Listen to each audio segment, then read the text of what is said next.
Volume 11. Prologue. I woke up to something pressing against my cheek. When I opened my eyes, the first thing I saw was a ceiling I'd gotten very used to. I was in my quarters aboard the Black Lotus.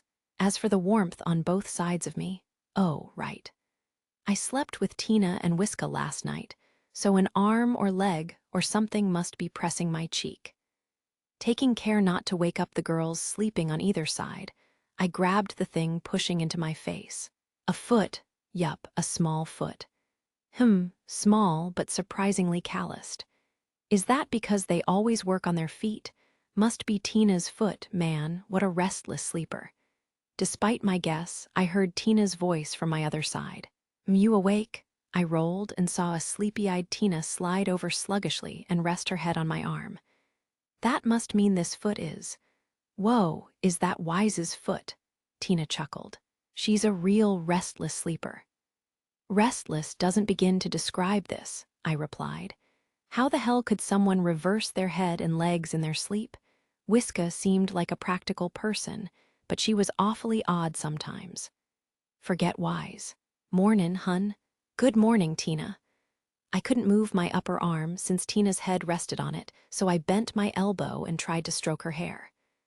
Nope, too far. She's just out of reach. My fingertips can barely graze her head. NNH, you're too much, hun. Tina smirked and rubbed her face against my shoulder. What are you, a cat? That's okay, though, since you're cute. Now it's about time I got up. Ugh, I'm so embarrassed. As you saw, that was Wise in her natural state. Sis, Whiska glared resentfully at her twin in the Black Lotus dining hall. They sat side by side, eating the same breakfast, a sign of their close relationship. Next to me, Elma watched them. You're all in an awfully good mood this morning. Elma must have been up late drinking because she wasn't in a good mood. On top of that, she was eating an unusually light breakfast. She probably felt really hungover. Usually, her breakfast was along the lines of fake, steak, and mashed potatoes. Mimi sat squarely across from me. Elma, are you doing okay? She asked worriedly. She was eating her usual breakfast, a kind of sweet porridge. She'd told me what it was called one time, but I'd immediately forgotten due to the unfamiliarity of the word. I think she called it cuke or something. It's rare to see you in such bad shape this early in the morning, I mused. Yeah, well, the booze I drank last night was rotgut, Elma retorted. Just tossing it felt like a waste, so I finished the bottle, but it got me stinking drunk and gave me a wicked hangover to boot. My head's killing me. Head over to the medbay after you eat. An NGH? Elma groaned and leaned against me. It's so bad she can't even reply properly. Maybe I should help her clear the table and drag her to the medbay myself. On the other side of the huge dining table, Tina smirked at Elma. Bad liquor, huh? Whiska smiled at Elma too, a look of pity in her eyes. Elma scowled at Tina's teasing. What? Newithin? Nothin' at all. Whiska tried to console her. Going to the medbay isn't a bad idea, but you should kick back with Hero in the lounge after you eat, she suggested. A quiet place to rest and recover would be best for you. Since I wasn't a total idiot, I knew what Whiska was arranging. I just had to pretend not to notice, then spoil Elma as best I could. Sure, I wouldn't mind hanging out with Elma. Then I'll go train with the simulator in the Krishna's cockpit, Mimi piped up. We'll draw up reports and send them to the home office, Tina added. Yep, Whiska agreed. Mimi had basically finished operator training, and she'd begun studying to be a sub-pilot. Reading textbooks and stuff was probably an important aspect of that, but hands-on simulator training was more crucial. So she'd spent a lot of her free time in the Krishna's cockpit lately. As for the mechanic twins, Whiska and Tina, they'd been writing reports. Since they'd finished restoring the high-speed combat ship we scored from the Red Flag operation, they were putting together materials on things they'd learned in the process. They'd relay those to their company Spacedworker. In short, we were taking things easy today since we were still waiting our turn to use the gateway. Captain Mary's singing crystal had subjected us to what was essentially a terrorist attack between the lethal system and Einar's system gateway. But we'd survived and made it to our destination in one piece. When we were ready to leave, we'd accessed the gateway using the license that His Majesty kindly gave us. But that didn't let us go through the gateway right away. A gateway used an enormous amount of energy. After all, it let you travel tens of thousands of light years in the blink of an eye.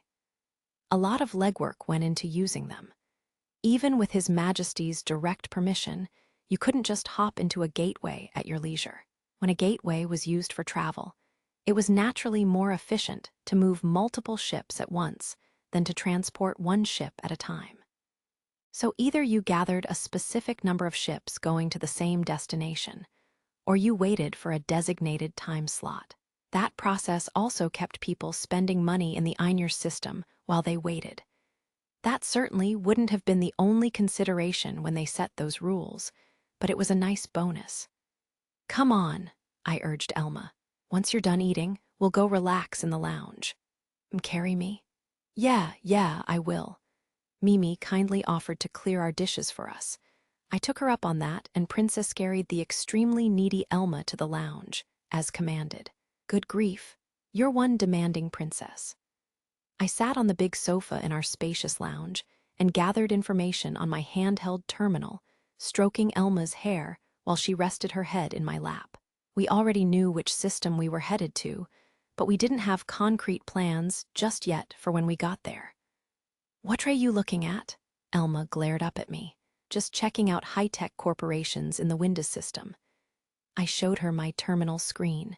She brushed my arm aside and glared even harder. "Why do you care so much more about your dumb terminal? I'm in your lap." Wow, how adorably annoying. "Hey, what do you mean annoying?" I stroked her hair while she pouted, tossing the terminal aside. If Elma preferred to be a full-on spoiled brat today, I was happy to give her what she wanted. "You're right," I said. "You always give me plenty of attention. Let me return it today." "There you go. That's much better." Elma's sudden satisfaction was even more adorable. "Now, what can I do for her? We've got plenty of time, so it's not like I have to be picky." I tapped my terminal to dim the lounge lights, set up a holo display, and play a holo video that replicated forest sights and sounds. Wow, kind of an old-fashioned choice. Elma rolled her eyes. "Are you going to start growing moss? Look, want me to play Mimi's death metal playlist instead?" "Please, no." Mimi had wide musical taste and didn't only listen to metal and rock. A lot of the music she was into seemed strange to me, but that was just how she was. She had unique sensibilities. "Who cares if this is old-fashioned?" I said. "It works, as long as you can chill out. Sometimes the most luxurious way to spend time is just hanging out doing nothing in particular." "Maybe you're right." After that, we kicked back together, flirting a little. Elma was really cute when she was needy. Chapter 1. To the Windows system, it took a few days before we could finally go to the Windows system. How'd we spend that time? Well, we didn't have much to do, so we just hung out and had fun aboard the Black Lotus. After needing to keep on our guard for a while, we used the wait to relax. Anyway, moving on the Windows system was surprisingly close to the Imperial capital. It was the Empire's largest shipbuilding base, with a massive shipyard. The Imperial fleet's strategic headquarters were there, so it was one of the Graken Empire's most important systems in both an economic and a military sense. Geographically, yeah, I know we're talking outer space, but bear with me. This star system contained lots of asteroid belts and planets with a wealth of resources. It was also connected via hyperlane to many other systems that produced mineral resources and versatile rare metals that served as catalysts. On top of that, it was blessed with several habitable planets. Since it was also fairly close to the Imperial capital, development here had been prioritized.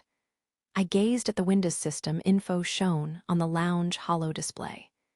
"It's the fleet's strategic HQ, huh?" I muttered to myself. Mimi and Elma were on the couch with me, the former seated and the latter lying down. They grinned wryly while they discussed a certain nuisance. Think we'll run into her again? Given the timing, I wouldn't be surprised. Which nuisance were they discussing? Lieutenant Colonel Serena, of course. Fate sure brought us together a lot. Just days earlier, we joined Serena's operation against Red Flag. It wouldn't be much of a surprise if she and her fleet were spending a few weeks here in the Windus system to resupply and perform maintenance after the operation. Well, no use worrying about it now. If we run into her again, we'll just shrug it off. True, I don't think it's an if, though. I can feel it coming. How many times have we had this exchange? I chuckled. How did we run into Serena so often in this vast universe? At this point, I had to consider it fate. Still, we weren't guaranteed to see her this time. Elma, this trip is all about your new ship. Any goals for it? A few, but it'll be your decision in the end, won't it? Fair enough. I have a general image in mind, but a lot of things we won't know until we're looking at ships. You're not wrong. And now that we have Tina and Wiska, I'll want their opinions when it comes to maintenance. Interesting, Mimi chimed in. I'm studying ships, but there's still so much I'm in the dark about. When it comes to ships, specs aren't everything, I told her. A ship's weight, center of gravity, and thruster positions all affect handling. It's a good idea to experience different models in the simulator, but once you get some experience under your belt, you'll need to fly the real thing, Mimi. We had several reasons to visit the Windus system, but picking out a new ship for Elma was chief among them. I'd have loved to buy a craft for Mimi too, in order to be ahead of the game, but the Black Lotus's hangar only fit 2 small ships. If we wanted Mimi piloting a vessel one day, we'd need to look into a new mothership as well. That wasn't urgent, though. We aren't just getting a ship, are we? No, I also want lightweight power armor I can wield a monosword with. I'd rather never have to use it, frankly, but with us, you never know. Memories of landing in the harsh environment of a partially terraformed planet and fighting horrific biological monsters with my own 2 hands came to mind. Back then, we'd been on a mission targeting a group of imperial nobles who'd undergone bodily augmentation, and our strategy required an equally augmented noble, or someone else, like me, to fight them. I seriously hadn't wanted to do it, but given my position at the time, I couldn't have turned down my client Serena. That forced me to land on the planet alongside the Imperial Fleet's pirate hunting unit. When we got down there, we learned that dangerous bioweapons were running wild, and some mysterious technology had turned our targets into even stronger biological freaks. It had been a nightmare, and I never wanted to do that again, whoever asked me. No matter what. That prayer was all well and good, but ending up in a similar situation was far from unlikely. So since we had the money and storage space for power armor, I'd decided to find a lightweight set that would let me handle a sword in order to have the best of both worlds. That said, I didn't know whether I'd find power armor that suited my needs. Most imperial aristocrats, especially those commonly referred to as sword supremacists, had high-spec bionic and cybernetic augmentations, so they didn't require power armor. To be fair, I couldn't protest if you said that I likewise had the strength and mobility to stand up to foes without power armor. Another concern was that mere power armor plating couldn't withstand the monosword blades nobles used, which tapered to the width of a single molecule. Monoswords were sharp enough to cut right through battleship plating, so run-of-the-mill power armor was like tissue paper to them. I hope they'll have something useful, I said, but I won't hold my breath. You might be better off unarmored anyway, Elma joked. Master Hero is the person that's likeliest to be true of, Mimi added. I'm not that ridiculous, well, okay, I conceded. Guess I can't deny that. After all, I did have the power to slow time down or speed it up just for me when I held my breath. According to the elf chieftain Miriam, that might be some kind of psionic capability, basically a superpower, but they hadn't known the details. As for why I could do that, I had no idea. According to the elf, though, I had incredible latent potential for such powers. They'd tried awakening those dormant powers, but I didn't feel any difference. At one point, some kind of shield had come up to deflect lasers fired at the Krishna, but I hadn't used it consciously, so I couldn't replicate it. It sure would be convenient as hell if I could deflect lasers at will, though.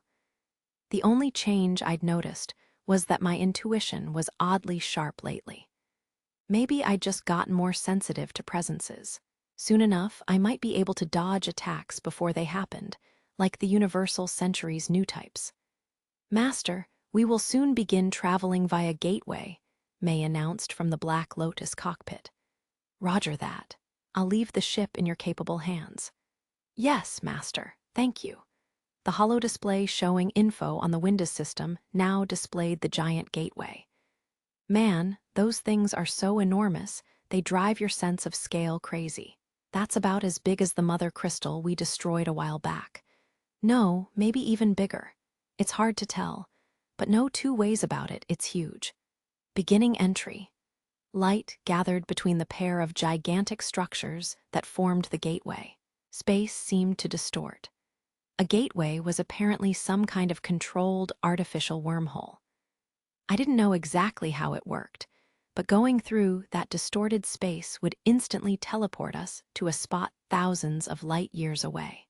Doesn't matter how it works, as long as we can use it. The Black Lotus entered the artificial wormhole along with the other ships going through in the same group as us. It was time to visit a totally new world. "Wow, this is incredible. Look at all those huge colonies," exclaimed Mimi.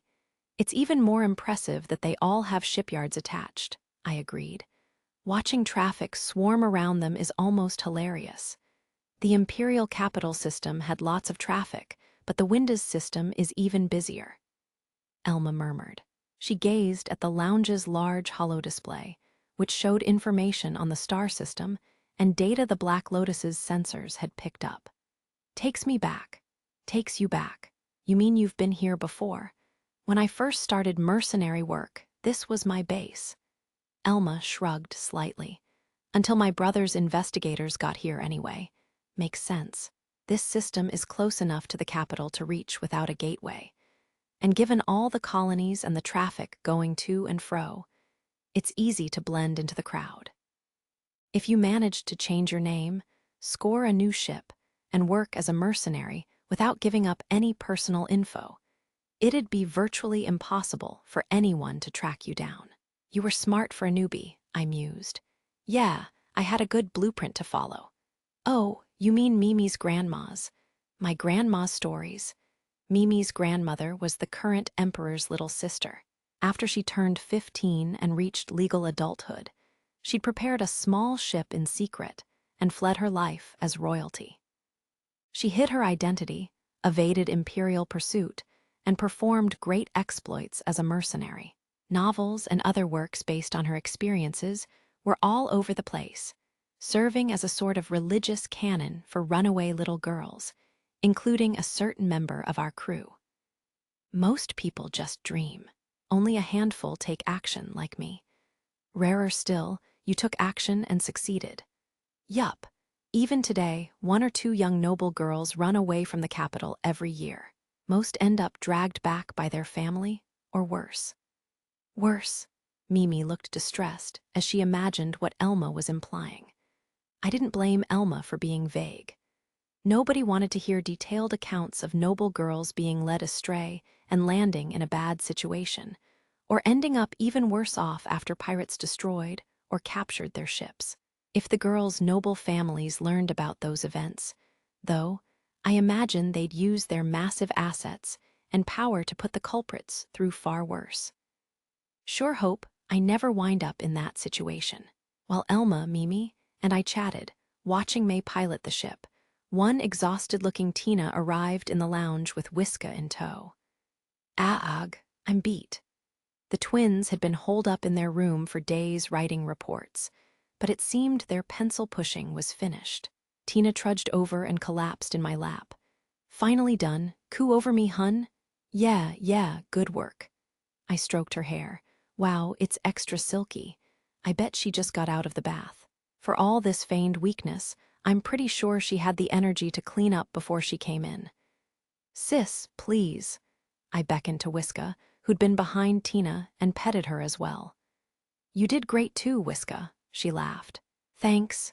It seemed like they'd probably both just gotten out of the bath, not that there'd be any point mentioning that. So, where we goin'? Tina asked. Oh, did I forget to mention? First, we'll head to the Winda's Tertius colony to stop by the Space Dwerger office. Wow, Winda's Tertius is a bit of a tongue twister. Yep, Tina replied earnestly. If I tried saying the Winda's Tertius colony 3 times fast, I bet I'd bite my tongue. At any rate, that was the 3rd colony in the Winda's system. Winda's Prime was an Imperial fleet anchorage, so it was effectively a military colony. Winda's Secundus collected and distributed ore mined from asteroid belts throughout the system, along with materials imported from other star systems. Winda's Tertius was a trading colony, home to private shipwrights and other businesses. There were others too, Winda's Quartus and Quintus, which were home to yet more shipyards owned by private manufacturers. However, I was confident we could look after all our business just fine on Tertius alone. Even when it came time to buy a ship, we could order from any of those colonies from Tertius. After all, communication networks could extend throughout a system effortlessly. That means we'll head into the office as soon as we arrive, Whiska said, seemingly thinking about something. We were planning to sell Space Dwerger the small high-speed combat ship we'd put together, which would require Tina and Whiska to be our go-betweens. We'll come with you to make sure they don't give you a raw deal, I told her. Not that I don't trust you to negotiate, but I doubt they'd hold back just because they know you. I think you're right, agreed Mimi, our resident commerce expert. Dwarven merchants are wily. We'll need to be careful. Before leaving the lethal system, as usual, we'd used Wilrow's family and Rasay clan connections to procure local products, mainly fresh fruits and veggies, meat, clothing made from natural materials, spirit silver, and the like. Those were all luxuries in outer space. They'd sell for high prices at trading colonies. Make sure you don't get a raw deal on those lethal specialties either, I warned Mimi. I'll be very careful. I didn't expect the stuff in the Black Lotus cargo hold to completely fund Elma's new ship, but I thought we'd be able to cover our stay and have money left over. I definitely wanted Mimi to keep doing her best with this commerce stuff. The Black Lotus reached Winda's Tertius without issue. After a short wait, we were allowed to dock. Great piloting as always, May. Thank you, Master. May's bearing was as flawless as any maid's, as usual. We'd already arranged an appointment at Space Dwerger, so we planned to alight and go straight there together. After all, the Black Lotus wouldn't have room for Elma's new ship until we sold Space Dwerger the salvaged ship. Our priorities were first to unload that ship on Space Dwerger, then to buy Elma's craft, and then to look for my new power armor. If we couldn't find a suit here, I didn't mind checking other systems. Aren't you tired? I asked. I guess that's an odd thing to ask you. I am not, but thank you. I am fortunate to have someone so concerned about my well-being. I guess I'd really be happier if you asked for things once in a while. I will consider that, May replied with a faint smile. Tina interrupted us, grumbling, what a pain in the rear. She'd made her reluctance to go into Space Dwerger's office very clear. Don't be like that. Come on, sis, buck up. Whiska smacked her butt. Eep, although Tina seemed perfectly happy doing her usual work, she always hated visiting the office. So, we'll go to Space Dwerger first. Then what? I said. Should we look for a ship there? Mimi asked. Nah, their small high-speed combat ships are a little, I'd flown their combat prototype once, but even for a prototype, it hadn't seemed promising.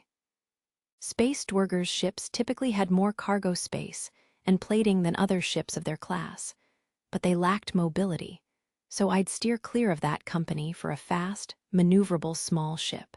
I mean, Space Dwerger didn't even offer a small ship I'd consider high-speed. Sis, he's disrespecting our employer. Can't blame him. We know Space Dwerger ain't no good at that stuff. Maintenance is important too, I said to the twins. So when it's time to choose, we'll need your input. Sneaky. If the company found out, we'd get chewed out or even fired. The two grinned wryly.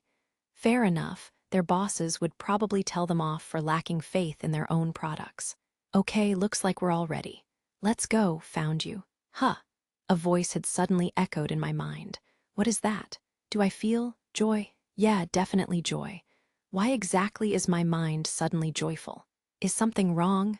Mimi stared at me in concern. Everyone else was watching as well, apparently confused. I don't know. I feel like I just heard a weird voice. Did I imagine it?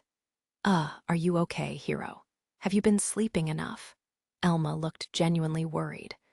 Rather than assuming I was joking, she seemed to think something was genuinely mentally wrong with me.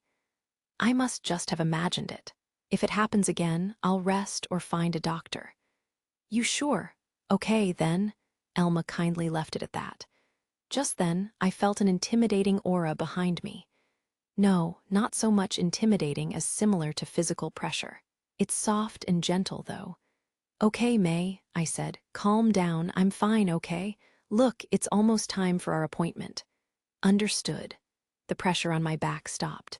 I could tell I'd been mere seconds from getting bear-hugged from behind. I told everyone that I was fine, but that joyful sensation had clearly been abnormal. It seemed certain that trouble awaited at this colony. Either way, it was time to hurry to Space Dwerger. As I'd told May, our appointment was fast approaching. Pleasure to meet you. I'm Wiska, the one who contacted you. I'm Tina. Here's my ID. Thank you. When we visited Space Dwerger's Windows System branch, it bore the same crappy signage as the last branch I'd seen. The rest of us hung back and watched, while Tina and Wiska went to the reception desk. Watching two women who resembled little girls have such a formal conversation with the small, bulky dude at the counter was kind of funny. All of them were well and truly adults, but they looked like kids playing house. Is that the owner of the ship? Yep, said Tina. It belongs to my man right here, Captain Hero. This guy's got a platinum rank and a crazy medal called a gold star, awarded direct from the Imperial family. He's a real up-and-coming merc and a hero of the Empire. He also has a noble title, Wiska added, so please be respectful. Of course, and I understand you're visiting today for negotiations. The receptionist dwarf stole a glance at me. Space Dwerger already knew what we were here about, since Tina and Wiska had contacted them in advance. Before long, a female dwarf in some kind of business suit appeared. Thank you for waiting. Right this way, please. I thought this every time, but beyond the bearded, brawny male dwarves, seeing women who looked like grade schoolers wearing business suits was just uncanny. It almost felt like I was seeing cosplay. But though dwarven women were small, you could spot some attractive curves if you looked closely. What a very odd race they were. One of the mysteries of life, I guess. Like that outfit, hun? Want us to wear business suits sometime? Shut up, you two, I hushed them. They were whispering, but I was terrified someone might hear. Ooh, I've never worn anything like that before. I hear you girls whispering behind my back. Look, we need to be serious. I'm sorry for sneaking a peek, because I thought nobody would notice me looking at that lady. But please, just stop now. After walking for a few minutes, we boarded something like an elevator. Eventually, the dwarves escorted us into a luxuriously furnished reception room, or maybe more of a conference room. Pardon me, our guide said to the people inside. I've come with Mr. Hero and his entourage. Thanks, replied one of the dwarves seated in the room, presumably a Space Dwerger employee. Bring everyone drinks, would you? Understood. The employee sitting at the table gestured to us. Please have a seat here. I obeyed and sat down right in the middle, facing several Space Dwerger personnel on the opposite side. Elma and Mimi sat to my left, Tina and Wiska on my right, and May stood behind me as usual. I am merely a servant, so I will take the liberty of standing, May stated. Is that, all right? A male dwarf on the other side of the table asked me. I nodded in assent. Whatever May wanted was fine with me. Before long, the woman who'd been asked to bring drinks returned with glasses and a jug. She began pouring beverages for everyone. That looks like ice water with fruit slices in it. Is it some kind of juice or lemonade? If they use real fruit, it must cost an arm and a leg. Are we good to go? I asked. When it comes to this stuff, I prefer to get right to business. Of course, allow me to introduce everyone. My name is Argat, and I will represent Space Dwerger in these negotiations.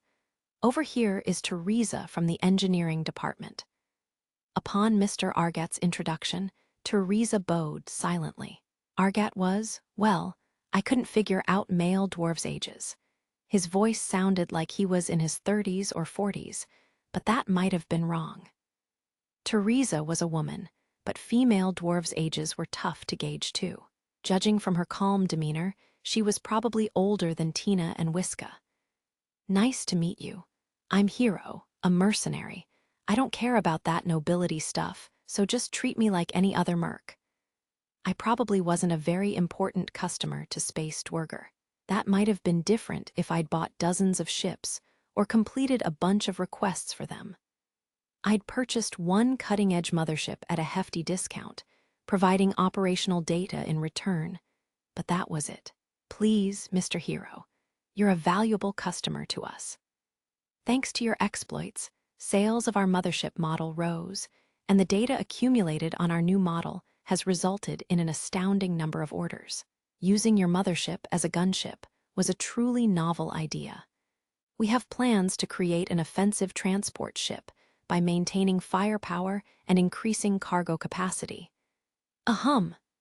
Teresa cleared her throat to interrupt Argat. Apparently, that was something Space Dwerger didn't want us knowing about. Argat chuckled apologetically. Sorry, you wanted to get right to business. Our engineering department has already analyzed the reports Wiska and Tina provided. The data is fascinating, said Teresa. You mentioned that you'd sell us both the restored ship and the surplus wreckage. That's the plan, I replied. I think we both stand to benefit. We'd be happy to unload a ship of dubious origin, and Space Dwerger would get insight into technology previously beyond them, even if the ship's manufacturer probed into how Space Dwerger had gotten their hands on that tech. They couldn't do anything about the situation, but cry themselves to sleep. As an added bonus to Space Dwerger, the ship's control system software was in perfect condition. Of course, the manufacturer had put multiple layers of security in place on the ships to prevent the tech from being analyzed easily.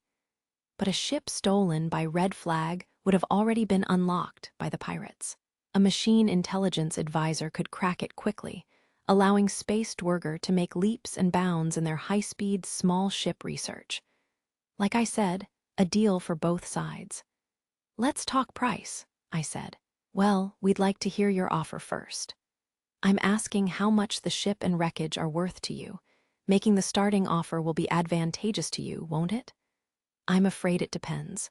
Why don't we suggest a price at the same time? If our offer is higher, we'll purchase the ship instantly. If yours is higher, we can negotiate from there. Are you sure? This sounds like my chance to gouge you for all you're worth, I joked. Ha ha ha. That's even scarier coming from you. Sweat formed on Argat's brow. What? Could you stop acting like pissing me off would be the worst thing in the universe? I don't think I'm that big a complainer or a difficult customer. It's your fault I got hit by the Wiska fastball in the Vlad system. Same goes for the media mobbing at the Capitol. Okay, want to name a price at the same time then? I agreed. Gladly. Now, Argat put up 3 fingers. He folded one down, followed by another, and then 7.5 million. 12 million. The first offer was mine, while Argat made the latter suggestion. Wow, that's a lot more than I expected. I'm a little surprised, I said. But if that's your offer, I'm happy to take it. It is. There you have it. Oh, and we'd like Wiska and Tina for a few days during the information handoff. Is that acceptable? I don't mind, but you'd better stick to an 8-hour day while they're here helping you. Last time we handed them off to Spacedwerger, you worked them to the bone. It affected their work for us. Every time we saw the twins after they'd visited Spacedwerger, they were pale and haggard. I wasn't about to let that happen again. They may technically be employees here, but they're my friends. If anything happens, you get what I mean, right? Ha ha ha, of course. I'm not telling you to give them special treatment, but I do think of them as part of my crew. I want you to keep that in mind. I heavily implied this universe's somewhat gross custom. To be fair, it was true that the twins and I were in a sexual relationship now. Oh, I'll add one more thing. By the way, girls, since we're selling the ship for 12 mil, your cut is 3.6 million. Split it evenly. Ha! 3 people gasped at once. 2 were Tina and Wiska, and the third was Teresa. Did you say 3.6 million? Teresa asked. Yeah, I promised them 30% of the proceeds after all. I shrugged. Argat's jaw had dropped so much it looked ready to fall off. He must have been really taken aback. As for Tina and Wiska, yeah, I see those thunderstruck stares. Hun, did you have to say that out loud? Money is power, girls. If anything goes wrong, we'll have buying power on our side. Besides, this makes it clear how serious I am about Spacedwerger treating you too well, right? Well, I suppose. Wiska heaved a sigh. Don't worry, we'll only be dealing with the Windows system branch for a few days. Maybe you'll be a little less comfortable here, but we've at least given them a strong impression that mistreating you would be dangerous. Okay, I said. Then that's that. You can discuss transporting the ship during the twins' shift, all right? Yes. We ironed out details with Argat, though he looked like he'd had his soul sucked out. We seemed to have worked things out with Spacedwerger for the time being. I had to wonder why they'd been willing to put such a large price tag on the ship, but I was fine with it. It only benefited us. I'd be happy to use all that cash to buy Elma a ship. Chapter 2. New power after successfully selling off the restored foreign ship we'd salvaged from Red Flag, we headed straight to the shipyard. The twins joined us, whispering to each other. Think his threats worked?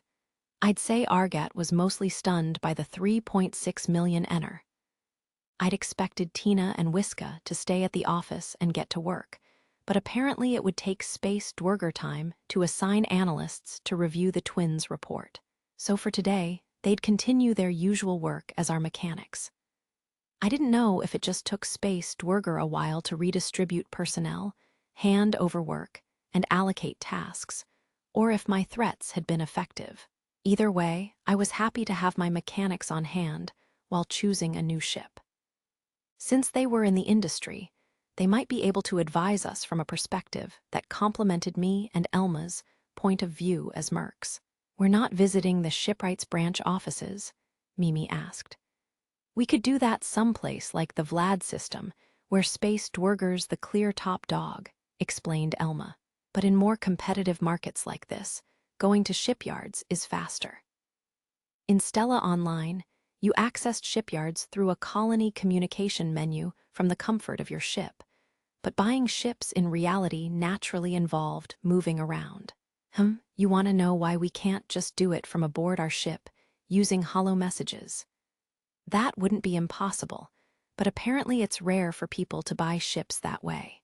Tina and Wiska switched topics to the ship we'd be buying Elma.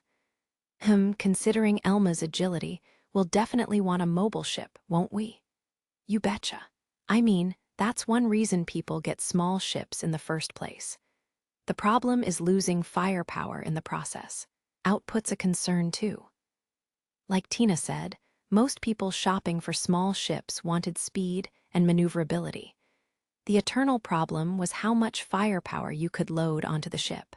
The small generators that fit small ships had limited energy output, much of which had to go toward mobility, that is, thrusters and boosters. That left you with the headache-inducing question of how to optimize your remaining firepower using armaments like laser cannons. Making up for firepower with strong ammo and explosives is always an option, Tina mused. Multi-cannons, seeker missiles, and torpedo launchers take less energy, but their weight. Yeah, that's a real weakness in small ships too. You gotta consider the weight of the weapons themselves, and ammo's a whole other problem. Funny how we don't have to worry about that with the Krishna. Elma glared at me. Whatever, I brushed her off with a shrug. The Krishna was indeed almost unfairly high-spec. It was at the top of the small ship size range, but its special generator's output exceeded that of even medium ships.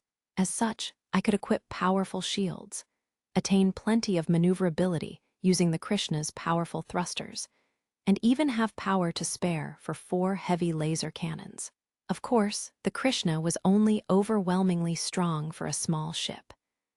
Its shield performance was nothing compared to an Imperial Fleet battleship or cruiser. In a head-on fight, it would lose outright. The Krishna was powerful, yes, but far from invincible. What kind of ship would you like, Elma? Well, function is important, Elma mused, but so is form. Is it? Tina cocked her head.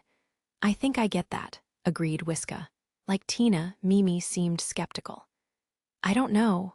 I preferred function over form myself, but I didn't have it in me to disagree with Elma. Honestly, I'd probably give up a smidge of functionality for something that looked cool. What do you think, hun? Tina asked me. It's not my style to focus on looking flashy, I replied. But forcing yourself to use something you think is ugly is bad for morale. Kinda half-baked answer. That's just how it is. People who like the look of their ship are more motivated to keep it from getting damaged. But if they don't care how it looks, they might get sloppy because they don't mind it getting scratched. Hun, when you put it that way, yeah. Tina seemed convinced. You really couldn't laugh off people who looked at a fully assembled, painted ship and thought, damn, that's cool. Is that the best ship ever, or what? The owner's feelings toward their ship were crucial. Continuing to chat about ships, we walked, actually, took the colony transport system to the shipyard. The sight amazed Tina. Whoa, this is wild, she declared. Frankly, I was a little surprised myself. It was a much tidier place than I'd expected. It kind of reminds me of the Black Lotus Lounge, Mimi noted. Oh, I thought it looked familiar. Maybe that's it, Wiska agreed. There were well-crafted couches, long tables, decorative plants, terrariums, hollow displays showing spaceship ads, and more, in a space that did indeed have a design similar to the Black Lotus's interior. It also kind of reminded me of auto shows I'd seen on the news on Earth. So, the company booths are in the back, I quipped. Right, said Elma. We browse the ships on display back there, then negotiate up here. Want to search from end to end? I think we should discuss exactly what kind of ship we're looking for first, don't you? Yeah, good idea. Want to talk about that right now. I've been thinking it over for a while. We decided to talk in the lounge before visiting the corporation booths in the back. After we sat down and ordered drinks, Elma started things off. A ship that's kind of fast, with decent firepower, that wouldn't suit our crew, would it? Solo work aside, I don't think so. Not while fighting as a team, I agreed. The others cocked their heads in unison. They seemed unable to tell what we were getting at. Wanna spoon-feed us what you mean? Tina asked. Basically, to stick to our current approach, we'll need a ship design that clearly makes up for our shortcomings and bolsters our strengths. And if we want to change up our style with a new ship, that ship will need to suit our new style. Okay, Mimi still seemed confused. Tina and Wiska were convinced, though, or rather, they understood. That came down to the difference between the twins, who'd spent years working as ship mechanics, and Mimi, who'd never been involved in such matters until she came aboard. Our current pirate hunting style is basically bait fishing, right? We use the Black Lotus as a lure, said Elma. When pirates swoop in, the Krishna ambushes them while the Black Lotus deploys its weapons, forming a pincer attack. That's right, Mimi nodded. It sounded simple spelled out like that. But if the Black Lotus was revealed as a decoy, or the Krishna was spotted before we pincered our target, it ruined the strategy. So we needed to get creative sometimes. Anyway, moving on, as things stand, when we let a target slip, it's because they immediately turned tail and ran. Yeah, now that you mention it, that's the way it usually unfolds. We could pursue 1 or 2 ships with ease, but if 4 or 5 tried to escape at once, sinking them all was hard.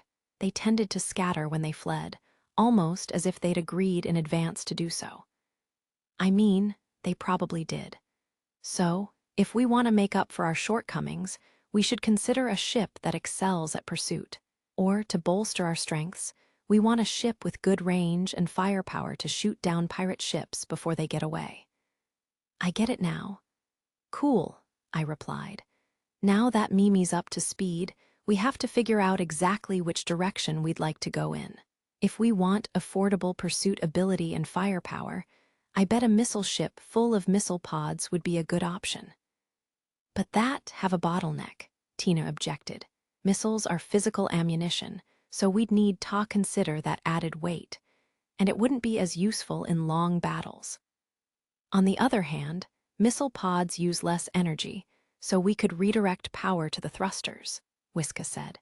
That could ensure surprising mobility. Aha, said Elma, and each missile fired would reduce the ship's weight, making it even faster. That was logical. As you fired missiles and lightened your load, the ship's acceleration would improve. Once you'd fired all your missiles, you could even purge the pods. Not that you would, even if that sounded cool as hell, since those things cost a bundle. If you purged them mid-battle, you'd launch them too far into some corner of space to recover. Yeah, you could ensure them, but losing missile pods in every fight would bankrupt you. The price of missiles themselves was already exorbitant. Is operational cost your main criteria? Yeah, fighting for longer stretches of time isn't as much of a concern, since we don't really enter multiple long battles in a row. And the new ship could always just resupply at the Black Lotus between fights. Like Mimi said, the big problem would be affording seeker missiles. Those things add up. Elma rested her cheek in one hand and sighed. Common seeker missiles went for around 500 to 800 ener a pop. Converted to Japanese yen, that was cheap as hell, sure. Simply thanks to the cost reductions possible through replicators, efficient asteroid mining, and mercenary guild subsidies. The main thing reducing the cost was replicators, which created solid objects, even complex guidance technology, with the touch of a button, as long as you had the base data and materials. That didn't mean you could replicate anything willy-nilly, though. You couldn't replicate things without base data, and not all materials replicated well. Basically, replicators weren't perfect. Yup, 500 to 800 ener might not sound like much on its face, I said, but if you fire 20 missiles in one battle, that's 10 to 16,000 ener. Keep that up, and you're flushing your profits down the drain. Seeker missiles cost a fraction of the price of anti-ship reactive missiles, which were 500,000 ener each. Still, that didn't mean you could be trigger-happy with them. You could fire as many as you wanted in a war you needed to survive, or a life-or-death fight you were desperate to win. But merc work was a business. Also, blowing away a pirate ship with seeker missiles damages the target's hull badly. As often as not, it totally destroys the laser cannons, multi-cannons, thrusters, and other external equipment. Costs you money and screws your income, huh? Said Tina. When you put it that way, missiles sound like nothing but trouble.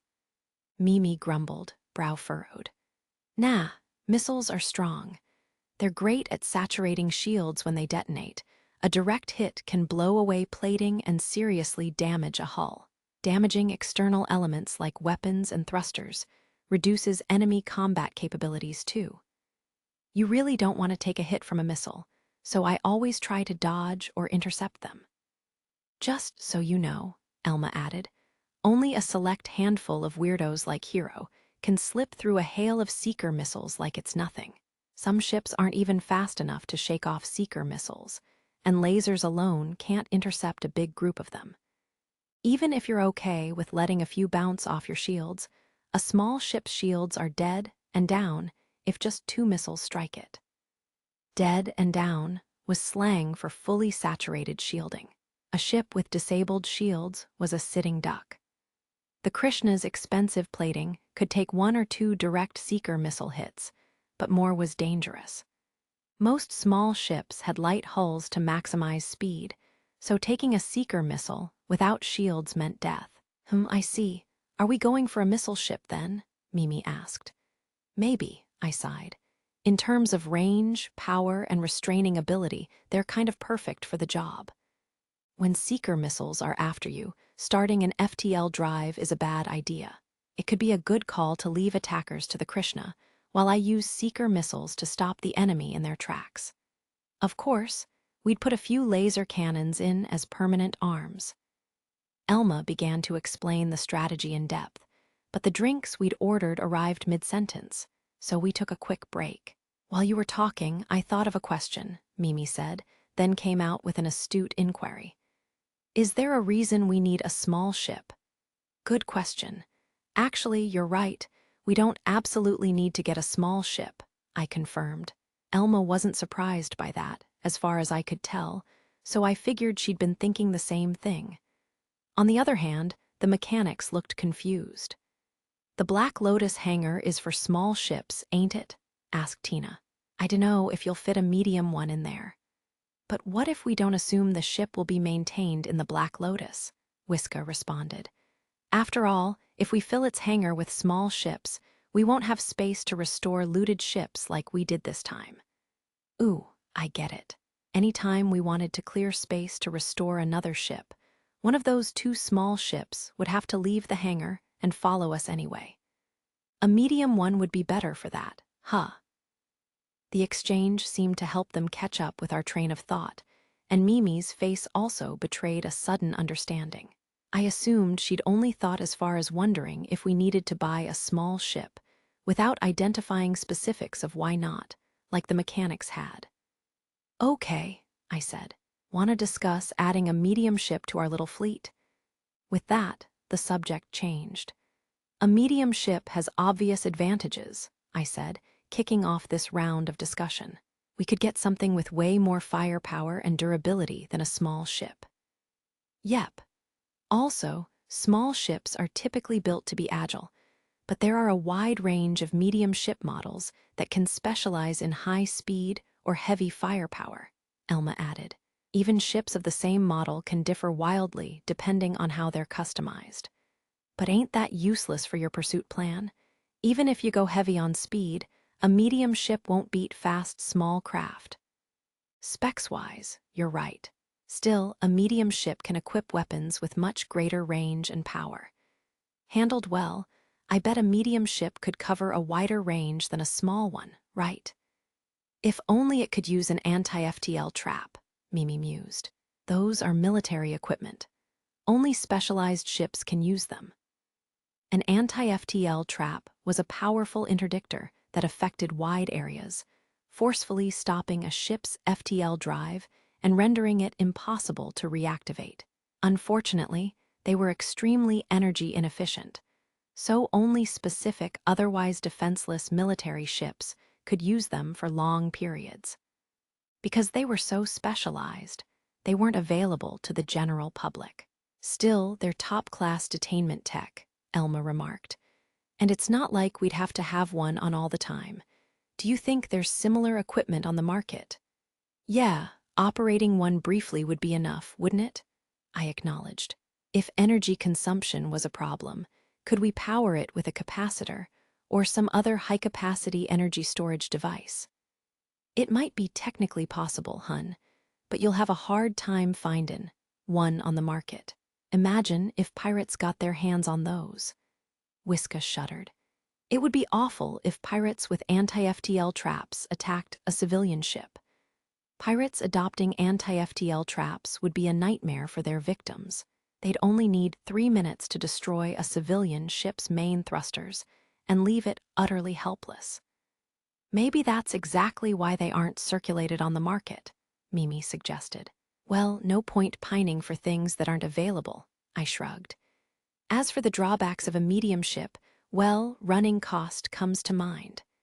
Maintenance would cost more than on a small ship, Elma agreed, and we'd have to dock a medium ship separately from the Black Lotus, which would mean higher fees. In terms of specs, it'd be slower, Mimi added. And dodging enemy fire would be harder, right? Yeah, especially because it'd be an easier target than a small ship. The extra mass would make it tougher to maneuver, and we couldn't take sudden evasive action. We just have to accept that. But you could install more powerful shields, couldn't you? Mimi asked. Between that and the extra firepower, couldn't a medium ship overwhelm pirates with ease? Yeah, a fully equipped medium ship can trounce the average souped-up civilian ship anytime. The problem is when pirates equip seeker missiles. Pirates aren't all stupid, Elma reminded us. A lot ready seeker missiles that could sink a medium ship. A medium ship's multi-layered shield can take 5 or 6 direct seeker missile hits, but by the time 10 or 20 hit, it's in big trouble. If you get a barrage of missiles on your ass, I added, you have to switch to using lasers to intercept them, which gives pirates even more breathing room. Then they turn tail while you're busy defending yourself. But with the Krishna and Black Lotus on hand, that shouldn't be a problem. The pirate's strategy might suppress a medium ship on its own, but we didn't need to worry about it, since 2 very capable vessels would accompany ours. If one of our ships received focused fire from a pirate, the other 2 could obliterate the attacker. Running away was still going to be the pirate's most annoying strategy. While we discussed this, 2 figures approached us from the back of the shipyard, where the booths were. I glanced up to see a man who looked like an executive and a beautiful woman, or rather, a female android, who seemed to be his companion. Need something from us? I asked. I apologize for intruding on your conversation. My name is Autumn, and I'm from Ideal Starways. This is my companion, Millie. After the man introduced himself and his friend, the android named Millie bowed elegantly. Captain Hero, I'm guessing? The man himself, go on. If I may be so direct, this will be a sales pitch for one of our products. Millie here happens to have good ears, so she overheard your conversation. Unintentionally, of course. Well, I don't mind if you eavesdropped. We're out here talking in the open, after all, I shrugged. Although Autumn claimed to have overheard us accidentally, I doubted it. That high-spec android with powerful hearing sensors was probably with him as an information-gathering tool, not a companion. So, what does the famous Ideal Starways want from a simple merc like me? Ideal Starways was a major shipwright, half-owned by the Empire, that provided ships to the Imperial fleet. Their ships were known for sophisticated design, but middling performance. Their speed and plating maintained or exceeded a certain standard. They weren't bad in terms of customizability, either. Compared to similar manufacturers' ships, they were cheap. Basically, Ideal Starways were jacks of all trades, but also masters of none. Very funny, sir. Isn't it false humility for a man honored by His Majesty with both a gold star and a platinum rank to call himself a simple merc? He's right, you know, said Elma. He is, yep, for sure. Everyone agreed with Autumn but me. Even May nodded wordlessly behind me. What the hell is this? Whose side are you on? Okay, my bad. Can we get down to business? Come on, have a seat. Thank you very much. Autumn sat down across the table from us. Millie stood behind him. Based on what Millie there told you, I said, I assume you know what kind of ship we want. Yes, I thought I should propose this model. Autumn set his tablet terminal on the table and nudged it toward us. This table has a hollow display. Why doesn't he show us the model on that? Seems a little odd to go to the effort of showing us his tablet screen. Okay, guess I'll take a look. I picked up the tablet and looked down. Displayed on the screen was a sharp-looking medium ship. It had an elegant, streamlined design with a distinctive pointed nose, although the rear looked tougher and sturdier. It was on brand for Ideal to give it a heroic design, combining elegance and ruggedness. I rotated the 3D model and saw that the ship had 3 large main thrusters and 2 smaller ones. I guessed it'd have powerful acceleration. There were also several side thrusters, suggesting it'd be surprisingly good at quick turns. I didn't know how the ship's output compared to its weight. It might be heavier than it looked, but I figured it'd be best at flying straight. What are these features in the center and on the sides? There were strange disc shapes plopped onto both sides of the ship. I'd never come across optional parts like those. Elma looked at the screen alongside me. I haven't seen those before, but they look like they're for electronic warfare. She cocked her head and put a hand on her delicate chin. The discs did look like some sort of ECM generator or amplifier. Those would be the highlight of this ship, said Mr. Autumn. One could certainly call this Model A prototype. Whoa. Are you scamming me into test driving a prototype? It is true that this model isn't on the market yet, but rest assured it's a highly reliable piece of equipment that passed practical testing with flying colors. And you're hoping to get real combat data, huh?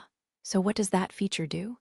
Internally, we call that system the gravity jammer. It's essentially a small anti-FTL trap. Autumn flashed a sinister grin. Aha, that's why he approached us so confidently. Autumn watched smugly as we exchanged silent glances, then turned back to him. Such a convenient thing at such a convenient time. I don't know if I want to buy something under the table. Are you going to demand something ridiculous in exchange? Is it defective somehow? Will it explode or, subjected to our doubts, Autumn waved his hands frantically, denying our accusations. No, it's nothing like that. I really am part of Ideal Starway's sales department, and I'm not trying to scam you. I'm simply proposing a genuine, honest business transaction. Really, though, I expected a sales pitch from a shipwright confident in their products, but offering us a secret new prototype that isn't on the market. Isn't that just too much of a coincidence? You gotta be suspicious of people who try to sell you the solution to your problems exactly when you need it, I explained. Very cautious, I see, as befits a platinum ranker. Autumn grinned dryly. May spoke up. I have confirmed that Mr. Philip Autumn indeed works for Ideal Starways. That's so? Well, guess we can trust him then. Anyone allowed to do business here is probably on the up and up, Mimi agreed. Autumn grinned even more wryly at that exchange. Sorry, we tend to attract trouble, so even when we're sittin' still, it comes to us. We gotta be real cautious. Sorry. No problem at all. Apparently, Autumn was unbothered by mere suspicion. His sour grin snapped back into a customer service smile. Wow, quick transformation, huh? Now, gravity jammer, was it? Said Whiska. You say it's a small anti-FTL trap, but I'm amazed you made it so small. I've heard that anti-FTL traps use so much energy that it takes the generator of a large ship, destroyer class, minimum, to use them properly. Autumn confirmed that. This small version's functions are more limited. Anti-FTL traps produce a condensed gravity wave called a gravity blast. Essentially, they use high-output gravity waves to forcibly stop an FTL drive and keep it from reactivating. They're made for battleships, and their energy demands are too great to simply condense into a smaller form. I see. What are the limitations you mentioned? The gravity jammer can't stop a ship that's already begun faster-than-light travel. In extremely simple terms, anti-FTL traps powerful gravity waves interfere with the target ship's mass and forcefully cancel FTL. The gravity jammer directly tricks the target's sensors into thinking that there's a large mass nearby, triggering the FTL drive's safety function. Ooh, gotcha, said Tina. Instead of changing the mass, it just makes the sensors think there's a big asteroid, planet, colony, or ship nearby to stop FTL from activating. Makes sense that it won't use as much energy, then. Whiska and Tina posed more technical questions. I only understood about half of what they said. although they'd surely dumbed the questions down for me already. In short, the gravity jammer couldn't stop a ship flying by in FTL, but it could stop one from activating its FTL drive mid-battle, I asked. Correct. The effective radius is about 50 kilometers. 50 kilometers, not very big, Elma mused. No, I agreed. A 50-kilometer radius might sound large to someone on Earth, but fully powered thrusters could move a kilometer per second. Faster ships went up to 5 times that fast, so in outer space, 50 kilometers wasn't a very wide range. But it wasn't small either, to be fair. Well, the area would move along with the ship, so I'm sure we could work well enough within that range. Yep, the ship specs could be a problem, though. Elma was right. Even if we could use the vessel's gravity jammer, it'd be useless without adequate mobility, firepower, and defenses. I'd sooner put the gravity jammer on the Black Lotus than a crappy ship that couldn't fight. We haven't compromised on the model specs either, of course, Autumn assured us. It has a large, cutting-edge generator with energy capacitors, especially for the gravity jammer. That said, we had to make sacrifices in terms of livability and cargo capacity. From what I saw on the tablet, the ship had a cramped living space and tiny cargo hold, but the generator was large and had capacity to spare, and the sizable capacitors could offer bursts of ammo from high-output energy weapons. Of course, the energy in the capacitors was meant to be spent on the gravity jammer. Using them for firepower would probably affect the gravity jammer's functionality. The large generator, capacitors, and gravity jammer are all in the rear block, noted Elma. Does that mean the front block is replaceable? Yes, ma'am. I see. Ideal spaceships used the ideal block system, which allowed owners to freely mix and match front and rear blocks. A rear block typically contained a ship's generator, shield generator, thrusters, and cargo hold, among other essentials. Different varieties combined different generator sizes and different numbers of main and sub-thrusters, as well as varying allotments for cargo space, living space, and storage space for other equipment. The front blocks mainly contained slots for laser cannons and other weapons, missile pods, torpedo tubes, sensors, and so on. The main advantage of the ideal block system was that you could easily swap out a whole block if it was damaged. If your ship's front block got totaled, you could choose a new one and return straight to the battle lines. That meant the ships were a little less durable, but ships were typically meant to take hits on their shields anyway. Most shipbuilders focused on shield strength over hull durability.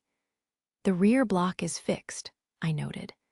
The current front block would have 6 slots for Class II cannons and 2 slots for pod-type weapons, 8 weapons total. Pretty middling firepower. Don't you think this block would be better? Elma pointed out another. Oh, yeah. 2 Class III and 2 Class II slots might be more convenient. That model has space for 2 Seeker missile pods, too. Weapon classes basically worked like this. Class I was for small cannons, Class II medium, and Class III big. Small recon ships typically used Class I cannons. They were enough to take down a civilian ship, but against another combat ship, they were basically useless. Pirates were often armed with those. Class II cannons had standard power and were the most common ship weapons. As such, there was a variety of them, allowing you to customize your arsenal to suit your needs. Finally, Class III cannons were the biggest ship weapons on the market. They were strong to match their size, but they consumed proportionate energy. Still, their power meant that they could attenuate shields instantly. If you had the energy output to maintain them, they really kicked ass. In Stella Online, a hot topic was whether you should stock up on Class II weapons or obtain a few Class III weapons, which were much more powerful. I leaned toward the latter. I happen to prefer an instant burst of strong ammo over prolonged, weaker firepower. In space battles, you didn't know whether you'd keep hitting the enemy long enough for prolonged firepower to win out. I considered that strategy better in the face of a stationary target. With moving targets, it was more effective to throw everything you had at them as soon as you got the chance. If this data is correct, the model's mobility isn't bad either, Elma said. And it looks like there's room to fit 2 decent shields. As for firepower, well, it's on par with other medium ships, I added. Combine the mobility and the gravity jammer, and I'd say its overall performance is great. In other words, exactly what you'd expect from Ideal, Elma, and I said in unison. Gravity jammer aside, the model's specs were solid. Nothing stood out, but the ship was well balanced and had the perks of the Ideal block system. The rest depends on the price. Would it fit our budget? That was the question. Ideal quoted us 12 million ener. That was reasonable for a medium ship. Hell, it was on the cheaper side. That's without any bells and whistles, right? I asked. Yes, that price is for what you mercenaries call the plain or vanilla state. The vanilla state was the basic version offered by a manufacturer. Customizing a ship cost even more money. Normally, you proceeded by swapping the generator for a stronger one, changing the shields or plating, adding or replacing weapons, customizing the life support and medical pod, and so on. The generator and plating were the most expensive upgrades. But the generator is high-output military grade. The same goes for the capacitors and gravity jammer, Mimi noted. So, it might still be a good deal. Yeah, agreed Elma. The generator, in particular, seems a lot better than most high-output models on the market. Wait, is it the new model they put in military corvettes? Exactly correct, Autumn answered. Furthermore, Ideal Starways has received permission to sell Captain Hero military-grade equipment, so we're happy to offer military goods if you like. Received permission. Guess that makes sense. Maybe they got it when I received the gold star. Or, wait, did Serena arrange it when we were buying military battle bots? Either way, I appreciate the extra options. Military-grade equipment typically performed better than civilian market tech. At the very least, it was usually much more reliable. However, the military sometimes stuck to old products far too long, and they occasionally issued some real duds. You had to be careful about that. If you jumped at the first opportunity to buy military surplus, you might end up with a model decades, or even over a century, out of date. To be fair, though, many of those old models were reliable or well-known. We can provide you with genuine modern Imperial fleet equipment, Autumn promised. You'll have your pick of plating and weapons. The twins grinned dryly at each other, apparently unsurprised. These guys gotta have connections, huh? It is Ideal, after all. Ideal Starways was the Imperial fleet's foremost manufacturer, selling the Empire countless ships. Naturally, they had connections to the producers of plating, weapons, and other rigging. Those connections got them direct access to said items. Okay, I said. How about we soup it up as much as we can within our budget? Sure, but we don't know whether it'll return your investment, Elma warned. Giving it quality equipment will raise our chances of survival. That alone is a return on investment. You think? I guess so. If we built a strong spaceship that won battles without a scratch, it would cost a lot less over time than trashing a series of crappy ships. And I wasn't about to see Elma die because we'd cheaped out. Even if we invested in the best, I couldn't guarantee her life, but I'd regret it forever if I didn't do my utmost to give her a fighting chance.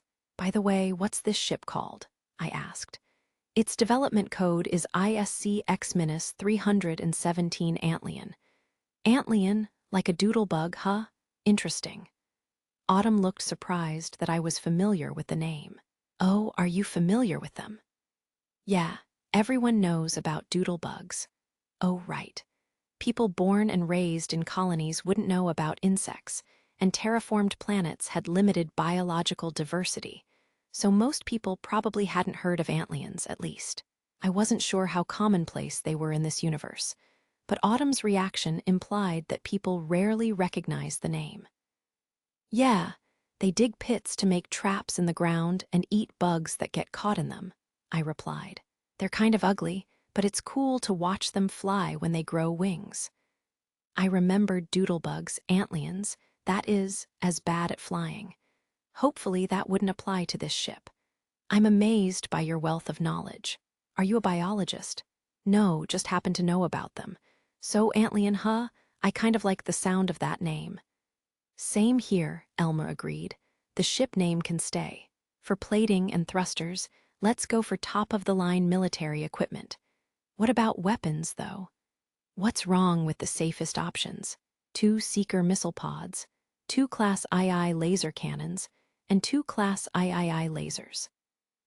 That combination of military-grade Class II and Class III lasers with Seeker missiles that could multi-lock and control portions of the battlefield with instant firepower ought to be foolproof. Safe indeed. Elma rolled her eyes. Why go out of our way to choose weird weapons? Seems silly to me. Very convincing, coming from the guy with shard cannons and anti-ship reactive torpedoes, she retorted sarcastically. I shrugged. Look, that's just the way it worked out when I picked the optimal gear for my ship. Shard cannons, flak cannons, were extremely powerful, but you needed to use them at nearly point-blank range. Anti-ship reactive torpedoes flew slowly and were daunting to aim. Still, I'd loaded those 2 weapons on the Krishna to suit the ship itself. I could replace the flak cannons with large-bore laser cannons, and I could swap my torpedo tubes for Seeker missile pods, but it would drastically reduce the Krishna's ability to fight large and extra-large ships. Besides, my 4 heavy laser cannons handled small and medium ships just fine. Elma backed down. Well, I can just customize it once I'm used to fighting with the safe setup. Anyway, it's not like this craft was designed with high-speed dogfights in mind. It's more a support ship, I agreed. It's not supposed to rush out in front with guns blazing, so we don't need to focus too much on offense. But it does have large capacitors. I think we could shoot for something better than normal laser cannons in the Class III slots. If it could finish off medium ships from afar, it'd be more effective overall, right? You're not wrong there. Elma did have a point. The only way the Krishna could quickly take out a medium ship was to approach and fire flak cannons or anti-ship reactive torpedoes, and the latter was pure overkill. The Black Lotus's firepower was enough to do the job with ease, but a medium ship getting into its range was pure luck, and the large EML on the prow of the Black Lotus was beyond overkill. In that regard, the Antlion's potential to finish off medium ships from a decent distance would be helpful indeed. I can't really defend myself from small ships with just Seeker missiles and 2 military-grade Class II lasers, so I was thinking plasma cannons. What do you think, Hero? Plasma cannons aren't bad, but can you strike something with them? Although plasma cannons were powerful, their beams moved so slowly that they were hard to land shots with. They might be good against large, virtually immobile ships, but any mobile medium ship could surely dodge them. Against small ships, your only real option with a plasma cannon was to surprise your opponent from close range or in an outright brawl. I'll need practice, but if I want to specialize in fighting small ships, a laser beam emitter might be the way to go. Those do have good range, and they're hard to dodge, but the energy and heat management would definitely be a pain. I don't mind. I used them on the Swan. What we commonly called laser cannons were technically pulse lasers. They emitted powerful light in short bursts. Those beams damaged enemy ships by instantly vaporizing and blowing up when they struck a surface. At least, that was my understanding. The twins might have given a different explanation. Meanwhile, laser beam emitters fired continuous beams, exposing enemies to lower output blasts for longer periods of time. That burned and sometimes melted targets. In terms of raw power, normal laser cannons were way stronger. Shields couldn't fully block laser beam emitters, though. I wasn't sure how it worked, but in Stella Online, 30% of a beam emitter's damage was dealt directly to your plating and hull. That was both annoying and convenient. Beam emitters made quick work of fast ships with thin plating and fragile hulls. You often saw even the fastest ships burn and explode from afar due to an emitter attack. After all, they couldn't dodge something that literally moved at light speed. The weapons obviously obliterated pirate ships, which had weak plating and hulls to match their shoddy shields. Beam emitters were also good for taking down seeker missiles, torpedoes, and other flying objects. Yeah, okay, calling things in space flying objects was weird. On the other hand, laser beam emitters were weak against ships with strong heat insulation and anti-laser defenses. Like, depressingly weak. If you tried attacking those targets with a beam emitter, they'd laugh at your little pea shooter and obliterate you. It'd be no exaggeration to say that beam emitters were wholly ineffective against the Black Lotus. We do have anti-ship reactive torpedoes and the Black Lotus's EML to deal with bigger ships, I mused, so it might just work. I think it'll be handy to be able to burn medium ships from long range. Emitters can take small ships out too. Pirate craft usually have weak life support and fire extinguisher systems, so if we scorch them a little, they'll stop fighting right away. Autumn used the opportunity to upsell us. In that case, might I suggest the high-output laser beam emitter we use as a combat ship interceptor? It's compatible with standard hardpoints, so the Antlion is ready to equip it. The emitter's specs did look good, so it might be worth a try. With that in mind, we began negotiating the prices of plating, thrusters, and other add-ons. "Thank you very much," said Autumn. "I'll do everything in my power to deliver the Antlion as soon as possible." "Thanks, but personally, I'd rather you do a good job than a fast job." "Understood. I'll remind the team to be thorough about preventing defects." Autumn returned to his booth, a big grin on his face. We'd spent 18 million Ener total on Elma's new ship, the Antlion. Since it was a medium ship, it was naturally far cheaper than the Black Lotus. In fact, 18 million Ener was a reasonable price compared to the cost of a standard medium ship. Considering that the vessel would be armed to the teeth with military-grade equipment, it was a hell of a discount. The price breakdown was something like this: 12 million Ener for the main body, 4 million for high-grade military plating, 500,000 for a military-grade high-output thruster upgrade, $1 million for a military-grade high-output laser beam emitter and other weapons, and 500,000 for the life support systems, medical pod, and furnishings. We also decided to upgrade the Black Lotus's weapons and generators from commercial products to high-output military-grade versions. There was a lot of equipment to replace and an expensive generator to purchase, so that process cost another 12 million Ener, jarringly close to the base price of Elma's new Antlion.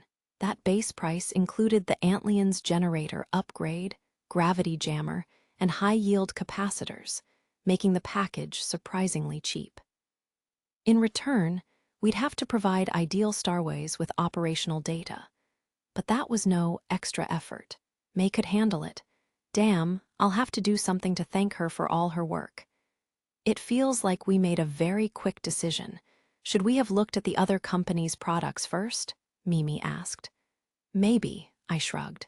But that's what happens when someone offers you unique equipment you've never seen or heard of. If worse comes to worst, we can sell it and spend the proceeds on another ship, Elma remarked. Hun, could we? Mimi was taken aback. Is that how it works with an unmarketed model? Autumn openly sold us the craft out here in this showroom, I pointed out. So other companies probably know about the tech concerned to some degree. It's not circulating among the general public, though, and given its nature, I'm not sure it ever will. That military equipment must be special purpose, maybe for guerrilla forces. It's definitely meant to anchor a target so you can finish them off. Hell, they might even be manufacturing it for Serena's pirate hunting unit. Or maybe the Imperial fleet will issue it to a special department whose achievements caught their eye. You think it's for some kind of new military unit. Well, I guess that's not impossible, Elma said thoughtfully. I didn't know what the Imperial fleet thought of the pirate hunting unit, but as far as we knew, Serena's forces were on a hot streak of wins. Maybe the fleet would launch more units along the same lines and manage them all as one fleet. Brigade. Either way, it was very possible that the gravity jammer was geared toward a project like that. That would explain them granting Ideal permission to provide the equipment to mercenaries, who mainly hunted pirates in return for efficiently gathered operational data. I could only guess what the Imperial fleet's aims were, but I thought my guesses would turn out pretty accurate. Either way, if other companies are aware of this tech to some extent, I think we're fine to sell it. Hell, Ideal might even buy it back. Yeah, they might prefer to reclaim it rather than it ending up in another company's hands. At any rate, Ideal's equipment is useful, so I'm willing to accept the ship having some minor flaws, Elma shrugged. Frankly, the Antlion was only special for its gravity jammer and powerful capacitors. Otherwise, its specs were middle of the road for a medium ship. Plenty of other craft were faster, stronger, bulkier, or more flexible, but the gravity jammer was a massive, irreplaceable advantage, and the Antlion was adequate otherwise, reasonably strong, fast, and sturdy. Its fixed equipment lacked flexibility, but that was less a flaw and more an accepted trade-off. I think we made a good choice with the Antlion, I said. It honestly feels too suited to us, to the point that it's creepy how well it matches our needs. Agreed. Strikes me as something only your legendary weird luck could cause, hun. Do you think the trouble he attracts occasionally leads to these perks? I frowned at the twins' spiritual remarks. That doesn't seem like a very fair trade to me.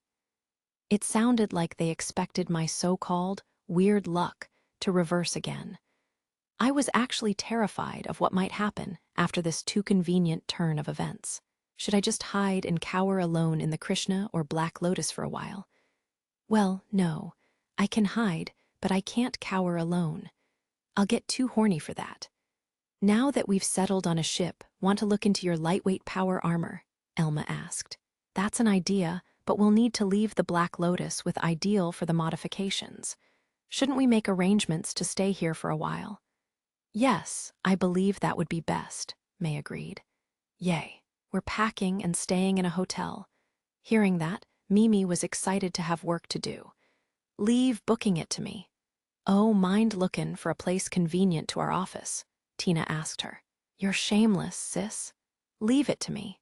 Mimi and Tina gleefully started choosing a hotel together. Whiska looked a little exasperated, but in the end, she started watching Mimi browse on her tablet too. May stood nearby as expressionless as ever, while Elma looked unusually lost in thought. Something on your mind? I asked her. It's just, when I think about it, that was a really expensive purchase, huh? A little. I couldn't refute that, so I didn't. 18 million ener was a lot, like Elma said. To be honest, I didn't know how long it'd take to recoup that investment. If we included running costs, it'd be a while.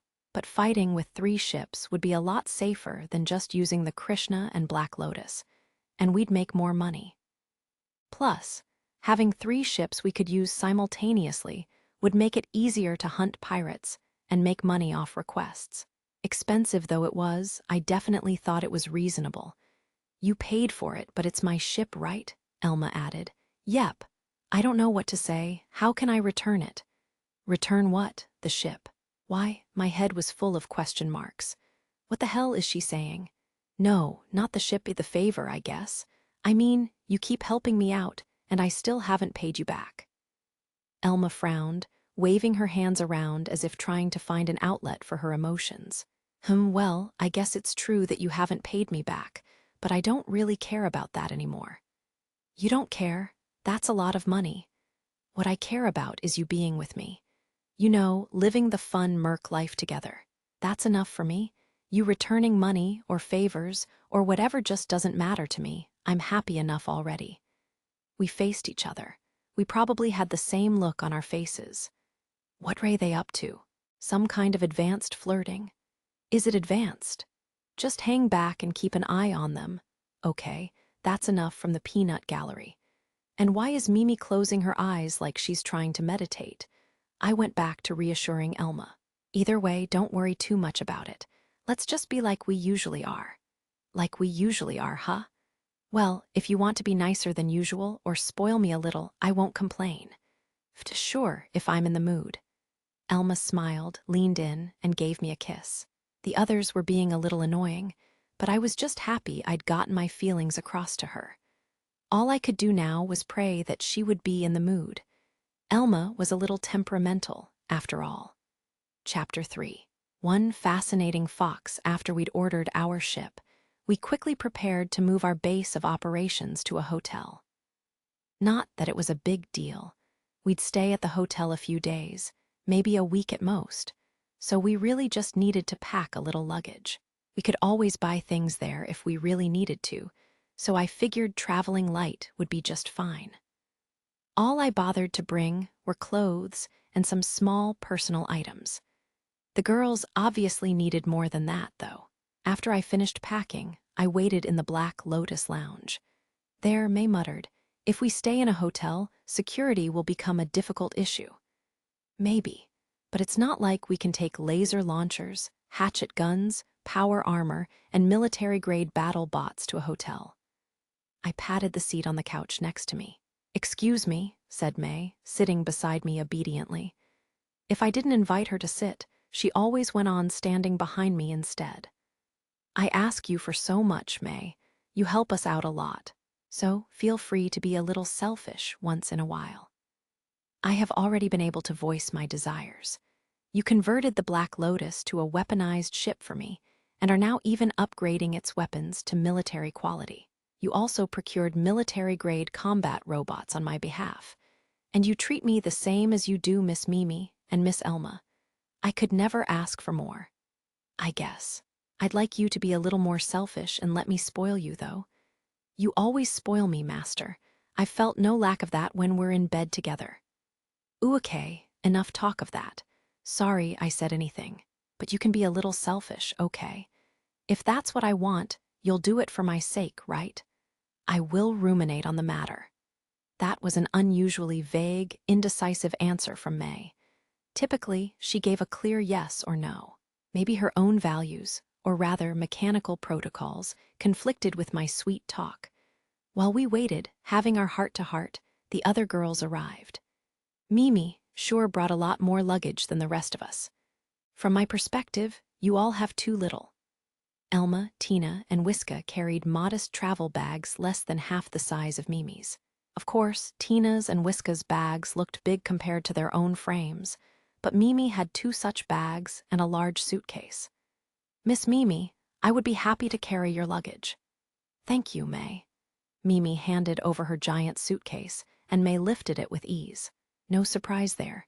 "Want me to carry yours too, ladies?" I offered. "What the hell? Gross." Elma looked disgusted.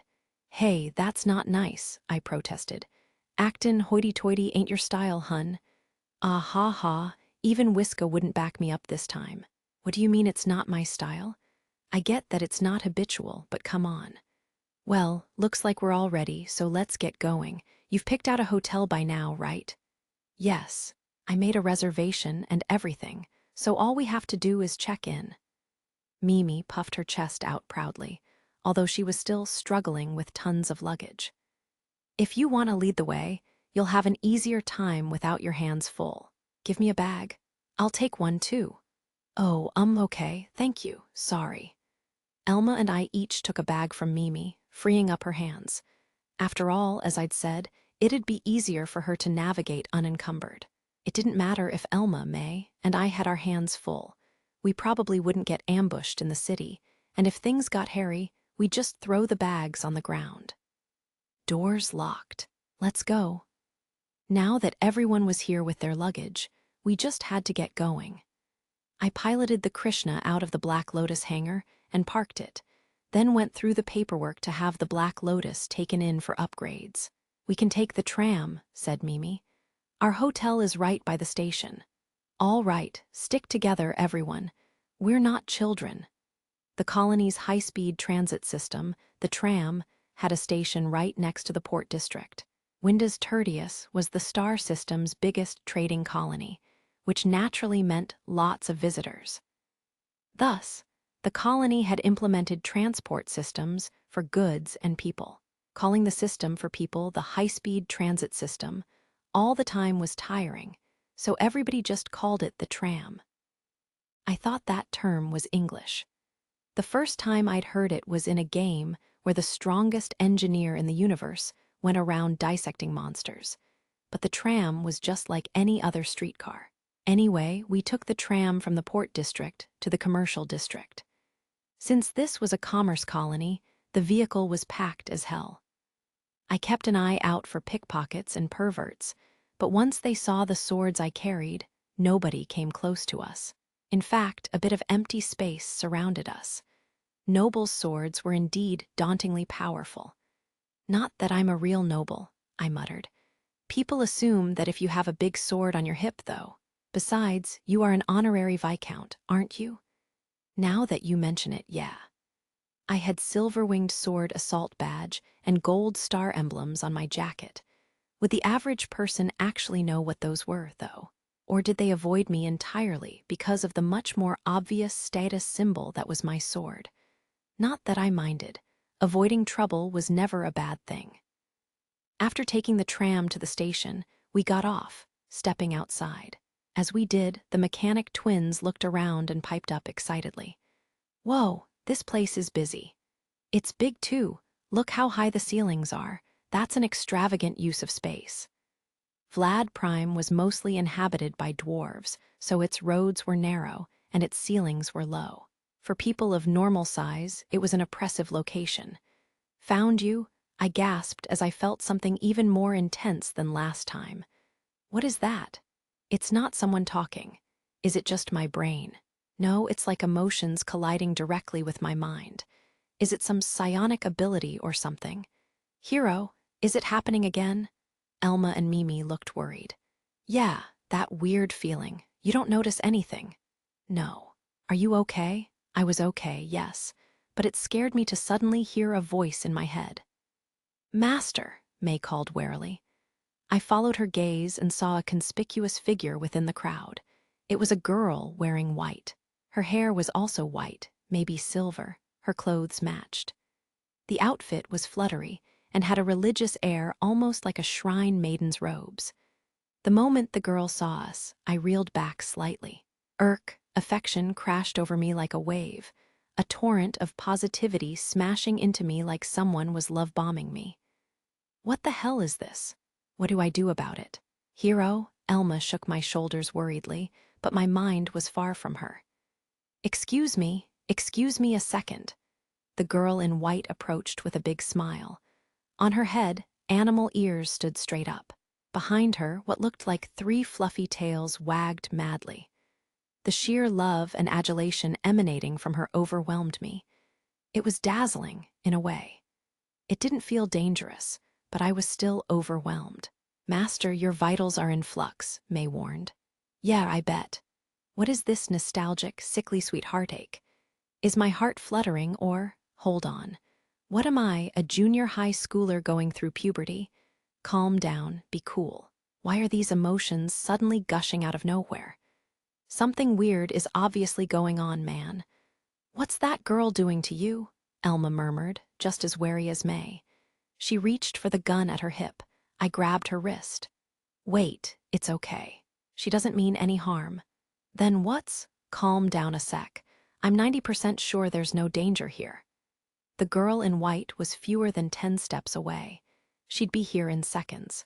In a cooler state of mind, I'd probably have wondered whether I should run for it or complained about her being aggravating, but I didn't have the wherewithal now. The cacophony in my heart was just too loud. An arm's length away from me, the girl in white stopped short. We finally meet, my lord.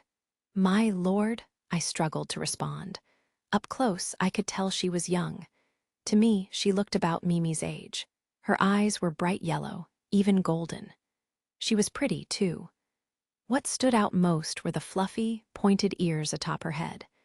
They looked more like a dog's or wolf's ears than a cat's, and her tails looked like a fox's. A shrine maiden with silver hair, ears, and 3 tails. That's a little overdesigned, don't you think? First of all, calm down a little, I pleaded. I feel like the emotions rushing out of you are going to crush me. Out of me. I am very sorry. My lord, let me take your hand for a moment. Seeing the girl clasp my right hand in both of hers, Mimi gasped. I didn't have it in me to reassure her. It took all my concentration to stop the deluge of emotions from washing me away. "Oh, is your eye open?" the girl asked. "That won't do. It's careless, leaving it that way. Excuse me a moment, my lord." "Hey!" Elma exclaimed. While she panicked, the girl took my head in her hands and rose to her tiptoes. Finally, her forehead touched mine. When I came to, I was standing in an unfamiliar building. I'd never seen it before, but its style was vaguely Japanese. I was on the dirt floor at the entrance, facing a raised wooden floor.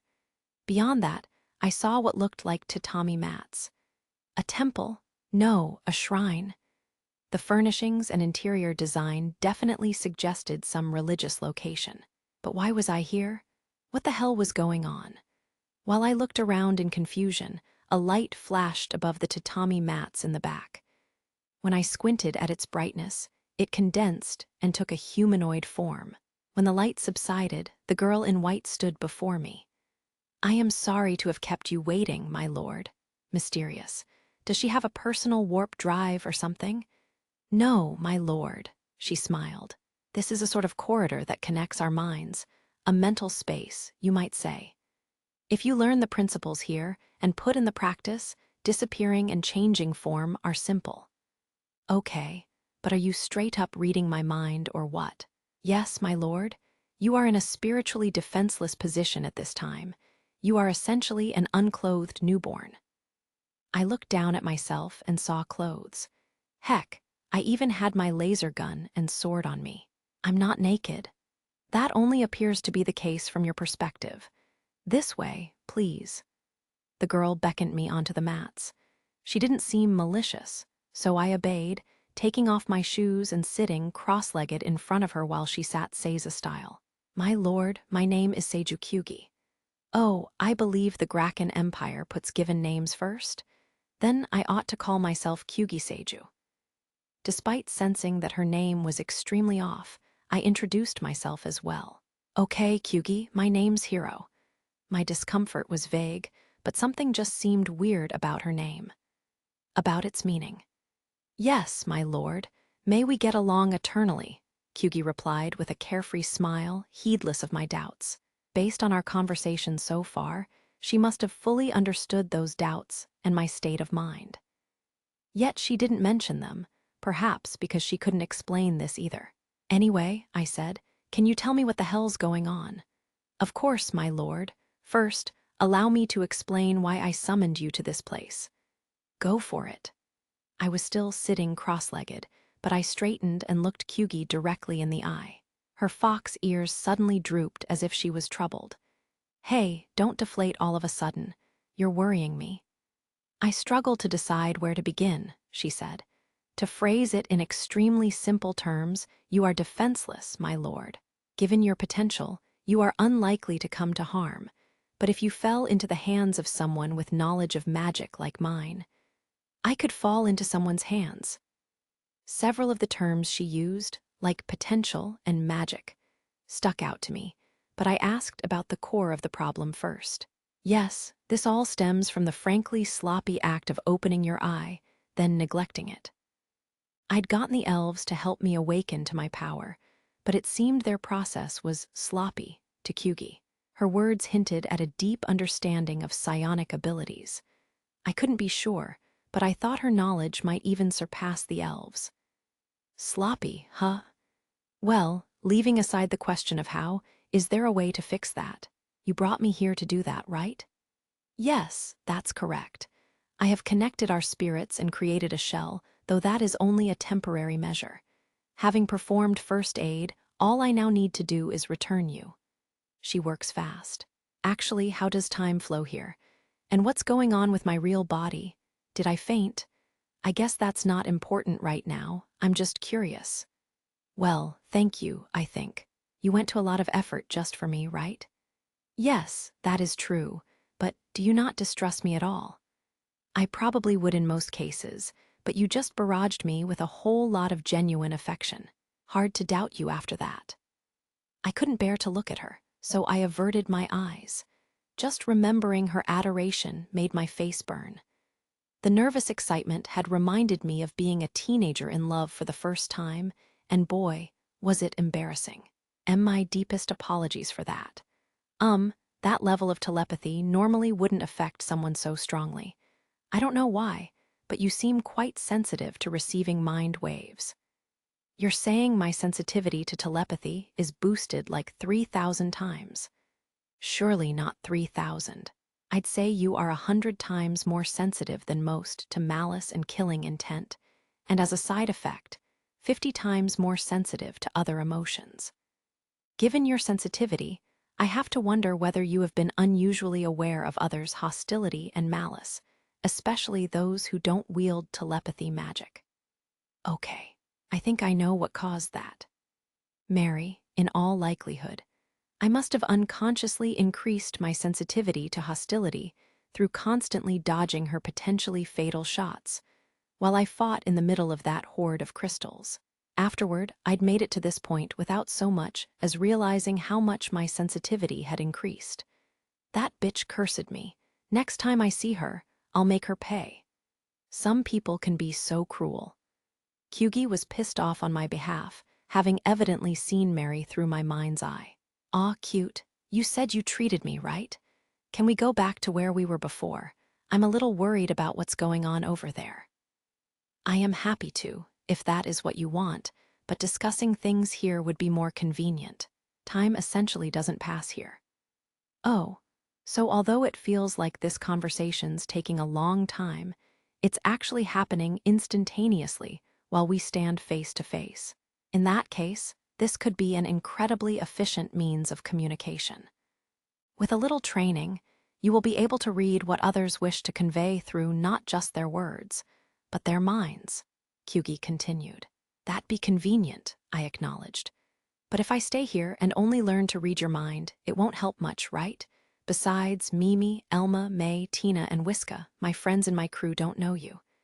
That is a good point, my lord. Also, the whole my lord thing, I'm gonna need to know why you call me that. Yes, I will gladly explain it, Kyugi replied. However, when we return, please remember you will need to control yourself through your own strength. My treatment is only temporary. Got it. Do I need training or something? Correct. We can discuss things further there. Light enveloped Kyugi, and she disappeared. At the same time, my consciousness melted into the light as well. When I came to, I saw the back of May's head. She stood in front of me to shield me from Kyugi. Please leave, she ordered. I recalled that May had been behind me before my consciousness moved to that weird mind space. She must have jumped in fast. I put a hand on her shoulder. It's okay, May. May whipped around, gazed at me for a moment, then backed down. I see I overstepped. No, I think your actions were reasonable. I should thank you. It made sense that she was leery of a random person who showed up out of nowhere and suddenly grabbed me.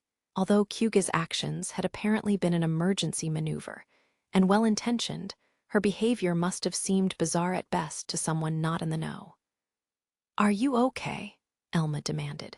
She didn't do anything weird to you. All we did was press foreheads. Is that really all? Not exactly, but really, she helped me out. I looked at the girl in white. Could you introduce yourself again? Kyugi, right? She smiled and bowed politely. Yes, my lord. It is a pleasure to meet you all. My name is Kyugi Seiju. I looked around for a moment. At any rate, we'll raise eyebrows if we talk here. How about we head to our destination? Excluding me, our whole group, which also included Mimi, consisted of pretty girls. I already heard people around us speculating that this was a lover's quarrel, talking about the girls fighting over the evil-looking guy. Saying they had bad taste, hey, would you cut it out? I'll fight you all, I swear. Okay, said Elma. You're going to explain this, right? That's the plan. You'll help, right, Kyugi? Yes, my lord. I will do my best to explain things. Okay. After that exchange, we walked for a few minutes in silence. Then Tina started to bombard Kyugi with questions. Your name's Kyugi, right? You're cute. Oh, are those tails? Mind if I touch 'em? You may, so long as you aren't forceful. Whiska joined in. May I too? Certainly. Behind me, Kyugi and the mechanics chatted like friends. As for me, Mimi, Elma, and May stood at my left, right, and back respectively. I was under strict watch, and the jealous gazes of the single men we passed scorched me. Hey, I hear you guys clicking your tongues and spitting in my direction. I'd do the same if I were you and saw two girls clinging to me. May couldn't cling to me since I was in front of her. She was carrying Mimi and Elma's luggage on her own, practically crushed by bags. Hey, Kyugi, where are ya from? I've never seen clothes like those before. The Holy Verthalt's Empire. I arrived at this colony just the other day. Whoa, that's real far. Did you get to the Graken Empire through a gateway? I am not sure.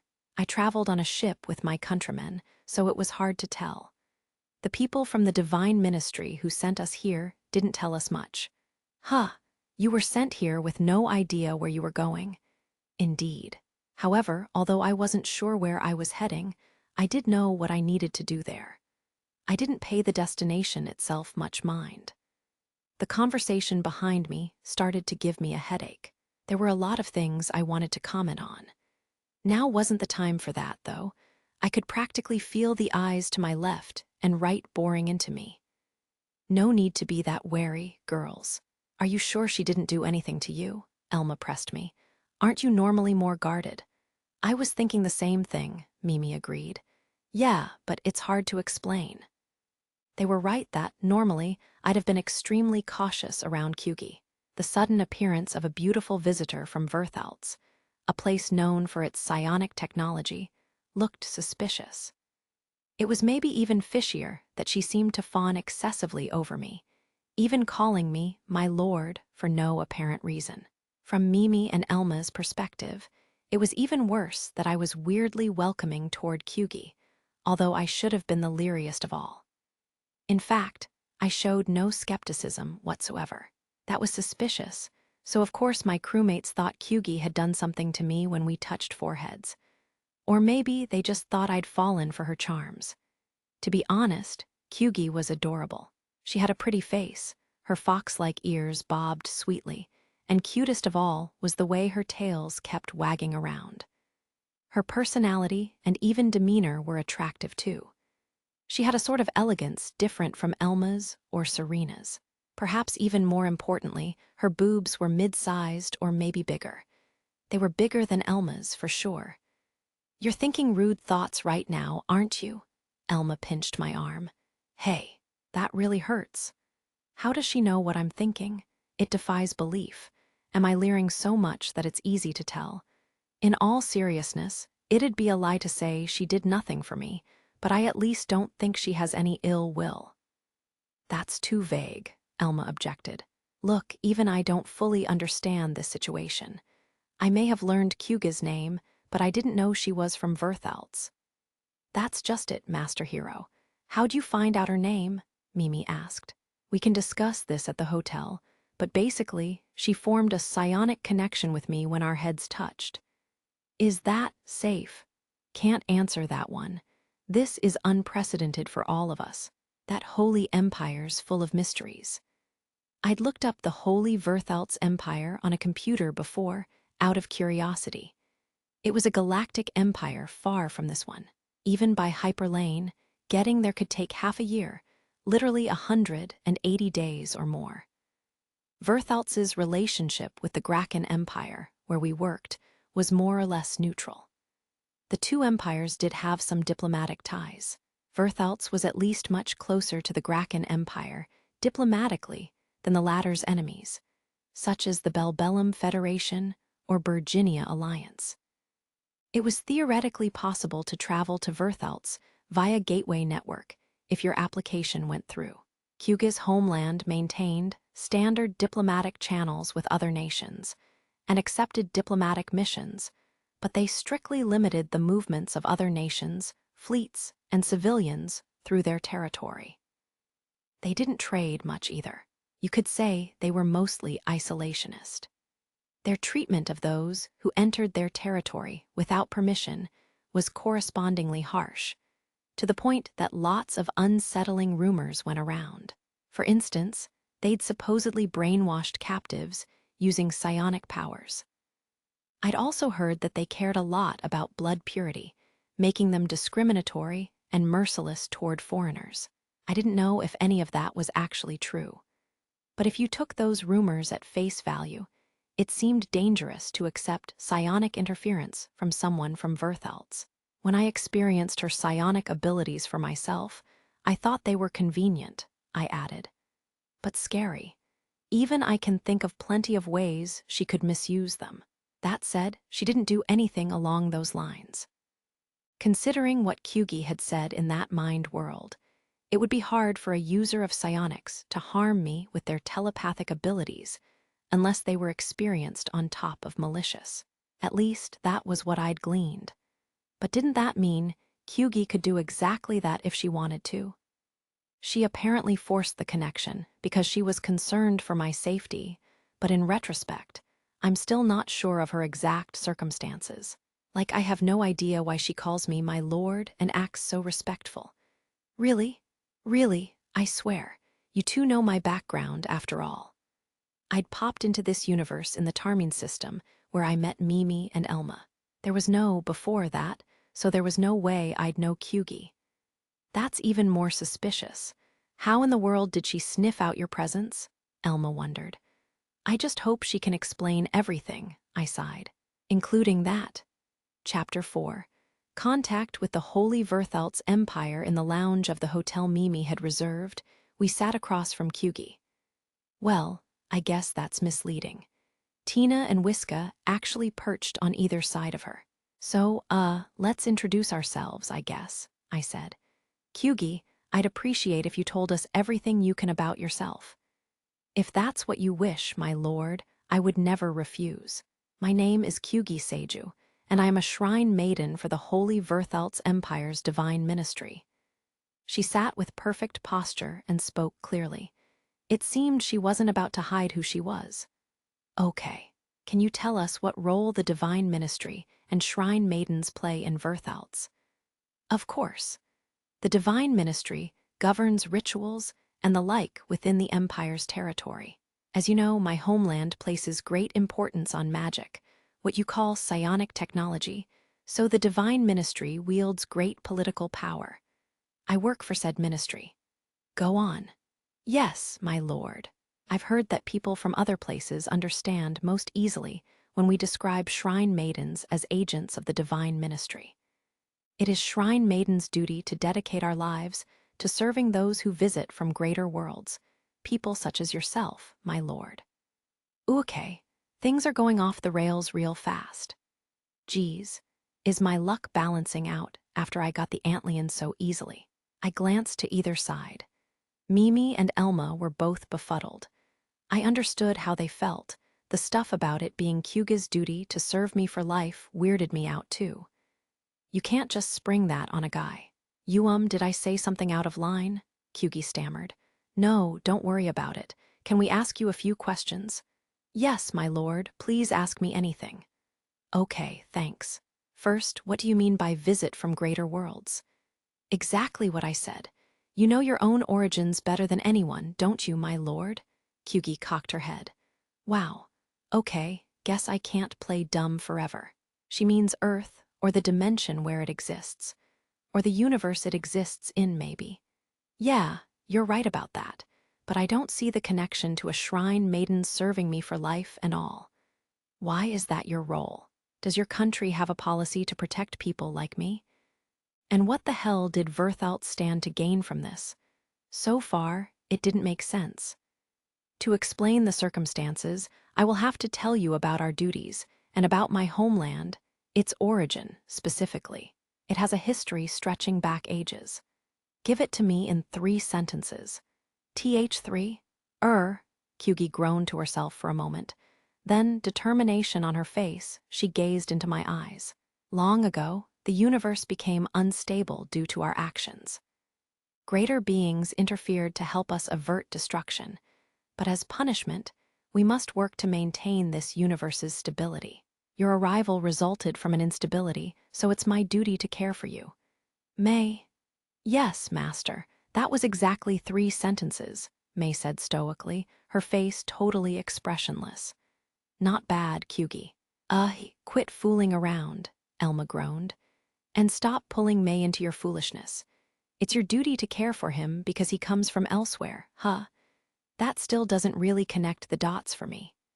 Our actions left this universe riddled with holes and cracks. On rare occasions, beings from a greater world fall into this universe. My lord is one example. Okay. A shockin' truth's been unveiled, hun, Tina said, although she looked unbothered. Is it true, though? Whiska seemed skeptical. Personally, I didn't necessarily doubt Kyugi's claim, but it wasn't revelatory. It was just too grand to comprehend. Arriving here means that you lost all connections, my lord. Your forebears, blood relations, friendships, status, home, and assets are gone. Is it so strange for us to atone for the actions that led to you losing such precious things? Kyugi gazed toward us with pure, unclouded eyes. Well, she's not wrong, for the most part. Everything she listed, I lost. But frankly, it still didn't make sense that my arrival in this universe was that distant empire's fault. I understand your explanation, said Mimi. But if Master Hero says he doesn't want your help, you'll have to accept that, won't you? Kyugi slumped sadly. Yes, that is true. Although she was the one offering to serve me, accepting indeed fell to me. If I said I didn't want her, then she couldn't force me to take her. Or maybe there was more to her country's policy. Wait, if I refused your help, what would happen to you, Kyugi? UMI would have to return to my homeland. Don't try to cover up the truth, I pried, eyes narrowed. I would be disposed of. Her fox ears drooped sadly. Disposed of. Such is the punishment for failing to fulfill my shrine maiden duties. Even I don't know how I would be treated under those circumstances. Oh no, Mimi was lost for words. Elma leaned back in her chair and sighed. Tina looked at me questioningly, as if asking what I was going to do, while Whiska patted the despondent Kyugi's back. I had a feeling, I said. Mimi, add her to our reservation. I can't just abandon her. Part of me feels like I'm being taken advantage of, but I couldn't sleep at night if I left someone with so much genuine goodwill to die. I can't save everyone, and I'm not about to try. But it's a different story when the person's already sitting right in front of me. Got it. Mimi jumped up and ran off toward the lobby. Here he goes again, Elma sighed. I'm leaving my final decision aside for the time being, I said. I can't give you an answer right now, Kyugi. But if you intend to take care of me, that means you plan to join us, right? Kyugi's ears perked up, and her tails wagged. Why, yes, if you'll permit it, I will accompany you to the ends of the universe. She looked genuinely delighted. To me, though, this was a migraine in the making. Joining me would mean spending time with everyone at this table. How well it would turn out is a question of compatibility. More importantly, everyone. How do I put this? Do I just say I'm hooking up with all of them? Wouldn't that imply that she should expect the same? That doesn't seem right, even if it's literally correct. My lord, yeah, my duty is to give you my body and soul, serve you, and support you. I don't want you to think you have to do that because of your duty or mission or whatever, but well, I guess I'm out of line saying that. My being with May proved me a hypocrite in that regard. To be fair, though, May was the one who'd seduced me. She'd kind of come to me with that in mind to begin with. Maydroids and other machine intelligences seemed to have a pretty romantic idea of love. The point is, we'd all have to be compatible. So consider this a trial period. Also, joining me would mean living the life of a mercenary, so your life would be in danger. You'd better be ready. No matter the danger, I want to be by your side, my lord. Kyugi gazed intently into my eyes, looking determined. What in the world had the holy Verthalt's empire driven into this girl? What kind of education did it take to make someone devote their life to a stranger and call them my lord? I figured Kyugi was about Mimi's age. It just wasn't right. Okay, then the rest depends on whether you get along with everyone. Yes, my lord, I'm sure I will pass this trial. Kyugi smiled sweetly. Yeah, I bet you'll be just fine. Elma looked happily around the room. Wow, very pretty. And spacious.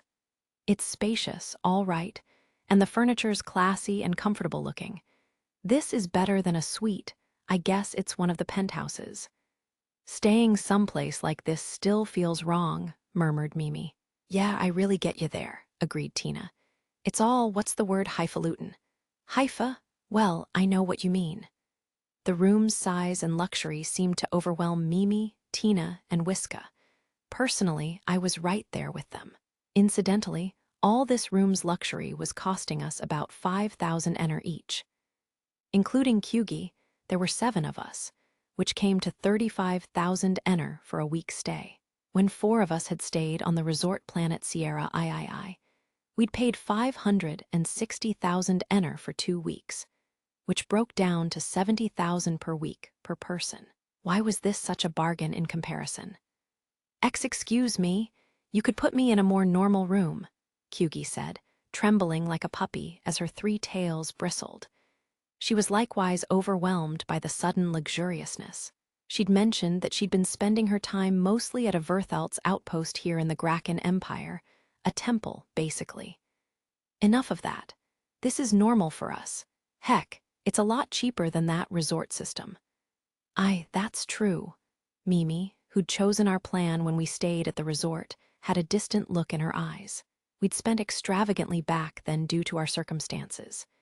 He's braggin' about resort systems now, wise. That's highfalutin. He does make a lot of money as a mercenary. I suppose he's well off. Aren't you two pretty rich now yourselves? I rebutted. Oh yeah, I forgot. The twins had made a combined 3,600,000 ener, their 30% cut, when we sold the ship we'd captured, which came out to 1,800,000 each. They could spend extravagantly and have money to spare, though it'd be gone in an instant if they, say, bought a ship of their own and upgraded it a bit. How do we pay taxes on this stuff? Does it count as contractor work? We're here on company orders, so is it compensation for employed work, or what? Maybe we should discuss that with the company or a tax bureau. The twins launched into a headache-inducing conversation. In my case, I was a merc first and foremost, although I had upper-class Graken citizen rights. Wait, if I'm a citizen now, doesn't that mean I need to pay taxes? I'd better ask May later. Mercenary was kind of a special occupation, and even I didn't grasp how taxes worked in the Graken Empire. I knew some were taken out of my government rewards, and I didn't think bounties on pirates were taxed, but I had no idea how that meshed with citizenship. Tax bureaus were scary. You had to watch yourself around those. Hide your income like an idiot, and you might get nunchakued to death. Fortunately, May could probably take care of the accounting for us. Come on, Elma demanded. Quit standing around and help us unpack. Yeah, I replied. It's not like I have much luggage. I'd only brought 1 bag after all. I wasn't sure unpacking was even necessary for me. Mimi would struggle more with all of her luggage, but she wouldn't want my help. Supposedly, women had things they didn't want men to see, even if they were close. I'd just give her space unless she asked for help. Oh, yeah. May, come over here for a sec. Yes, master. I took May into the master bedroom. That's a huge bed. King size, for sure. 3 people could sleep on that easily. I threw my bag on the couch and turned to May. She was on her knees in front of the bed. Not in the bed, on the floor. What are you doing? That might have come out a little harsh. You invited me to the bedroom, so I thought you might want this. No, Kyugi may need to get her things from the temple, so I'd like you and Elma to go with her and see what you can sniff out.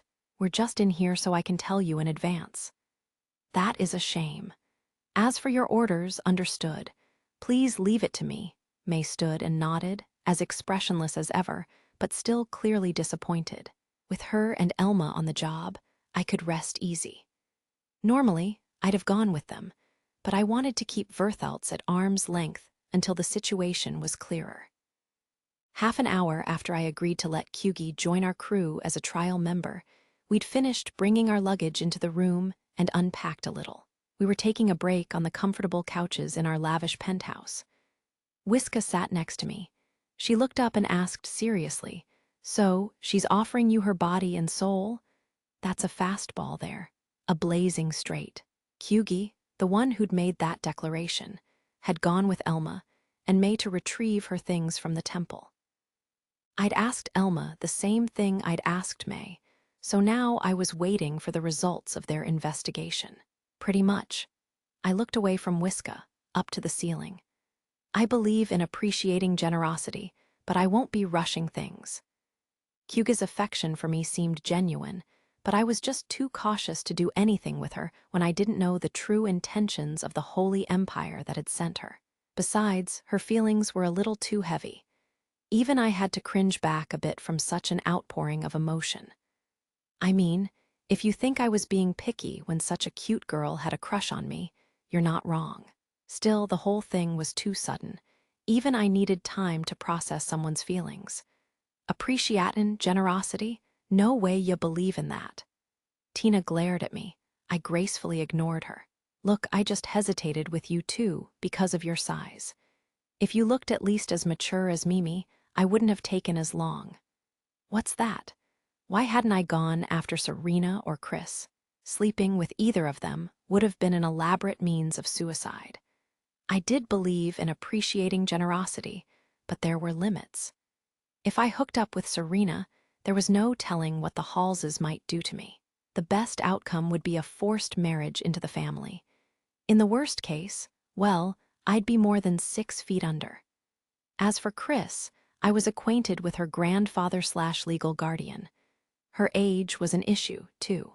Count Dalenwald would no doubt be pissed at me for corrupting his adorable granddaughter. It wasn't hard to imagine being forced to take responsibility in more ways than one. Mimi stared up from her tablet terminal. How much do you honestly believe what she's saying? I don't think she's lying, frankly. Her psionic abilities are the real deal. That's so? Tina raised an eyebrow. No doubt. She knows and handles psionics at a higher level than elves, so I don't think there's any room to question whether she's from Verthelts.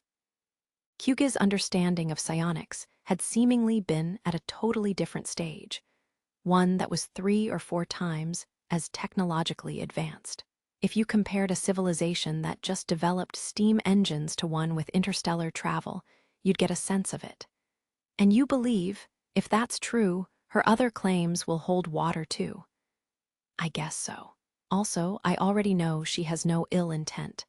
That's hard to convey, since I learned it from Kyugi's psionic link with me. But the bottom line is there's basically no reason to doubt her. Master Hero, could her psionics have brainwashed you? Same thing I was thinkin', Tina agreed. You think so? I get that, I do. But Kyugi could brainwash me way more completely if she really wanted to. Okay, I was reading between the lines. Still, I felt almost certain that, although Kyugi probably didn't approve of using psionics for such things, she could have brainwashed the whole crew with the exception of May. And May would only be immune because she was mechanical. Is it safe to bring someone with powers like that aboard? I think that depends on how much we can learn to trust each other, I replied. At a certain point, I might as well worry that Mimi would poison me, Elma would slit my throat, May would snap my neck, or Tina and Whiska would blow up the Krishna. It'll be hard to hear this from me, but try not to be too prejudiced against Kyugi. I think she's a good person at heart, even if she's kind of sheltered and strange. From our perspective, said Whiska, it's troubling that you're so supportive of her, even though you haven't known her longer than we have. Point taken. You couldn't really get why unless you experienced that telepathy stuff. At any rate, We need to take it easy for a while, and I think spending quality time together will help us all understand each other. If we just don't mesh well, I won't let her stay on board. If the addition of Kyugi upset the fragile balance of our personal relationships, then she obviously couldn't join the crew. My 5 girls versus 1 shrine maiden, you could guess which was more important to me. So you ain't set on bringin' her aboard? Of course not. Isn't that obvious? Hun, all right, if that's your thinkin', I'll be optimistic about this too. I don't follow your logic, Whiska told Tina skeptically. I'm also curious about why that convinced her. If that Kyugi gal has mind control powers and could brainwash ya all she wants, she might 'a' scrambled your brain like you said, right? Doesn't seem like she did, though. In other words, she avoided brainwashing ya, right? I guess so. That means she's got the sense not to abuse her powers willy-nilly, yeah. So we'll be fine. That's my take, anyhow. Don't you think you're trusting her too easily? Mimi was also dubious of Tina's optimism. The dwarf just shrugged. Maybe, but ain't it easier than Bane suspicious? Besides, I'm sorry to saddle May with the worryin', but we can leave figurin' it out to her, can't we? You might be right. Psionic powers couldn't brainwash May, at least. True. Since May was mechanical, it was hard to imagine her brain being tampered with via psionics. Even if Kyugi brainwashed the rest of us, May could deal with her. Is leaving everything to May okay? I think so, I declared. If it isn't, she'll let us know. If that was the case, we could figure it out when the time came. When May returned, we told her what we discussed in her absence. Yes, of course, she agreed enthusiastically. Please leave it all to me. Though her face was as expressionless as ever, her enthusiasm was palpable. If she had tails like Kyugi's, they'd probably have been wagging like hell. You really are suspicious of me. Kyugi slumped sadly. What do you expect? Elma grinned acerbically. The exchange with May had taken place right in front of Kyugi. I wouldn't normally say stuff like that in front of the person in question, but I'd done so now on purpose. Expect your every move to be monitored, Kyugi, I told her firmly. Yes, my lord. I will work my very hardest to earn everyone's trust. Cool, but don't get too nervous about it. A tense thread is more likely to snap. If you're tense all the time, you'll go around the bend. Better to let us see you as you are, especially if you have a clean conscience. Are you certain, my lord? Kyugi cocked her head. Sure am, I said confidently. To convince people at times like this, you really needed to nudge them, even if some might view that as bulldozing over concerns. As long as we're airing doubts, May, can you report on Kyugi's background check? Yes, I am ready.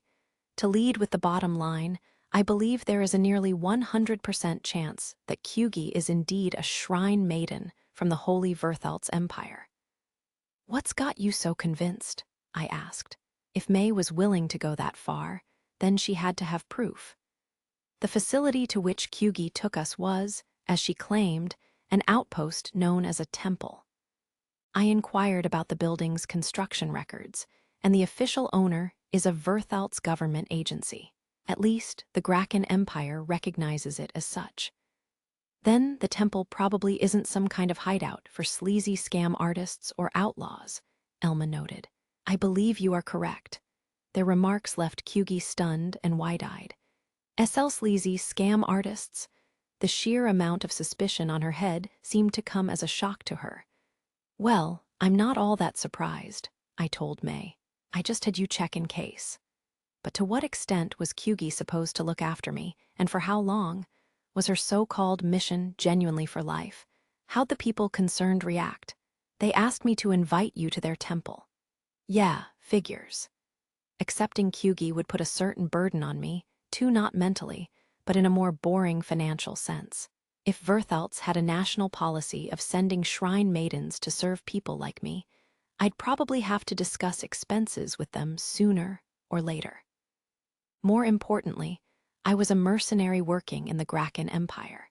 How would they feel about an agent of a rival empire's religious institution traveling freely with me?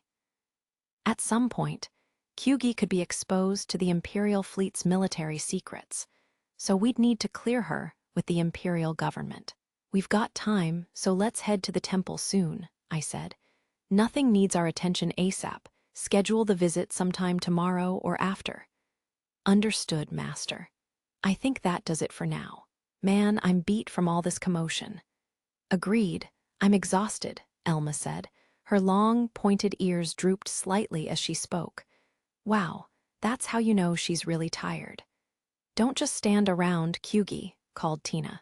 Put your stuff down. Come on, get over here. Thank you. Kyugi's brain seemed to finally restart after the preceding shock. She followed Tina into a room in the back. Kyugi's only luggage was tied inside what looked like a furoshiki. She must have traveled light thus far. All right, once Tina and Kyugi are done, let's go get some food. It's about dinner time, yeah. There was no morning, day, or night in a colony, but a fair bit of time had passed since we'd arrived at Winda's Tertius and eaten. Everyone was hungry. Besides, even if we didn't literally eat from the same pot, breaking bread together would be a great way to establish camaraderie.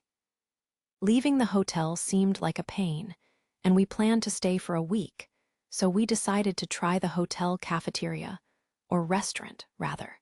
Whoa, this restaurant has chefs? Look, a dwarf. The kitchen at the back of the restaurant was visible to guests. In it, we saw a male dwarf and what looked like humans cooking together. Chefs in the Empire tend to be dwarves, right? In space, yes. People who have inhabited planets since olden days tend to have relatively intact cooking traditions, but most Imperial citizens leave meals to automatic cookers. What's the cooking situation like back in Verthaltz? I was raised in a facility under the Divine Ministry's jurisdiction, so I'm afraid I don't know much about common folk, Kyugi replied. However, I think many are capable of simple cooking. I have some meager skills myself. Her ears perked up, and she proudly puffed out her chest. It wasn't clear just how much she could cook, but despite calling her skills meager, she looked pretty confident. Wow, you could be a fourth skilled cook in our crew alongside Hiro, May, and Sis. More than half of the 7 of you can cook. That's incredible. You're right, replied Elma. Apparently, only 1 in every few hundred or thousand people in the Empire can cook. People like me who can't are actually the majority. She used the table's hollow display to bring up a menu. It was chaotic, combining fancy dishes with stuff you might find at an izakaya. Wow, weird. Whoa, they've got Imperial and Dwarven cuisine. Oh, I get it. That's because the chef's a dwarf. Imperial cuisine reminded me of a range of Western foods. The Graken Empire spanned countless star systems and had a vast history, so its current overarching culinary style had obviously absorbed many cultures. To me, though, it seemed like a haphazard mishmash of French and Italian food with other stuff sprinkled in. As for Dwarven cuisine, it was mostly dishes that went well with bread and booze. There were also fancy grilled dishes, fried foods, and various spicy flavors, sort of like Chinese fusion. Elven cuisine had Japanese aspects, but Japanese recipes didn't seem to fit into the framework of Imperial cuisine. What would you like, Kyugi? I asked. They're all dishes I've never seen before. She looked overwhelmed. Makes sense. Verthaltz is a distant nation. A visitor from there won't recognize the foods at a restaurant that only serves Imperial and Dwarven cuisine. Okay, then let's get a bunch of simple, unintimidating dishes for everyone to share. That seems a bit informal, but it's probably the best option, Elma agreed. I'll order some small plates. Mimi tapped the table hollow display, picking out several dishes. I couldn't help noticing that she was ordering a lot, but I chose to ignore that. Here in the Empire, people mostly eat food made from food cartridges by automatic cookers. What do you eat in Verthaltz? Meals cooked from fresh ingredients, if possible. When that isn't an option, we eat preserved foods. Advances in preservation technology have made delicious food possible without preparing the dishes on your own, so fewer people cook from scratch these days. Automatic cookers and food cartridges aren't especially common, though. Ooh, what kind of dishes do you eat? Tina asked. Different kinds of processed legumes. Farmed kairas are a staple as well. Kairas? Kairas are cephalopods with shells. Foreigners seem to find them unappetizing, but they're delicious and healthy. We also process a fish called chico and a root vegetable called caro, which is easy to grow and very nutritious. The leaves can be eaten too, so there isn't any waste. I see. Cephalopods with shells, huh? Like ammonites or nautilus mollusks. And processed legumes, well, you can make beans into basically anything. Back on Earth, soybeans are made into soy milk or tofu, and even the residue from tofu production is edible. Then you've got natto, boiled edamame, miso soup, soy sauce. People make all those from just one type of bean, so saying beans potentially implies a whole lot of variety. Plus, they eat fish and root veggies, huh? Do you not eat meat? I asked. We do, but it is very expensive. Things aren't much different here in that regard. While we talked, our food was brought to the table. The main dish was a large flatbread with various toppings, like a pizza. Other dishes resembled mashed potatoes, grilled meat, and more. Incidentally, there were no soups. Even liquid-based dishes were thick enough that they were more akin to pastes or sauces. Is that meat? Kyuga's eyes sparkled as she looked at a skewer of whitish grilled meat. What kind is it? I shuddered. Cultured, Mimi replied with a somber look. Ah, well, I guess we're used to it by now. Yep. We'd visited a cultured meat factory one time and come out traumatized, but fortunately, we could eat it without much stress lately. However it started out, it was just meat now that it was processed. It was good when you tried it, so stressing over it didn't help you at all. Mimi loved to bring weird foods aboard the ship and have taste-testing parties, so we were used to out-there culinary experiences. So what if the cultured meat came from gross tentacle monsters? There were worse things out there. Trust me. It might be cultured, but it's genuine meat, I told Kyugi. We can order more if we need to, so dig in. Are you sure? Isn't this a luxury? Kyugi, quit worrying about it. If you're gonna come with us, this is just the beginnin'.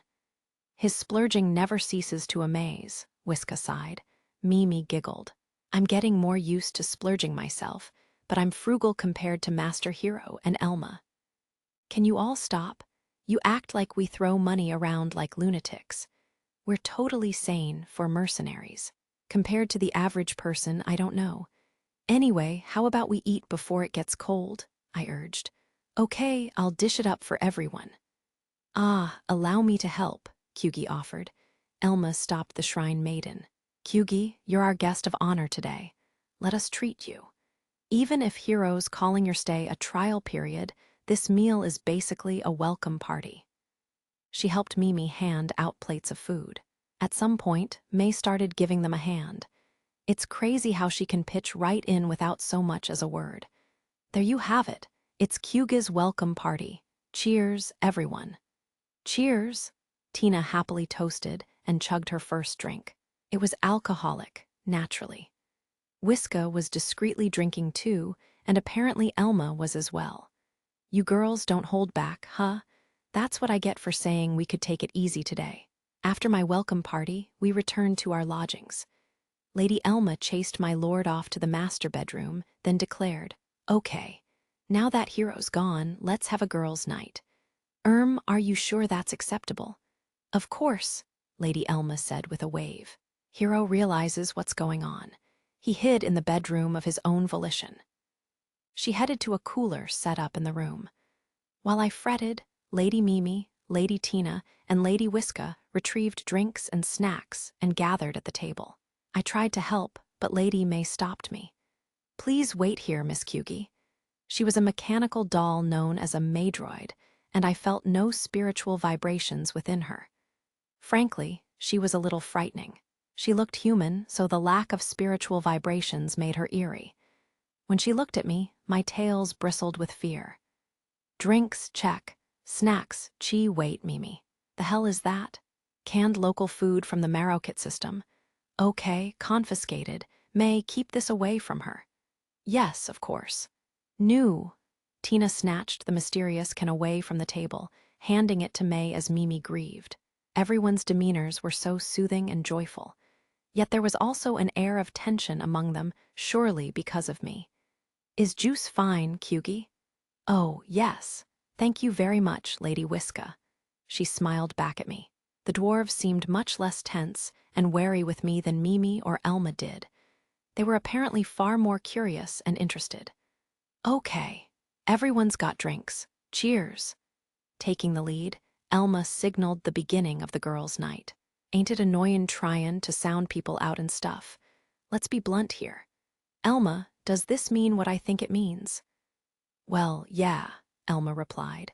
Kyugi, Hiro seems willing to take you with him, and I have no intention of objecting. Mimi, me neither. Master Hiro often brings girls along, and he's never been wrong about who he added to the crew or got together with. If he brings in Kyugi, I don't have any reason to balk. Mimi and I are on the same page, Elma emphasized. If Hiro were just a horn dog, we'd have to tighten the reins a little, but he's not. Otherwise, we couldn't relax on board today. She sipped from her cup, gazing into space. I couldn't discern the details on her mind, but she seemed to be imagining potential futures, or perhaps ruminating on the present. Cheers to your new, free life, Kyugi. I mean it. Also, I have a question for you. Of course. Ask me anything, and I will do my best to answer. Yeah. Okay, I'll go right ahead. I can't get this one question out of my mind. Earlier today, you met Hiro for the first time, right? So why did you already feel such affection, devotion? It is devotion, isn't it? That's exactly right. Ever since I learned about my Lord of course, I'd overlooked something. Back home, it was natural for people to know their soulmate in advance, but that wasn't the case in foreign realms. My homeland possesses divination technology. Divination, huh? Can you tell me more? It's similar to fortune-telling. Through divination, one can gain a foretaste of the aura of one's fated partner, and the bliss one will feel near them. That is how I came to know my lord before meeting him. Now they're sure to understand. Wait, why is everyone looking at me with such suspicion? All right, that sounds fishy as hell. It's like a power from my holonovels. Tech in Verthaltz is different from ours. It might strike us as fishy, but for those folk, it could be normal. Maybe the divination we know of is entirely different from theirs. What does this all mean? It's as if my words didn't reassure them at all. That was the truth, so how do I get them to understand? That may be the case. Sheesh, whatever. Elma moved on. So, how did you feel when you met him for real? It must have felt different from divination, right? Naturally. When I first saw him from afar, I felt deep relief and satisfaction, as if I'd finally found my other half. And when I got closer, locked eyes and exchanged words with him, those sharp eyes, the way his voice tickled my ears, and, abashed, I shut my mouth. And Elma urged me to continue. It would be dishonest not to answer when I'd come so close. They're going to think I'm disgusting. Well, it may be shameful, but his scent, I suppose it somehow shook my core, I answered evasively. That's it. I can't stop them from drawing lascivious conclusions now, but even I have a sense of shame, a final line I won't cross. If they question me further, though, I'll be forced to answer. Ooh, you must have a good nose or something. Is that some kind of scent fetish?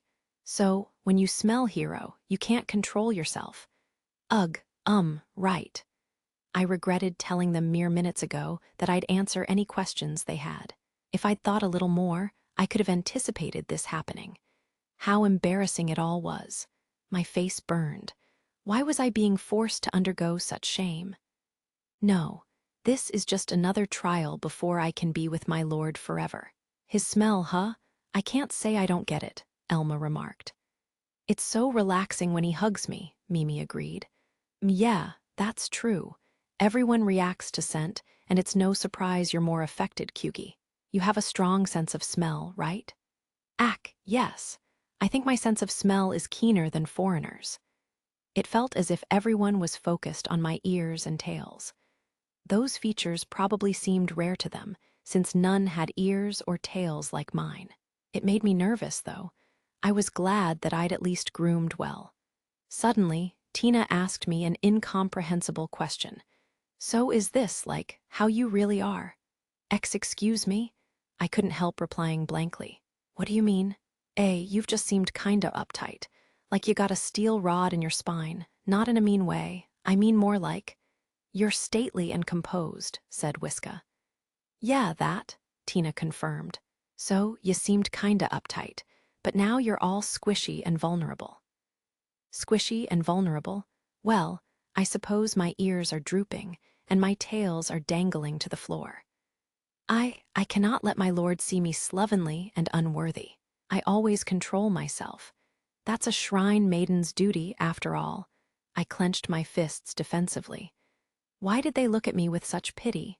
It was incomprehensible. "What do you think?" Might as well see how it goes, you know? If it's unbearable, we can come to her rescue, though I doubt she'll need it. Hero's sure to notice first. I wouldn't say he's sharp, but he's not dense either." They were huddled together, whispering about something. My ears picked it all up, but whether I understood the conversation was a different question. It seemed to be about my relationship with my lord, and it sounded as if they were on my side, so I refrained from pressing them on the details. May had been staring at me for some time. It was making me uncomfortable. Noticing my gaze, she informed me, "I am collecting data." "Okay," I replied. I didn't know what sort of data she was collecting. And why was she staring so intently at my ears and tails?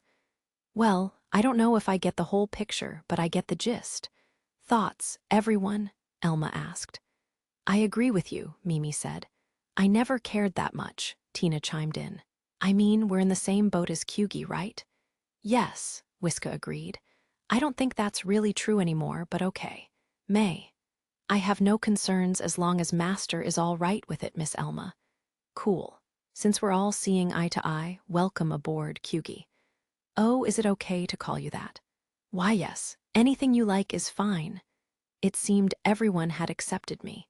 I couldn't stop wagging my tails in joy. I was sure no one could blame me, but it was admittedly embarrassing that my tails revealed my emotions as though I was a child. "Okay, I'll call you Kyugi too," Mimi declared. "I'm looking forward to being your friend." Likewise, Lady Mimi." "Hey, we'll live together from now on, so no more lady stuff," Elma interjected. "You can call me anything you want, as long as it's not that." "Very well, Elma. If we start worrying about titles, I'll have to call Mimi and Elma Lady too," Tina joked. "Or maybe an even higher rankin title." "Sis, hush. Oh, may I call you Kyugi too?" "Yes, Whiska. Tina, what do you mean by even higher ranking?" We can talk about that later." After things calmed down, Elma interrupted. "Anyway, another toast to Kyugi. Cheers." She again raised her glass. I was so relieved that they were all good people. We would have much to learn about each other, but I felt I could handle it. I accepted a rather strange-tasting drink, breathing a heartfelt sigh of relief. After that, I was able to hear many candid stories about my lord. I got a little overexcited and began asking questions eagerly, which led to my being teased. The day after the girls' welcome party, I woke, had breakfast, and went straight to the Holy Verthalt's Empire's so-called temple. Last night, I didn't really know what had gone on. I'd slept alone while the girls partied together. They'd apparently talked about a lot of things I'd prefer not to hear, so I shrugged it off. Perhaps thanks to their efforts, though, the girls and Kyugi had gotten to know each other way better than I'd expected. I was relieved that they'd gotten friendly so fast. I only took May and Kyugi along on the trip to the temple. The twins were at work at Spaced Wurger, and I'd asked Mimi and Elma to go shop for us. According to Elma, Kyugi had brought over the bare minimum clothing and personal effects. That concerned the other women. Mimi and Elma were apparently shopping mostly for things that they wouldn't need Kyugi's input to buy. They'd bring the shrine maiden shopping sometime soon for the rest. Let me just say now, I don't want trouble with the holy Verthalt's empire, I warned May. I only want to get what answers I can. Yes, master. Understood, May assented. Kyugi peeked up at our faces with concern. You don't have to be so worried. We can handle this. We'll treat them the same way we treat the empire, be easygoing where we can, I said. That doesn't mean meeting every crazy demand, but when it's possible, we can compromise. My hard line is anything that'll negatively affect future work. As long as that line isn't crossed, I'm flexible. By setting that clear boundary in advance, I could keep my head on straight when the discussion began. Why would I compromise with Verthalts? Well, I could use the power of money or the threat of violence to outmaneuver private companies, other mercenaries, and colony bureaucrats, but not an entire galactic empire. That was an enemy that a single merc couldn't hope to contend with. Anyway, that's the plan, I added. Is that the building? Yes, Kyugi said proudly, spotting the building. That's our temple. Not to sound rude, but the structure stuck out like a sore thumb. It looked like a shrine, but the materials and decor had a high-tech vibe. Beyond the torii-like gate was a walkway. It appeared to be made of stone, although I didn't know whether the material was real. The walkway was lined with gravel. Amazingly, plants sprouted out of it. At the other end was what looked like a large shrine with a few other buildings attached. The most eye-catching thing on the temple grounds was, "What the hell is that?" I gaped. In front of the shrine was an orb of purple smoke, no, flame. Either way, it was floating in midair. Was that orb made of some kind of condensed psionic energy? I definitely felt power emanating from it. I believe that is a communication device utilizing psionic technology, May replied. Its workings are unclear, but that is how the Holy Verthalt's empire explained it to the Graken Empire. Really? To me, it looked like an evil interdimensional gate. But if May said it was a communication device, and Kyugi didn't argue, May must be right.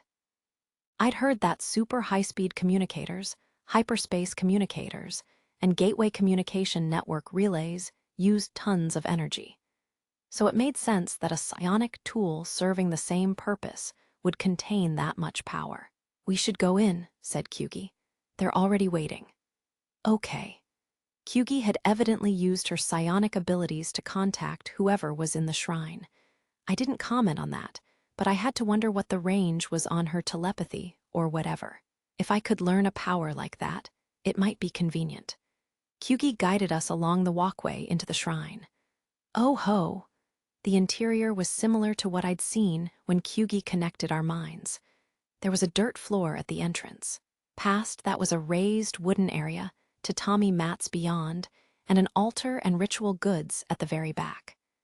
We've been waiting for you. Two people stood at the boundary between the dirt and wooden floors.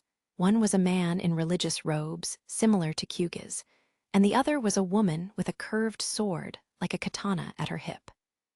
She wore a large-sleeved kimono and a hakama, combining grace and mobility. Maybe she was a military officer. Neither were mere humans, they both had animal ears. The man's looked like a wolf's, and the woman's I couldn't tell. They were a little rounder, so maybe she was a tanuki, raccoon, or weasel. Hi there.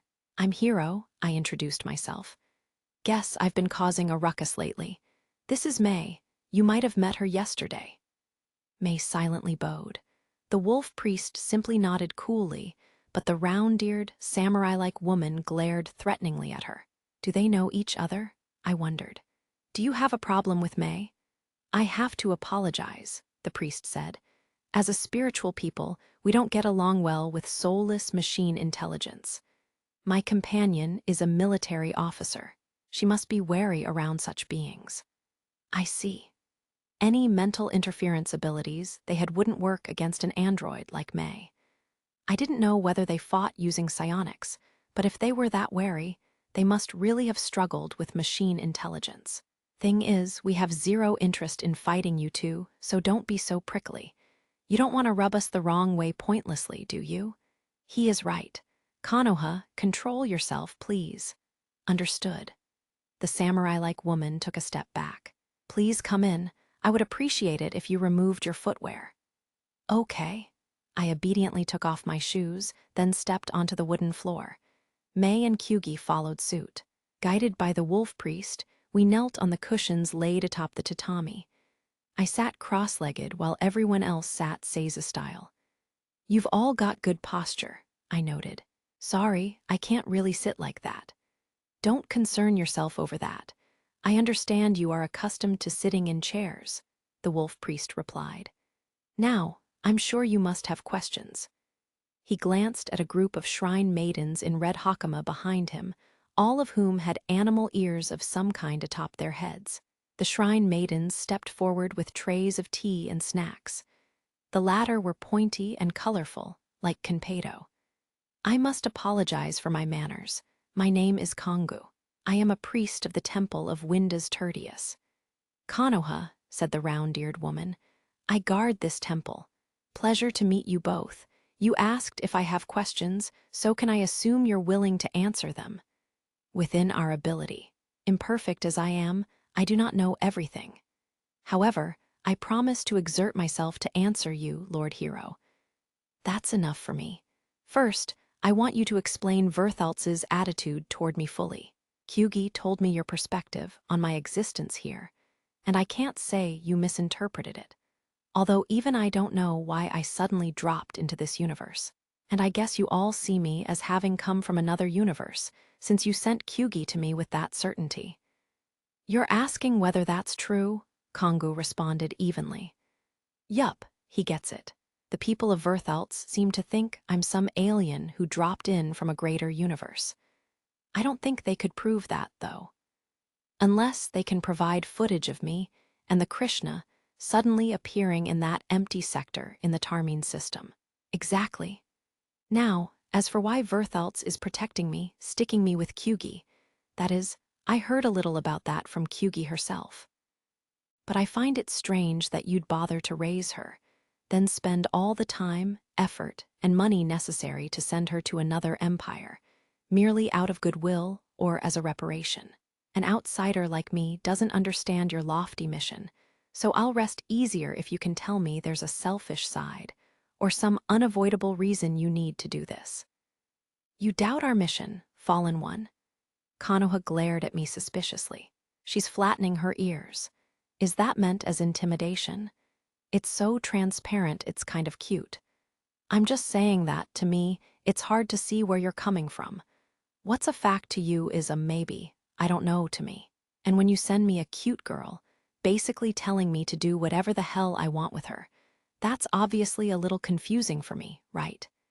Is it that strange that I'm trying to figure out what you expect in return, your ulterior motive?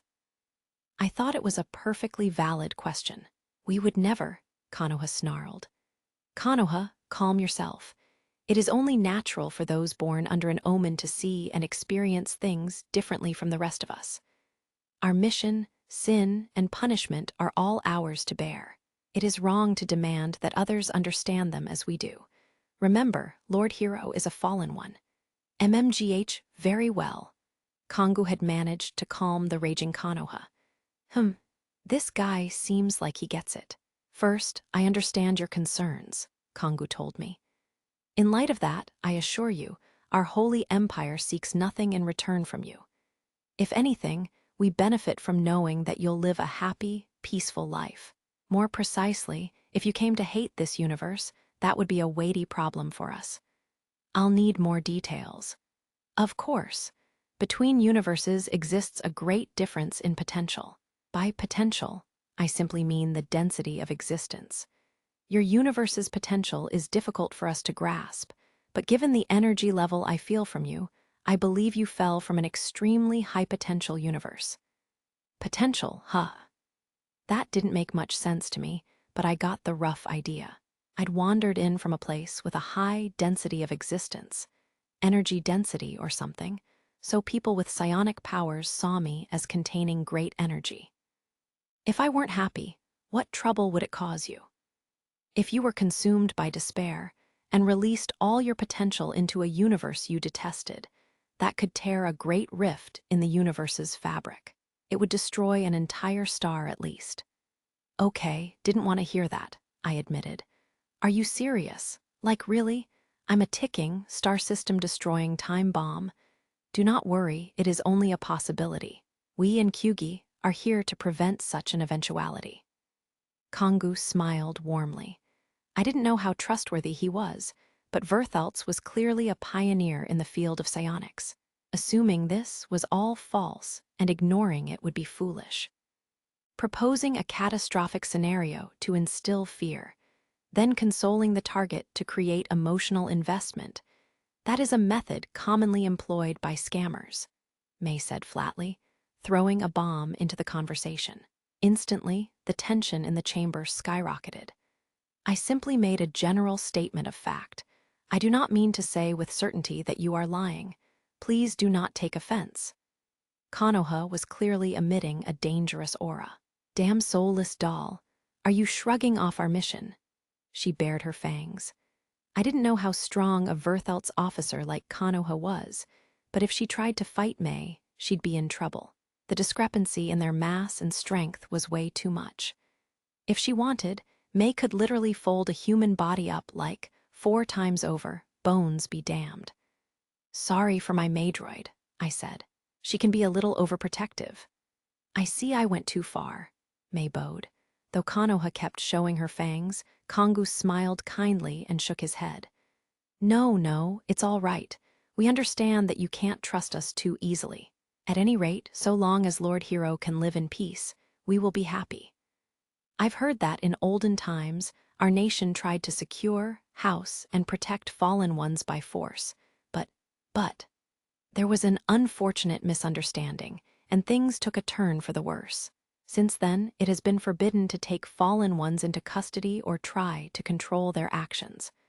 Thus, we have no intention of crossing your boundaries. Sending a shrine maiden such as Kyugi to accompany you is a sort of insurance against the worst. Insurance? Yes. Put bluntly, she is present to sacrifice herself to save you from danger if needed. Holy crap, this guy's talking human sacrifice now. Even I'm disgusted. Consider it evidence of just how crucial it is that we prevent fallen ones from despairing. Maybe it's weird for me to say this, but if fallen ones are that dangerous, wouldn't it be fastest to just kill us in our sleep? Before the protection plan was enacted, some 5 centuries ago, such measures were indeed attempted. Some were successful, but our nation suffered immense damage due to failed attempts. Fallen ones typically harbor extremely powerful magic. If cornered, they often awaken to that magic in order to protect themselves. So if their lives were in danger, their psionic abilities kicked in so they could fight back in their final moments. In the end, that was a disaster. Worse, those attempts on fallen ones' lives often resulted in the despair I have now mentioned repeatedly. 3 star systems were destroyed, including 2 habitable planets. Oh, that's how you settled on the current approach, huh? Correct. In the end, we decided that the best method was to support fallen ones wherever possible, without interfering excessively. Furthermore, we take the second best measure of dispatching a shrine maiden in case things take a turn for the worse. We do detest the fact that that places such a burden on individuals like Kyugi, or, at least, I do. Kongu looked at her. She shook her head in response. Thank you, Father Kongu, but I'm happy I can serve my lord. I appreciate you saying so, but I struggled to deal with Kyugi's straightforward adulation. Konoha seemed confused and unhappy. Fallen one Lord Hero, are you dissatisfied? She asked me. From a fellow woman's perspective, I believe Kyugi is a perfectly appealing young lady. Appealing, huh? That's not wrong. Kyugi's definitely cute, and she seems nice. I'm not dissatisfied at all. Just struggling under the weight of all this responsibility. One word of mine will decide Kyugi's future. If I accept her role, she'll serve me forever. If I refuse, she'll be disposed of, won't she? I don't know what that means, but given your attitude toward your mission, I doubt she'll be treated well for failing.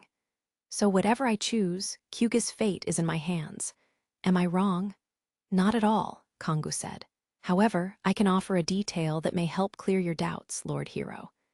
Oh, what's that? Kyugi and Konoha have seemingly forgotten this, perhaps because it is so normal to them. But our country has made great strides in magicology, what you know as psionics. Yeah, so I've heard. I knew and had experienced Verthaltz's psionics firsthand. I'd engaged with Kyugi's telepathic abilities, and I'd seen her use the temple's long-range communication device. It was easy to imagine that her homeland's psionic tech was formidable. One arena of magicology involves predicting fate and the future. We haven't yet developed far-future prediction, but it is possible to divine general aspects of the future, what path one should take in life, and the results one can expect from said path. Verthaltz decides people's futures through divination. Seriously? Does that mean Kyugi became a shrine maiden, living to serve a total stranger because of divination? Yes, my lord. I was born and lived to this day, entirely to serve you. She turned her innocent, confident gaze toward me. I reeled back a little. Whoa. Lord Hero, the future is not a singular thing. It diverges into countless complex branches based not just on one's own choices and actions, but how they interact with the choices and actions of others. Amid those, Kyugi found the future she desired, walking that path to arrive at this very moment. No one forced her. She did it of her own free will. I see. It came as a surprise that she'd chosen to pursue that path to this point, but maybe that would be normal in Verthaltz, since they'd systematically developed divination technology. If they predicted the future with near certainty, rather than through mere guesswork, then basing your lifestyle on those predictions might have been viable.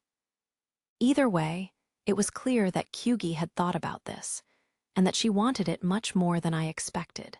Okay, I get it. For now, let's say I'll accept her on my ship. That decision will ultimately depend on how well she gets along with the crew. But just so you know, if you demand her back after I've let her join, you're not getting her. No, of course not. Kongu's smile broadened. Now, with that settled, shall we discuss more practical matters? Chapter 5.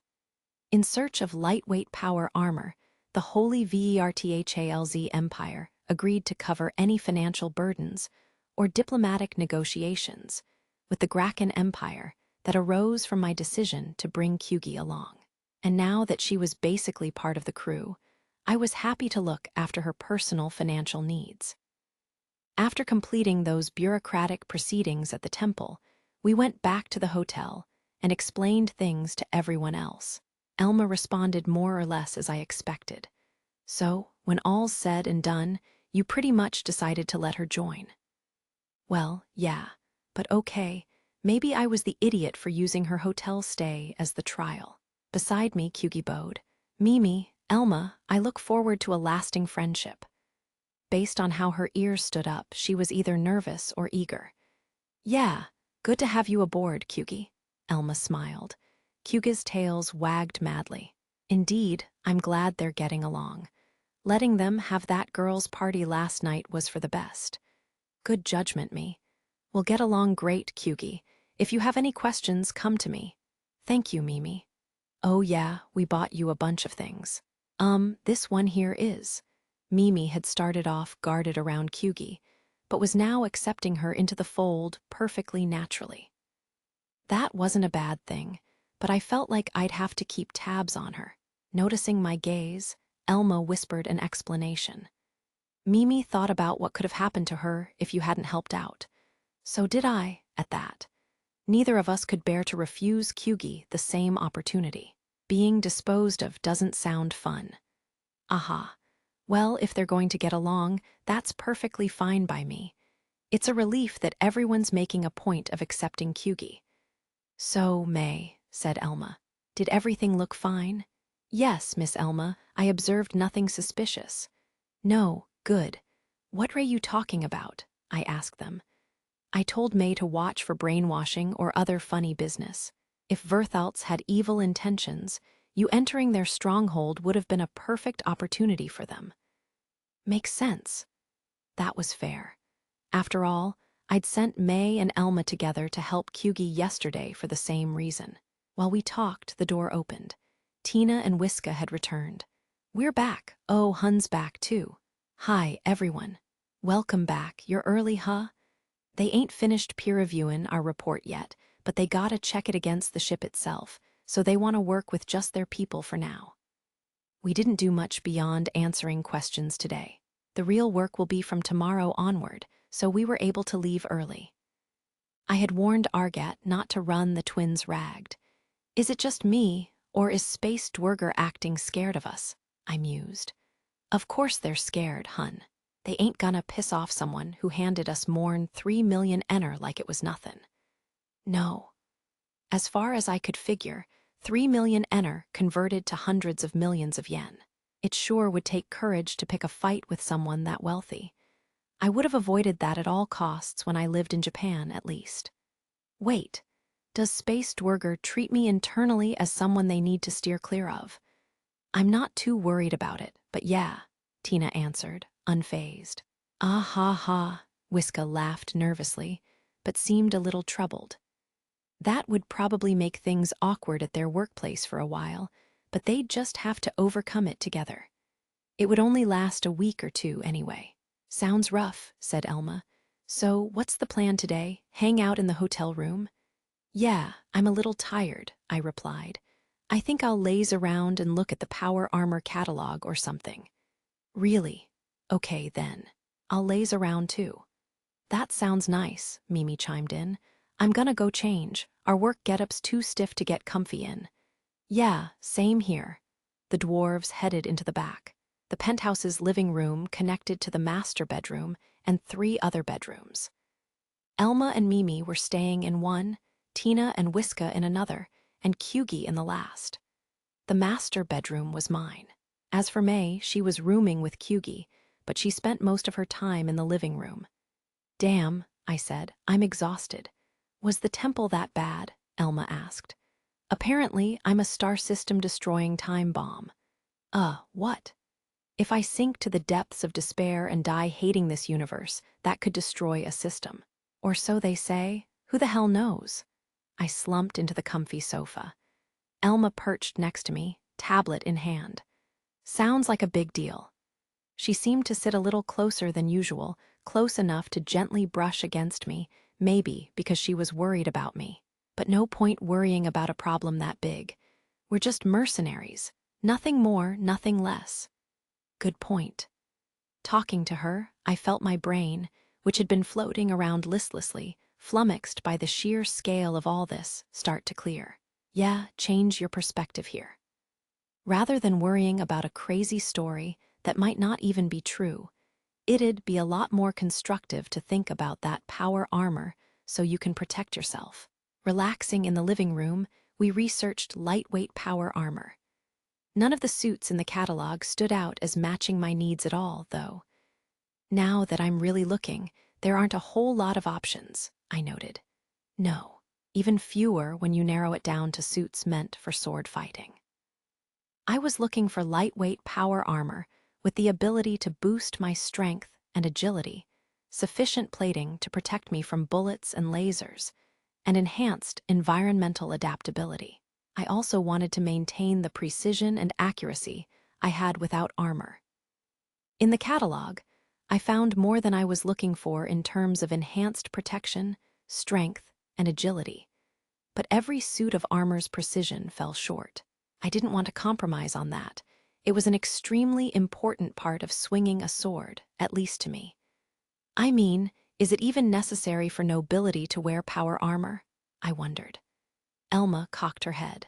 I wouldn't say no outright, but the lightweight armor on the market doesn't seem like a good fit for nobles. The armor in the catalog offered environmental adaptability, shields, jump units that let wearers fly short distances, booster units for rapid acceleration, thin plating, and occasional stealth specialization equipment. We just couldn't find anything made for close quarters, sword-based combat. Tina and Whiska returned from changing clothes, sat on the couch across from us, and joined the conversation. Normal power armor can't provide free movement neither, but that's a hole Another kettle of fish, right? Said Tina. Thing is, noble folk already have augmentations that give 'em tons of strength and improve their reaction speed, don't they?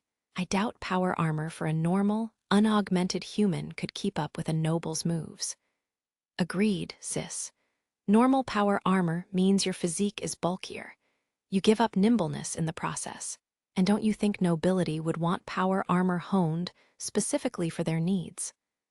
Wiska had started spreading the contents of a pouch on the table, including a brush and hair ties.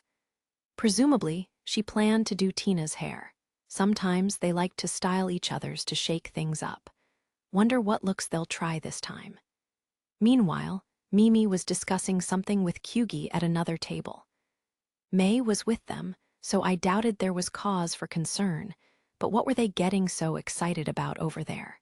Guess I should be glad Mimi's talking to her enthusiastically. I'll leave them be, though I am curious. If we can't find decent armor, do you think I should undergo augmentation? I asked Elma. It might be a good idea, but if you do, you won't be able to work for a few months. Speaking from experience, huh? As a member of the Wilrose family, and by extension imperial nobility, Elma had undergone bodily augmentation herself. That was why her thin arms were so much stronger than mine. The process had only boosted her physical capabilities and reaction speed. She hadn't gotten the brain processing speed upgrade that heads of households got. When they perform augmentation, how does it actually work? It depends whether you're getting bionic or cybernetic augmentation, but they're similar in that both are irreversible and fundamentally enhance your body. Okay, they have distinctive traits, though, right? I don't know everything about augmentation either, Elma replied, but the raw results of bionics-based treatments are typically inferior. The treatment time is longer, and afterward, your body takes longer to acclimate to the bionics. Still, they're easier to maintain and they strain the body less. Also, the more you train, the stronger the augmentations get. Cybernetics treatments augment you way more quickly, and people say you see the effects right after the procedure. You can't train them like bionics, but you can upgrade them. They're also not perfectly maintenance-free, so that takes up some time. Gotcha. You're bionically augmented, right, Elma? Yep. Bionics are more common here in the Empire. The nobility apparently doesn't like the thought of replacing body parts with machines. Elma shrugged. I'd heard that imperial nobles had a general distaste for machine intelligence. It made sense that they didn't want to become more similar to machines by replacing body parts with cybernetics. While we discussed options, Mimi and Kyugi stopped chatting and came over. Mimi had Kyugi sit next to me, across from Elma, then sat on her other side. What's up? I asked. Kyugi was interested in your conversation. Oh, wonder why? I looked at Kyugi, who appeared a little apologetic. She spoke up timidly. I heard you talking about augmentation surgery, I'm sorry. I didn't mean to eavesdrop. Nah, don't worry about it. I glanced at her big, twitching animal ears. Those do look like they hear better than a normal human's. Wonder how they compare to Elma's elf ears. My lord, Mimi told me that you would like to wear a suit of armor called power armor to improve in combat. Is that true? Yeah, that's right. I can't find any that I like, so we were discussing whether I should look into bodily augmentation. I see. I don't mean to meddle in your affairs, but I don't believe that's necessary. You don't. Got a reason for that? Yes. The potential surging within you is currently being released unutilized. If you can control it, however, it should shield you much better than any power armor. Everyone besides Kyugi and May made the same sound I had. Did I say something odd? Kyugi cocked her head, confused. No, I just kind of abandoned that general direction. Abandoned? Yeah, I mean, think about it. If a guy without power armor wielded physical power greater than that provided by power armor, and unleashed some weird attack that blew away a mountain while magically deflecting lasers and bullets, people would obviously find that weird, right? By letting others see something that insane, I'd be begging for trouble. I think it's safer to avoid developing my strength in that direction and instead use something like armor so I don't reveal my power level. Kyugi nodded in understanding. After a moment's thought, she replied, Mimi told me a bit about this power armor. As far as I can judge, people from my country fight with similar or greater strength without such equipment. I don't think it's remarkable myself. Ugh, really? Scary. Is that Konoha lady from the temple that strong? Got it. Don't underestimate military officers from Verthalts. I believe you could wield power capable of felling whole armies of our soldiers, my lord. If your only concern is that you would be conspicuous, could you not simply use less power? Under the immense weight of Kyuga's innocent gaze, I wavered. Well, maybe, but, to be fair, it wasn't my style to abandon a potential ability and avoid the optimal way of doing something just because I was scared of standing out. I needed to use every resource I could. Yet, you make me sound like a super Saiyan. I always thought it'd be cool to fly around shooting Kamehameha waves, but that doesn't mean I want to do it in real life.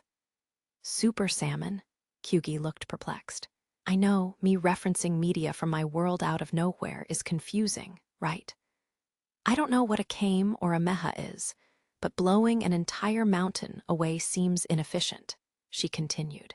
If you intend to consume potential with an attack, I believe neutralizing a foe with high-intensity telepathy is much more efficient. Whoa, now you're scaring me. What the hell is high-intensity telepathy? It focuses great pressure on a target's mind to knock them unconscious. Depending on the intensity, it could essentially poison their mind. With your potential, I think you could easily affect this entire colony with such a method. Hate it. I don't want to radiate poison or something. Hun, you're thinking about it all wrong, Tina cut in. Regardless of your feelings, Kyuga's got a point, don't she? You gave up on that kind of stuff 'cause you didn't want to spend months trainin' in the lethal system. But if Kyuga's common with us, why not let her teach you over time? That's right, Whiska agreed. Why not buy power armor and develop those powers? It's not as if you'll be worse off for learning them. I was surprised that the science-loving dwarf twins seemed on board with the make me superhuman plan. Shouldn't that conflict directly with their values? Weird. Honestly, said Tina, I'm kinda curious about that psionic technology. It's a totally different system, after all, Whiska agreed. If you learn to control those superpowers, we might make incredible discoveries. Wow, you're led totally by idle interest, huh? Aren't you worried about me? I whined.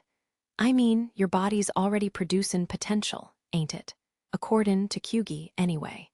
Ain't it easier and better if you don't have to mess with augmentin' it and stuff? She's got a point, said Elma. I got augmented when I was little, but it's rough after the treatment until your body acclimatizes. And it hurts a lot, you know. You can't move for 3 months minimum. Plus, it's way pricier than power armor. I groaned. Controlling my potential, training my psionic abilities, and becoming safer as a result seemed like hitting 2 birds with 1 stone. If Kyugi joined our travels, we could take the training slowly too.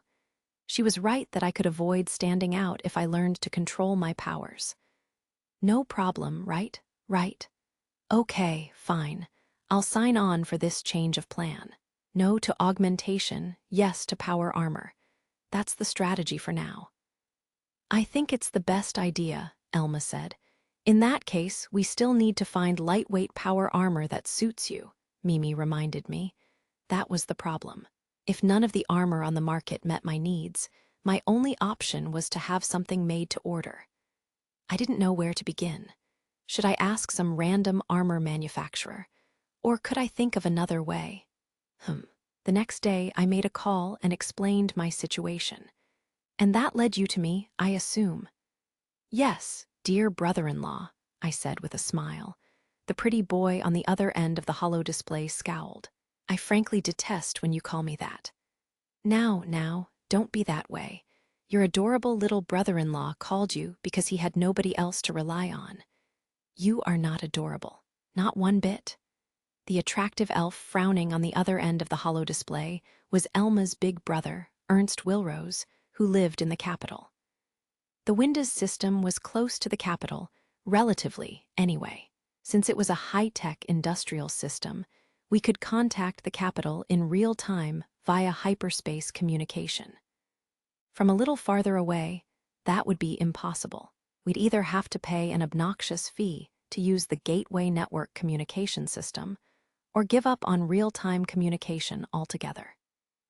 If you weren't set on real-time communication, you could use a hyperspace communication relay to transmit hollow message data or send data packets via old-fashioned physical media. Interstellar communication was kind of a challenge. That said, I'm willing to help if it will make Elma safer. Besides, I'm sure she'd be unhappy if you died. Aw, thanks, bro, you get me? Stop calling me that, forget it. Yes, there's a power armor manufacturer that serves sword-revering nobility. Nice, that's great news.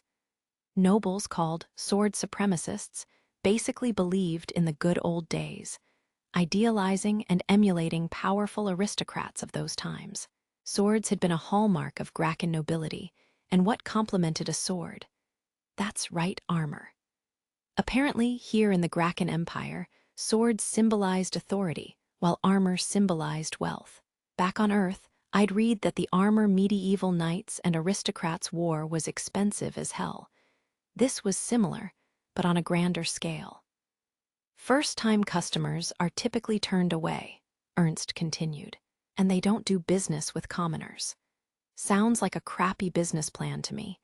If you are nobility and have a letter of introduction, that changes things. Will it be okay that I'm just honorary nobility? Most likely. You have a title, and you displayed your fighting prowess at the tournament. Since His Majesty himself knows your face, I doubt they'll reject you. With that, my dear brother-in-law sent over a data packet, seemingly his letter of introduction. He also sent map data with the shop location marked. For all his attitude, he was a nice guy. I was practically falling in love. Their home office is in the capital, but there's a branch in the Windows system as well. A number of military nobles are stationed there, after all. Do many military nobles wear armor into battle? Even among sword supremacists, there are realists. There's a limit to how many times you can dodge lethal lasers, and if just one strikes, it guarantees a bad injury at best. Personal shield capacity is limited as well, and not every noble wants to carry a heavy generator around the battlefield. The natural solution is to wear power armor with a generator installed, isn't it? I guess. Part of me had to wonder why these sword supremacist guys didn't just give up on sword fighting. But to be fair, swords could be more effective than laser guns or rifles in some situations. At any rate, you may discuss the details there. I'm a busy man, so I must be going. Thank you, dear brother-in-law. I owe you one, he snorted. In that case, come by the capital with Elma once in a while. Mother and father will be happy to see her too. I'll think about it. I saluted sharply. Big bro Ernst sighed and hung up. Hey, heaving that sigh at the end wasn't necessary. He's right, though. We should stop by the capital sometimes. That bastard emperor will probably make us go see him, but we can cross that bridge when we come to it. I'm a good guy who repays kindness, after all. Okay, I muttered. Time to call the gang. I was alone in the hotel. The girls were off buying everyday items for Kyugi that they hadn't been able to get the day before. There were things that you couldn't really buy without the person in question present, after all, like underwear. Well, not all the girls were shopping, since the mechanic twins were at work. Being an employed adult was rough. Anyway, that's how I got info on the shop and this letter of introduction, from my dearest brother-in-law. Yay, Mimi applauded. I thought we'd hit a dead end, and you went and called my brother of all people. Elma smiled reluctantly. After learning about that power armor shop from Ernst, I'd called the crew. Once they finished shopping for Kyugi, we met for drinks. I glanced at May. She shook her head slightly. I'd asked her to keep an eye on Kyugi and make sure she wasn't using psionics to control Mimi or Elma. From May's reaction, she hadn't noticed anything shady. I doubted Kyugi would do anything like that, but May believed we should remain cautious. Maybe I was putting her in a bad spot by trusting Kyugi so readily. I'd have to make that up to her somehow. "Do you plan to see this armorer soon, my lord?" asked Kyugi. "I'm thinking about it." I sipped from a cup made of some plastic-like material. "I understand. I look forward to seeing the quality of power armor forged by the Empire's smiths." My drink had an uncanny flavor. It was like sweet milk tea, but oddly spicy. Had they added seasonings? I'd never tried Indian chai tea back on Earth, but maybe this was similar. "Ow, hot!" Kyugi, who apparently had a sensitive tongue, blew on the tea desperately. It was kind of cute. Mimi smiled at Kyugi. "I get it. You never get tired of watching her ears and tails twitch and bob around, right? Okay, quick break, and then we get going before this place offers us tea over rice." "Tea over rice?" "Yeah. It's a thing from the place I used to live." I tried to explain that a host who offered you that wanted you to get the hell out. Since that didn't apply in this universe, it was really just a dumb inside joke with myself. We passed the time with idle conversation like that until Kyugi's tea cooled enough for her to finish. After that, we headed to the shop Ernst had told me about. There, a middle-aged man dressed like a butler greeted us. "Welcome." The vibe was more like a high-end tailor than a power armor shop. The spotless carpets were dyed cool colors, and much of the interior was made of real or imitation wood. There were no hollow displays, although those seemed common in this kind of shop. Then again, although I had the impression that hollow displays were ubiquitous, the only similar place I'd actually been was a gun store. It had a dizzying number of displays, practically covered in products from all kinds of manufacturers. The lack of visual overstimulation here, though, was frankly almost unsettling. "May I ask whether this is your first time here?" the man continued. "Yeah, I have a letter of introduction." I used my handheld information terminal to send the employee the data from Ernst. He checked the details on his own tablet. "I see, from Viscount Willrose's family." The employee, maybe owner, glanced at Elma, who shrugged. "I know about you, Captain Hero." "Oh, yeah." His Majesty's tournament was broadcast live here in the Windus system. Many valued customers participated. "Got it. Did I do something that pissed you off?" In the end, I'd won every event in that tournament. That meant all the guys' customers had been defeated, either by me or someone else. It was a fair and honest fight. I have no reservations whatsoever about it, and nothing but respect for you. In that case, enough chit-chat. Let's get to brass tacks. I'm a crude merc, as you know. I'm no good at polite small talk. "Understood. Ladies and gentlemen, right this way." He led us to a meeting space near the back. It wasn't as classy as the Imperial Castle, but it wasn't too far off. The shipyard lounge had been luxurious in a different way. The ambience there was cutting-edge and comfortable, while this chamber was classy and old-fashioned. Once we were relaxing on a plush sofa, the man sat on another sofa across from us and got to the point. "If you've chosen to come to our business, I trust you don't need the products we sell explained." I shook my head.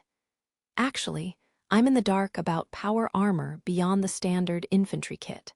I have no idea what Noble's power armor is like, so I'd appreciate an explanation." "Understood." He tapped his tablet. A hollow display appeared on the seemingly antique wooden table. Despite its appearance, the table only emulated old-fashioned carpentry. It was a modern appliance with a hollow display installed. We handle made-to-order power armor, and we pride ourselves on delivering one-of-a-kind items tailor-made to perfectly suit our customers' physiques and needs. "That's got to be expensive, huh?" I said half-jokingly. He responded sincerely. "There is quite a price tag, of course, at least 200,000 ener. Well, that doesn't sound too bad on its own." Now I felt dumb for being so cautious. If he'd quoted me 2 million ener, it might have startled me. But however many functions and features I added to my armor, there was no way I'd jack the bill up to 10 times the price. The middle-aged man's eyes widened at my words. We may not look it, but we make good money, I added.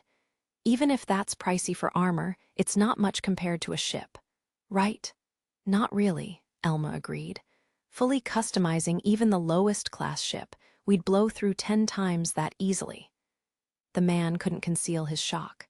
Goodness me, the best commercial power armor on the market cost 100,000 ener. Hell, you could snag a used suit for under 10,000 ener. By those standards, 200,000 ener was exorbitant. That could cover 2 suits of cutting-edge, high-performance armor, or even 4 or 5 standard suits. And if you ignored quality, you could maybe not outfit a small army, but at least purchase more than 10 suits. So budget isn't a concern, I concluded. Just give us the best you've got, okay? Very well, sir. This is shaping up to be an unexpectedly large sale. The man flashed a delighted grin. Our armor shares standard power armor's basic features.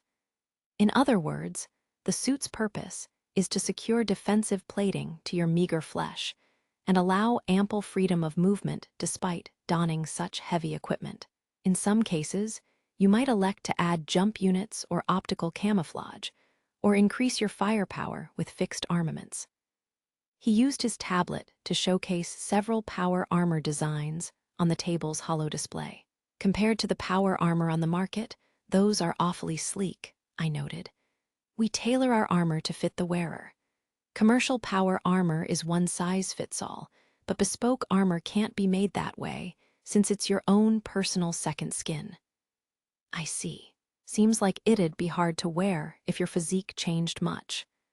Getting heavier would be the likeliest issue.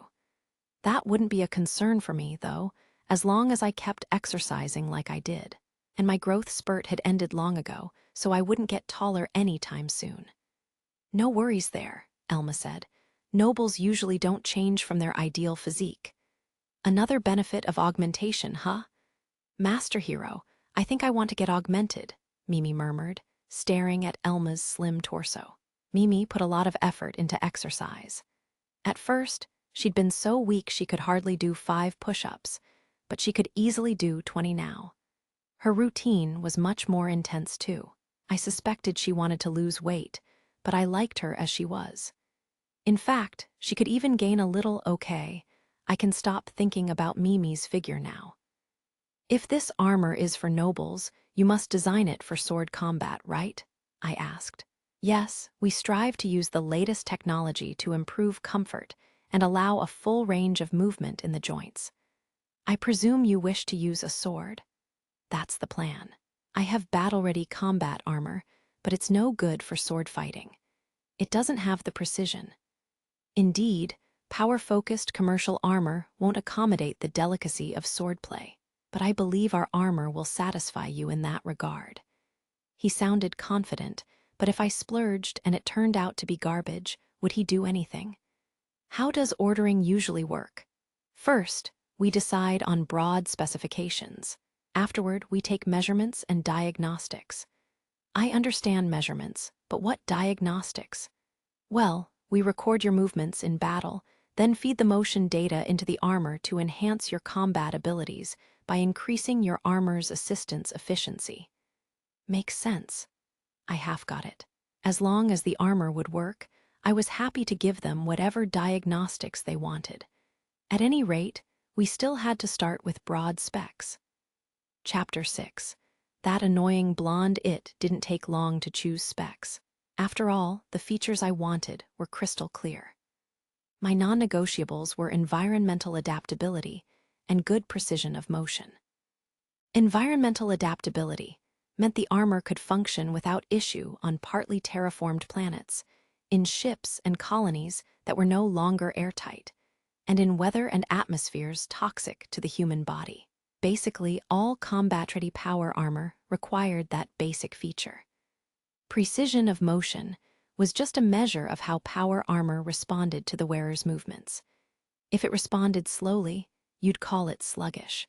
If it moved far more than the wearer intended, it was oversensitive. It was possible to work with either if you were used to the suit, but overly sluggish armor ruined your reaction speed, and oversensitivity made your movements less precise. In other words, the best power armor kept pace with your body perfectly. Almost all our customers have similar demands. Of course, you may rest easy that we have the know-how to fulfill your needs. The shopkeeper was referring to the diagnostic work he'd mentioned earlier. The establishment would adjust not only the armor's hardware, but its software as well. Maintainability will be important too, I added. Technical aspects aside, maintainability will be quite difficult if we use cutting-edge materials. Then maybe we'll need extra parts or supplies to replace the equipment likeliest to wear out. If you prefer, we could perhaps tweak the design to prioritize easy maintenance. As he and I talked, Mimi, Elma, and Kyugi looked excitedly at the power armor samples. I thought power armor was always bulky and chunky. These are so sleek. Yeah, nobles tend to care a lot about appearances. I'd been surprised by the designs myself. In Stella Online, made-to-order power armor didn't exist, so this was my first time seeing it. What fine armor, said Kyugi. But wouldn't its weight make you clumsy? Power armor uses artificial muscles to prevent that, Mimi replied. She began explaining the concept to Kyugi, who didn't understand the technology well. Ah, cute. I remembered when Mimi had first come aboard the Krishna. Back then, I'd shown her around the ship and explained all its weapons. Okay, the basic specs look good, I said. Now we talk optional features, right? What have you got? My usual power armor has several fixed armaments, which is lots of firepower even without added weaponry. Our technology allows for greater firepower without sacrificing precision of motion. Of course, there are limits. Adding too many fixed weapons increases the armor's weight accordingly. Got it. But thinking about the situations where I'll use this power armor, it might not need much firepower. The ricochet armor I already owned would do fine in normal combat. In fact, so long as I wasn't up against an enemy that demanded a sword. It'd be more comfortable to overwhelm them with the ricochet's combination of pure power and tough armor. In short, if I got a second suit of power armor, I could gear it towards speed and stealth instead. Let's change our thinking a little, I said. On top of environmental adaptability and precision of motion, I want to emphasize stealth and mobility. I couldn't expect those qualities from the ricochet, after all. It'd be a waste if I got power armor that half-assed those specs just because I was hung up on firepower. Very well, stealth and mobility, quite a dangerous order. The shopkeeper gave me a sly grin. I had to raise an eyebrow. Really? Wouldn't it be more dangerous if I told you it should fire lasers, plasma, or grenades? Elma smirked at me too. Depending how you look at it, noble power armor geared towards stealth and mobility could come off as custom designed for assassination. Of course, he thinks it's dangerous. Oh, I see. It felt as if the scales had fallen from my eyes.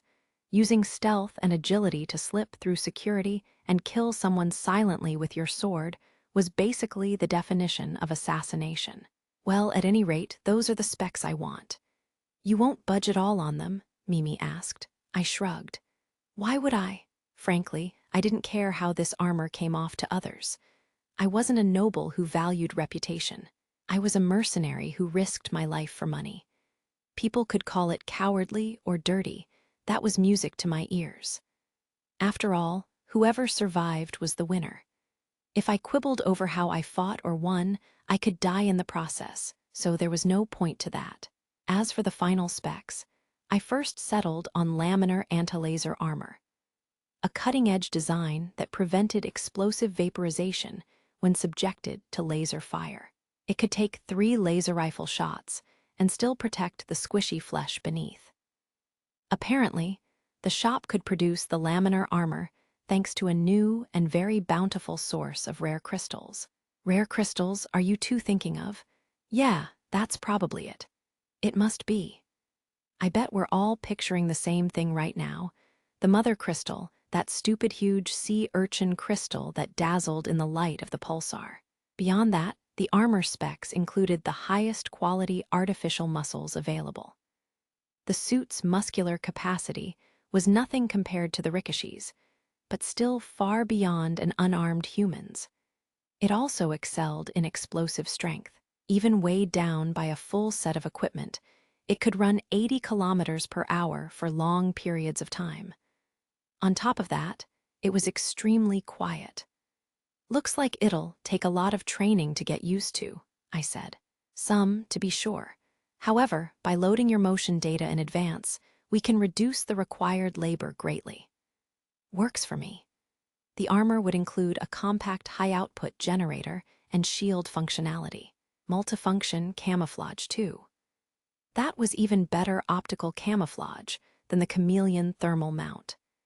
It allowed the user to deceive infrared and electromagnetic vision, as well as normal vision, and could trick other types of detection as well. Still, if you move too violently, that will decrease the camouflage effect significantly, the shopkeeper warned. Can't be perfectly invisible, huh? Considering this universe's technology, you'd think they would have developed flawless camouflage. Still, even if this was a high-end shop for nobles, it was a private business. They probably couldn't get their hands on top-secret military tech, so maybe this was the best I could hope for. It really does seem like something an assassin would use, Elma said. Cool, right? We added a high-powered grappling hook and an anti-laser smokescreen feature. To me, at least, the mechanized grappling hook was the most obvious, cool thing that seems impossible element.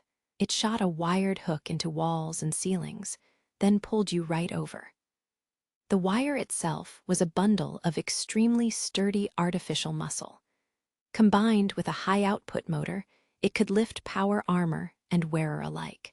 It was pretty much a cross between a chameleon's tongue and a hoist. As for the anti-laser smoke screens, those would greatly impact laser weapons.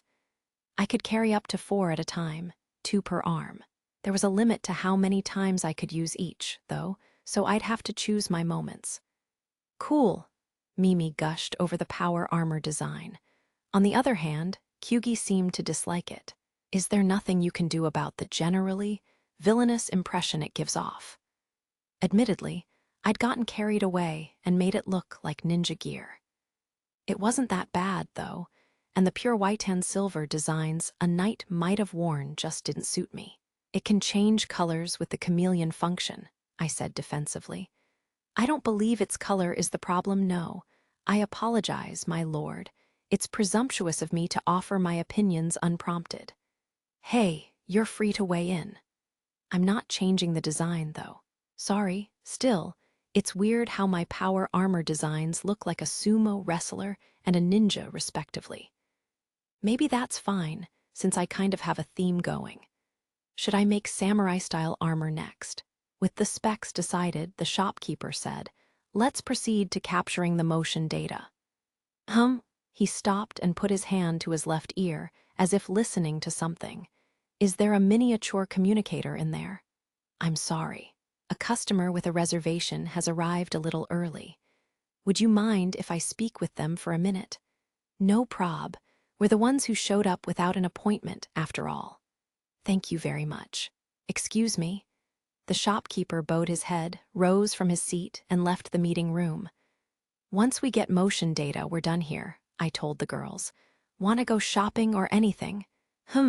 Good question, Elma thought. I don't need anything, but some random window shopping sounds fun. Yeah, Mimi piped up. I want to window shop. Window shop? Kyugi cocked her head. She clearly had no idea what the hell that meant. It's when you wander around looking for neat stuff at shops, but without a serious goal. If we like something enough, though, we usually buy it on the spot. I see. As we talked, I heard the shopkeeper returning. Is that a second set of footsteps? Pardon me, this customer here. When I saw who'd come in with him, I couldn't help but groan. Yug. Ack, said Mimi, startled. Elma put a hand on her brow and sighed. A blonde-haired, red-eyed beauty in white military dress frowned down at me, arms crossed. What does it mean when you yug at someone when you see them? Explain your yug. Hers was a face I knew well by now. Her military cap appeared to have a little more decoration than before. It's been a long time, I greeted her. Not particularly. We really run into each other far too often. You've got that right, Lieutenant Colonel. That's Colonel to you. I've been promoted yet again. Really, I wish they'd slow down a little. Lieutenant Colonel Serena, sorry, just Colonel Serena furrowed her brow, flicking the brim of her cap. It seemed I was right to think that it was extra lavishly decorated now. Congrats on your promotion. What brings you here, Colonel? For what reason other than power armor would I come? I showed up early since I had an opening in my schedule, and here I find the shopkeeper busy with a walk-in. Walk-ins are rare, I know, and when I asked about it, I learned that it was a mercenary. Not many mercs out there need custom power armor for nobles and have connections that would get them into a place like this. My thoughts exactly. That was why I asked the shopkeeper to introduce me to the merc. If only I'd asked a few more questions, I'd have known your whole crew would be here. Serena's gaze shifted to Kyugi, who was staring at her too. They made eye contact. Another one? Goodness, people like you are something else. Colonel Serena looked at me as if I were living garbage.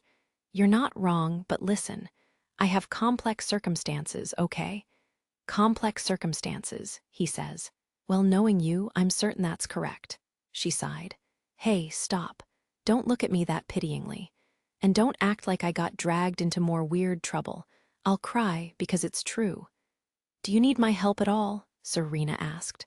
No, I'm fine. Nothing's wrong so far. It isn't? Good. Would you like to introduce me to your new friend? Sure. This is Kyugi Seiju, a shrine maiden from the Holy Verthalt's Empire. I'm told she traveled all the way here to the Windus system to look after me. Serena was visibly confused.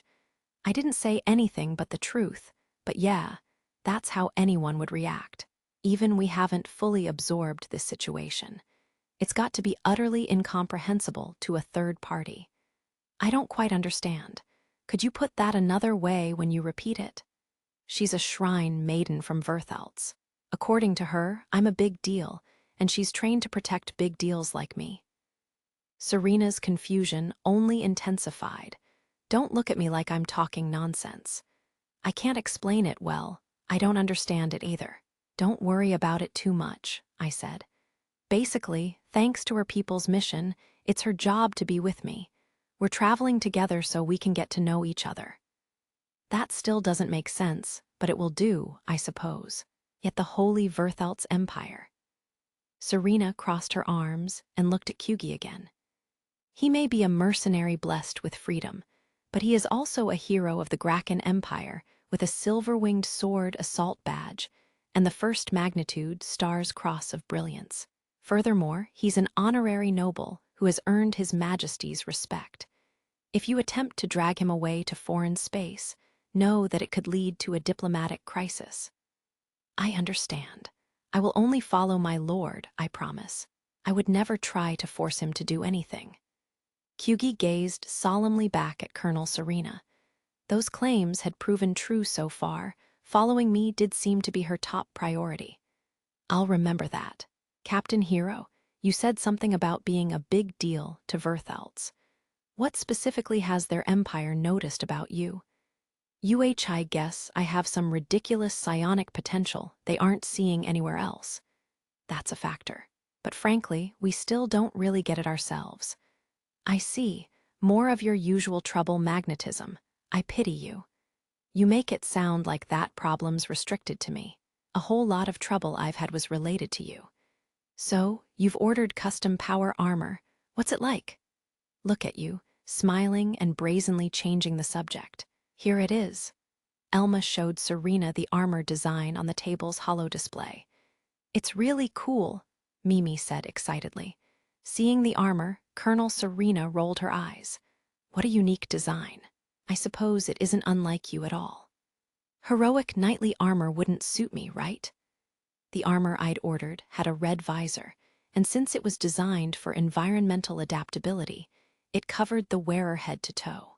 People from this universe probably wouldn't get that I'd tried to give it a ninja-like design. The design process had allowed me to freely mix available external parts.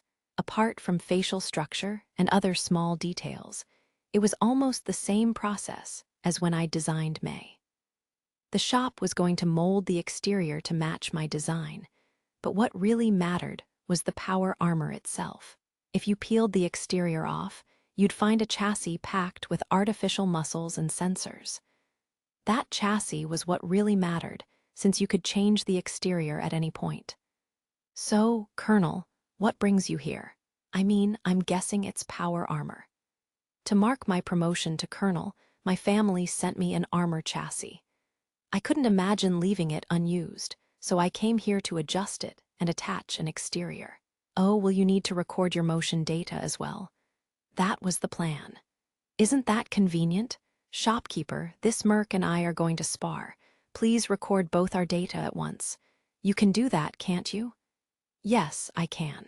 If that's what you both prefer. There you have it. No need to hold back. Shall we? Colonel Serena patted her sword hilt. Wait, we're not sparring seriously, are we? If you say this is an actual fight, I'm absolutely running away. In the shop's basement was a room for taking motion data. There, Colonel Serena and I confronted each other. I've always been curious about this, she said. After all, we've fought side by side before. True. Serena had taken off only her white jacket. I was dressed in my usual mercenary wear, and we both wielded reinforced resin swords.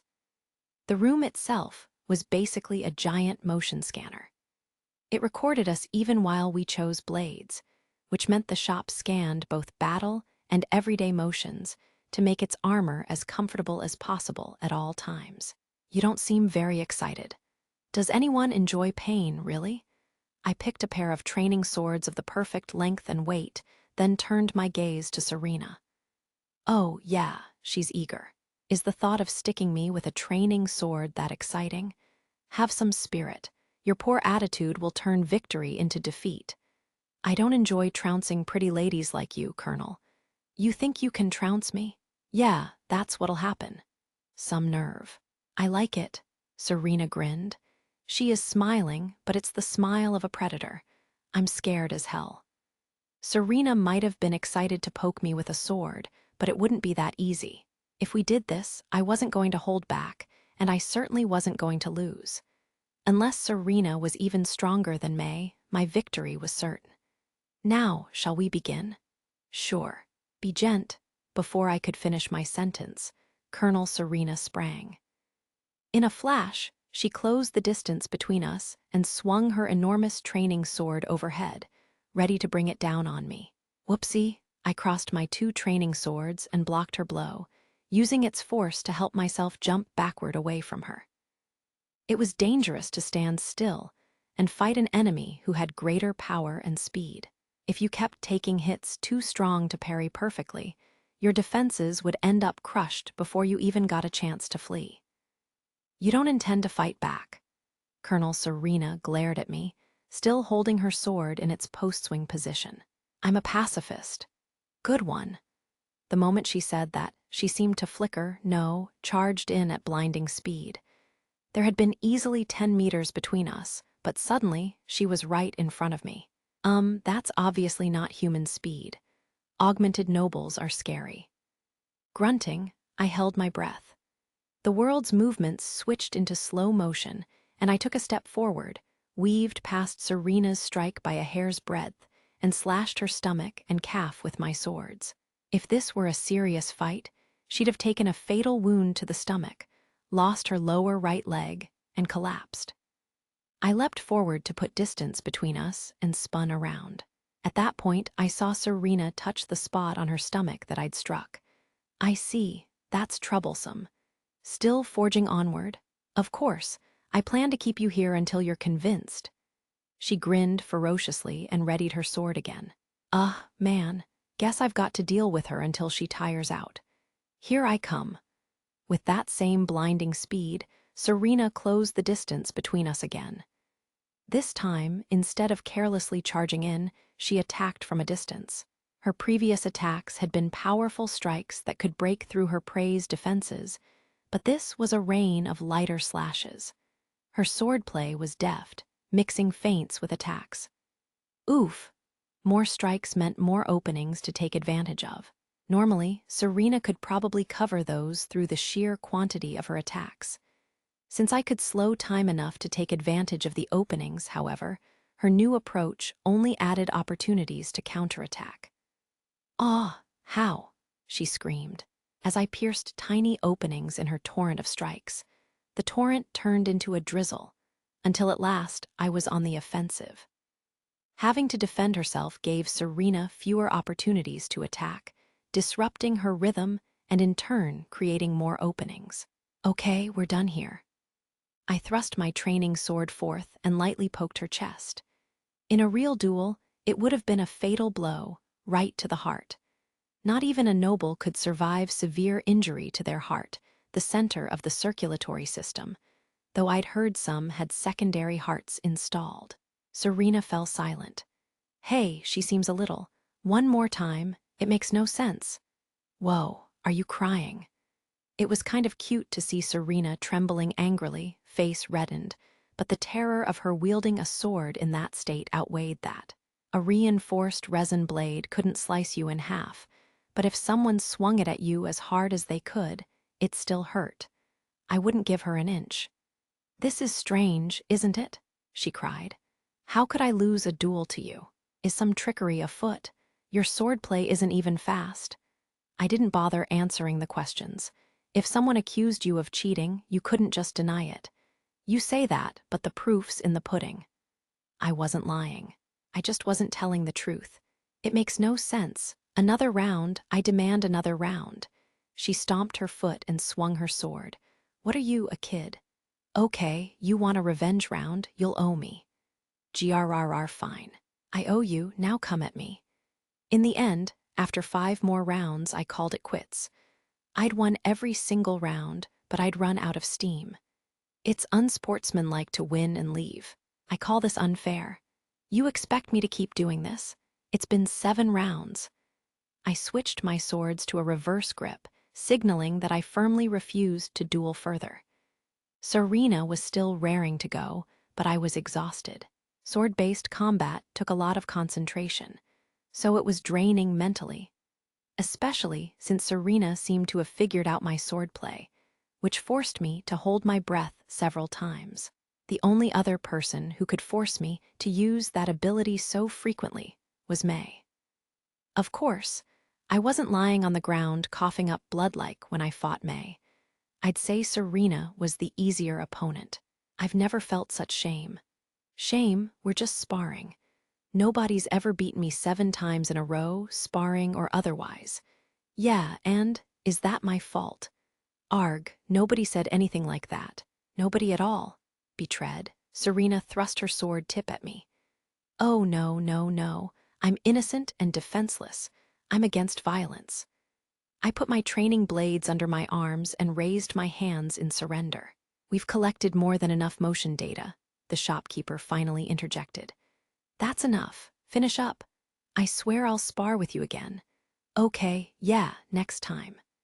Serena was quivering in humiliation, but I ignored her glare and walked to the shelving along the wall to deposit my swords. For some reason, it felt like Serena was even more focused on me now. That seemed unavoidable. Was it, though? Yeah, I'd say so. I felt like I could sense trouble breathing down my neck again, but surely I was just imagining it. Surely, again, I'd say I was. As soon as we left the power armor shop, Colonel Serena looked me straight in the eye and declared, "I'm off work today." "I see. So you're telling me to brace myself?" "Yes, that's correct." She was surprisingly honest. Oh, to be clear, this exchange wasn't coming out of nowhere. Once upon a time, Serena had charged aboard the Krishna while off work and started a drinking party. She'd wound up ridiculously drunk and made a total fool of herself. "Where to, girls?" I asked the gang. Want to get drinks. Anything non-alcoholic is fine with me," said Mimi. "Yeah, How about we get a meal rather than drinking? Elma suggested. You must be hungry after that workout. Now that you mention it, I am. After breakfast at the hotel, I'd called Ernst while the girls shopped. Then we'd met back up, had some quick tea, gone to the armor shop, and run into Serena, so I hadn't eaten lunch yet. It might still be a little early, but if we searched for a restaurant now, we'd probably get there just in time for lunch. Sounds like a plan. Fine with you, Colonel? Yes, that's acceptable. Okay. Kyugi, cool with you? Yes, my lord. Once they'd agreed, we decided to look for a place to eat. As for May, I glanced at her, and she nodded in response. Always the perfect maid, she followed me like a shadow at times like this. We elected to check out the main street first. As we walked, Mimi took her tablet terminal out of its special hip holster. Should we spring for something classy, since Colonel Serena's here? Hey, Mimi. It's dangerous to look at your phone or tablet while you're walking. Good idea, said Elma. I wouldn't mind going to a nice place. Sounds great, but I'm fine with anywhere, really. Mimi, Elma, and Serena had known each other for a while, so they discussed our destination casually. Mimi had started off a little reserved around Serena, given the Colonel's noble status. But she'd gotten over it around the millionth time she saw Serena plastered and babbling. Not weighing in, Kyugi? I asked. I don't know anyone else's preferences yet, and to be honest, I don't even know what foods restaurants serve here. Ah, that reminds me. We haven't exchanged terminal addresses. Want to do it now? Oh, all right. Rummaging through her shoulder bag's small compartments, Kyugi took out a small terminal. It looked new and shiny. Honestly, I don't really know how to use it. In Verthaltz, we purchase things with bills and coins. We never needed such devices to communicate either. Oh, really? Well, let's try turning it on. Whoa, you should really enable authentication on this thing. The indication? What's that? Kyugi cocked her head. She really doesn't know what it is. Wow. How does this sci-fi universe have people who can't use technology? How'd she even get to the Windows system? Well, she did say she was aboard a government ship. Okay, put it back in your bag for now. I'll teach you all about it when we're at the hotel. Make sure no one else gets their hands on it, okay? Yes, my lord. Kyugi obeyed, gingerly placing the small terminal back in her shoulder bag. She'd admitted this herself, but she really was sheltered. Helping her adjust would take time. Meanwhile, May quietly watched our exchange. Why she's staring so intently? I wondered. I turned to look back at her, and she shook her head. Ah, I see. She's making sure Kyugi doesn't try any mind control on me. Hiro, come over here. You too, Kyugi, Elma called when we got to the main street. We narrowed lunch down to a few choices, so help us pick. Roger that. Come on, Kyugi, let's go. All right. Kyugi and I caught up with the others, who'd walked a few steps ahead while chatting. We gathered next to a dull-looking building to discuss our destination. Hopefully, we wouldn't get in the way of traffic there. So, you've narrowed it down. Yes, here's my recommendation. Mimi showed me an illustrated menu on her tablet screen. One image showed a mysterious iridescent sphere surrounded by pink noodles.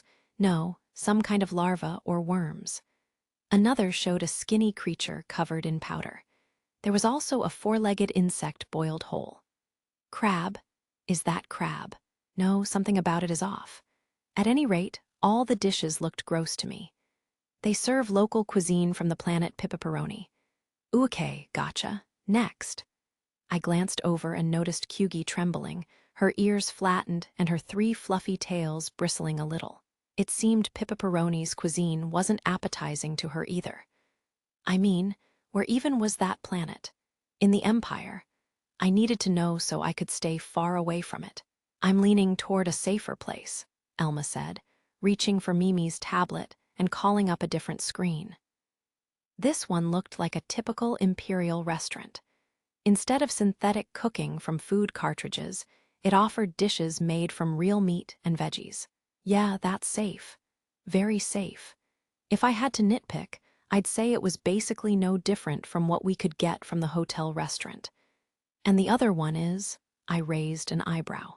Huh, finally, Serena had suggested a fast food chain that had spread all over the empire. It was run directly by the empire's largest automatic cooker manufacturer.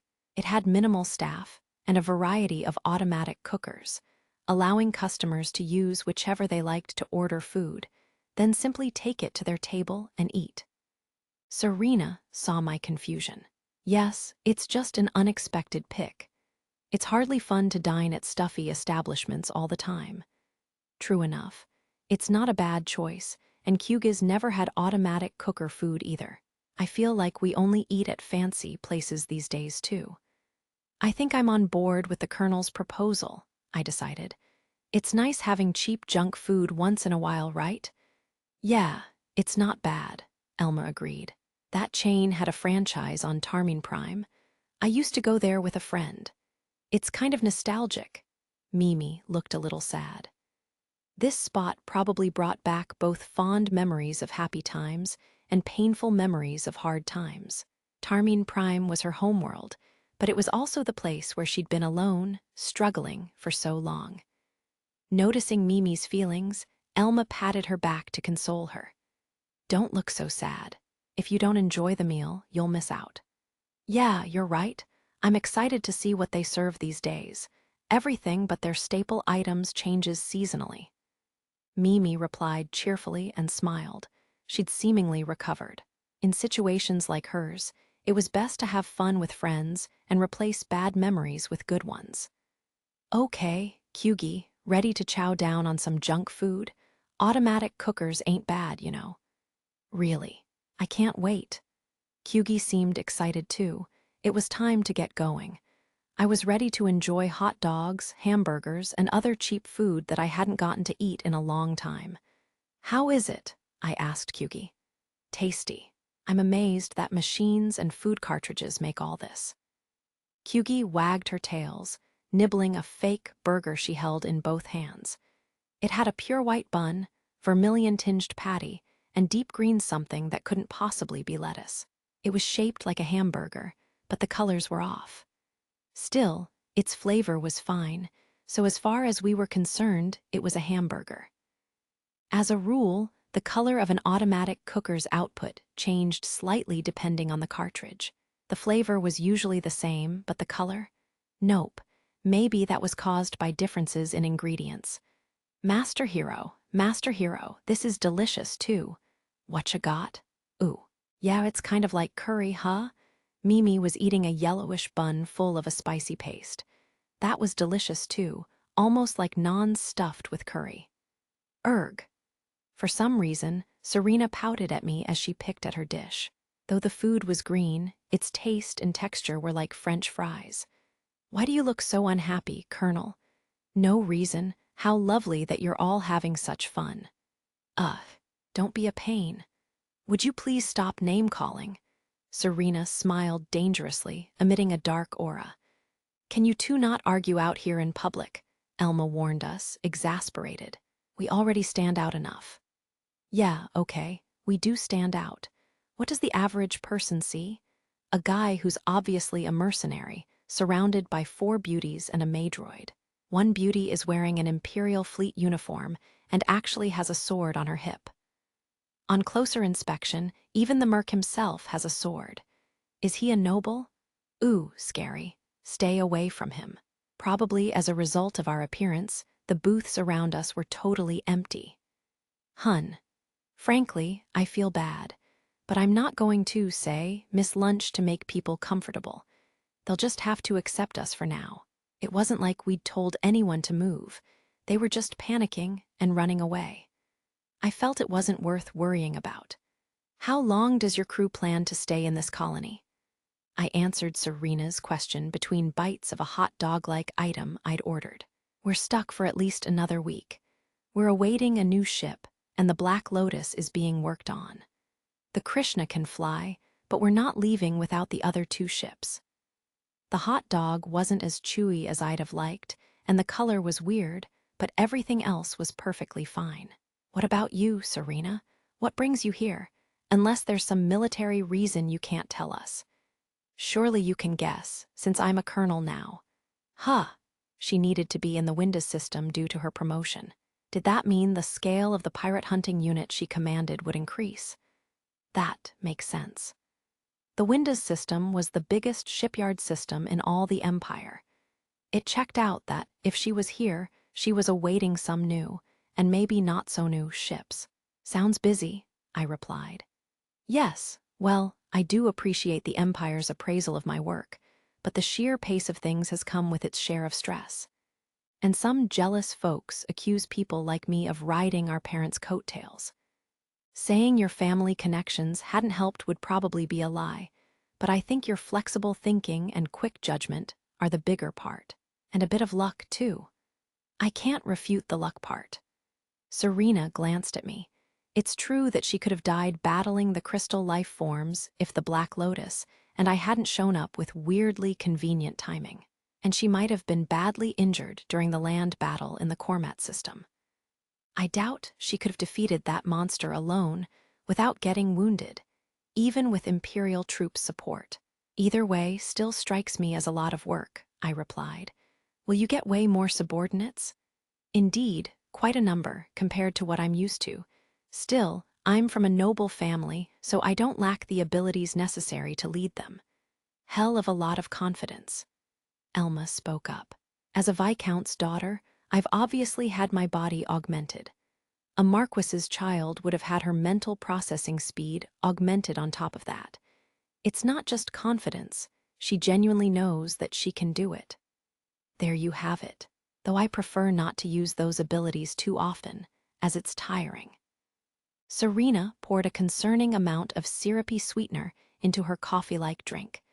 Do our brains crave sugar for intellectual labor? It was as if they don't care whether we got diabetes in the process. Well, from what you're telling me, it doesn't sound like you need our help. No, Elma agreed. Your fleet's grown to the point that a couple ships like ours are essentially a rounding error. Your pirate hunting tactics have improved without us too, right? I suppose. Pirates take the bait much less often lately, so we're putting more effort into camouflage. We've even tried assigning fake escorts that look like the type of ship newbie mercenaries use. Of course, we arm the troops inside with cutting-edge gear. Whoa, that's downright devious. Small ships a newbie merc might use, packed full of military-grade equipment. Bet that's a nightmare for pirates who try to take advantage of them. Elma grinned wryly. The models most likely to be used by newbie mercs were the Space Manta, also known as the Zabuton, and the Spearhead, which people often called the Carrot. Both were among the smallest of small ships, so they couldn't carry large generators, and their combat abilities were limited. Still, military-grade equipment would upgrade them into agile, hard-to-hit targets that easily overpowered pirate ships.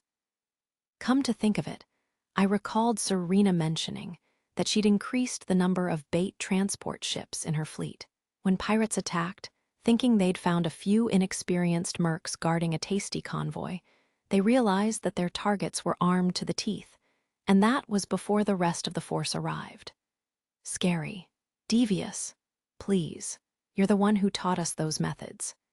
Serena feigned offense as she elegantly popped a fake chicken nugget into her mouth. It was incredible how she could even look poised while eating fast food with her hands. See, Elma, that's real nobility. You're nothing like that, Elma. Ouch. Stop pinching my arm, Elma. Would you please not flirt in front of me? Serena groaned. I'm just teaching him a lesson. That really hurt, I sighed.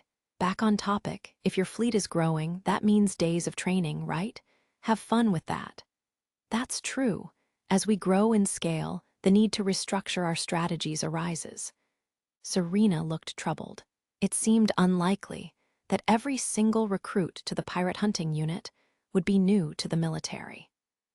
Serena would have to overwrite their knowledge of the usual Imperial fleet procedures with the etiquette of pirate hunting. Of course, this also meant that she'd have more forces at her disposal, requiring her to devise even more efficient strategies. That was sure to be brain-breaking work. Frankly, the tricks I'd taught her weren't meant to be used by as many craft as were now at her disposal.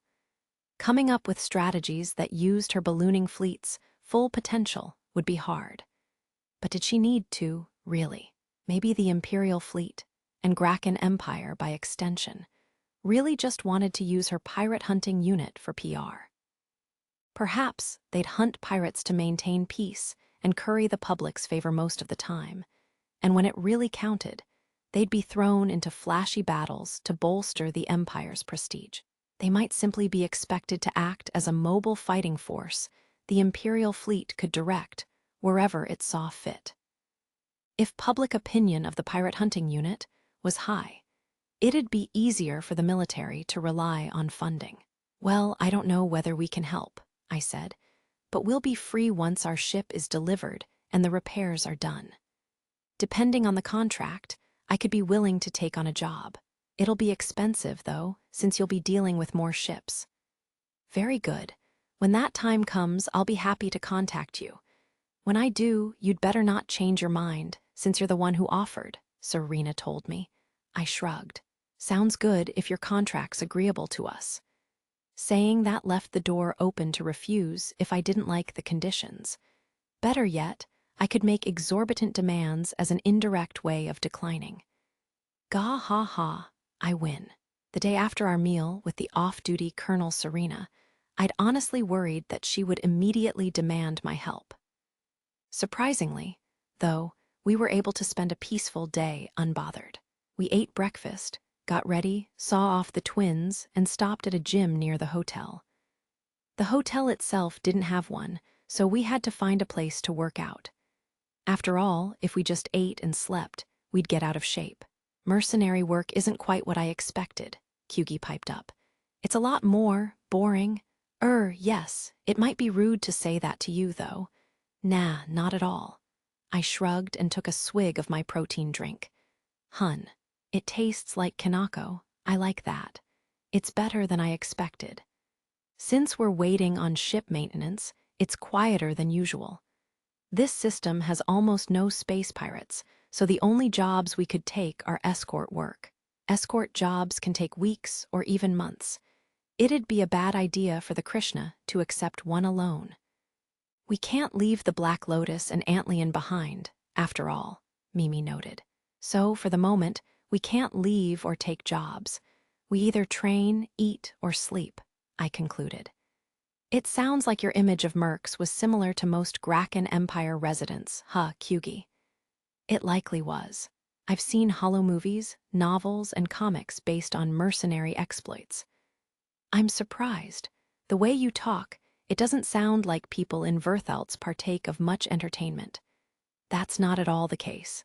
We may prioritize our mission, but it's important to live a happy and healthy life in pursuit of that. Thus, entertainment is naturally important. It's as widespread in our empire as anywhere else. Kyugi puffed out her chest.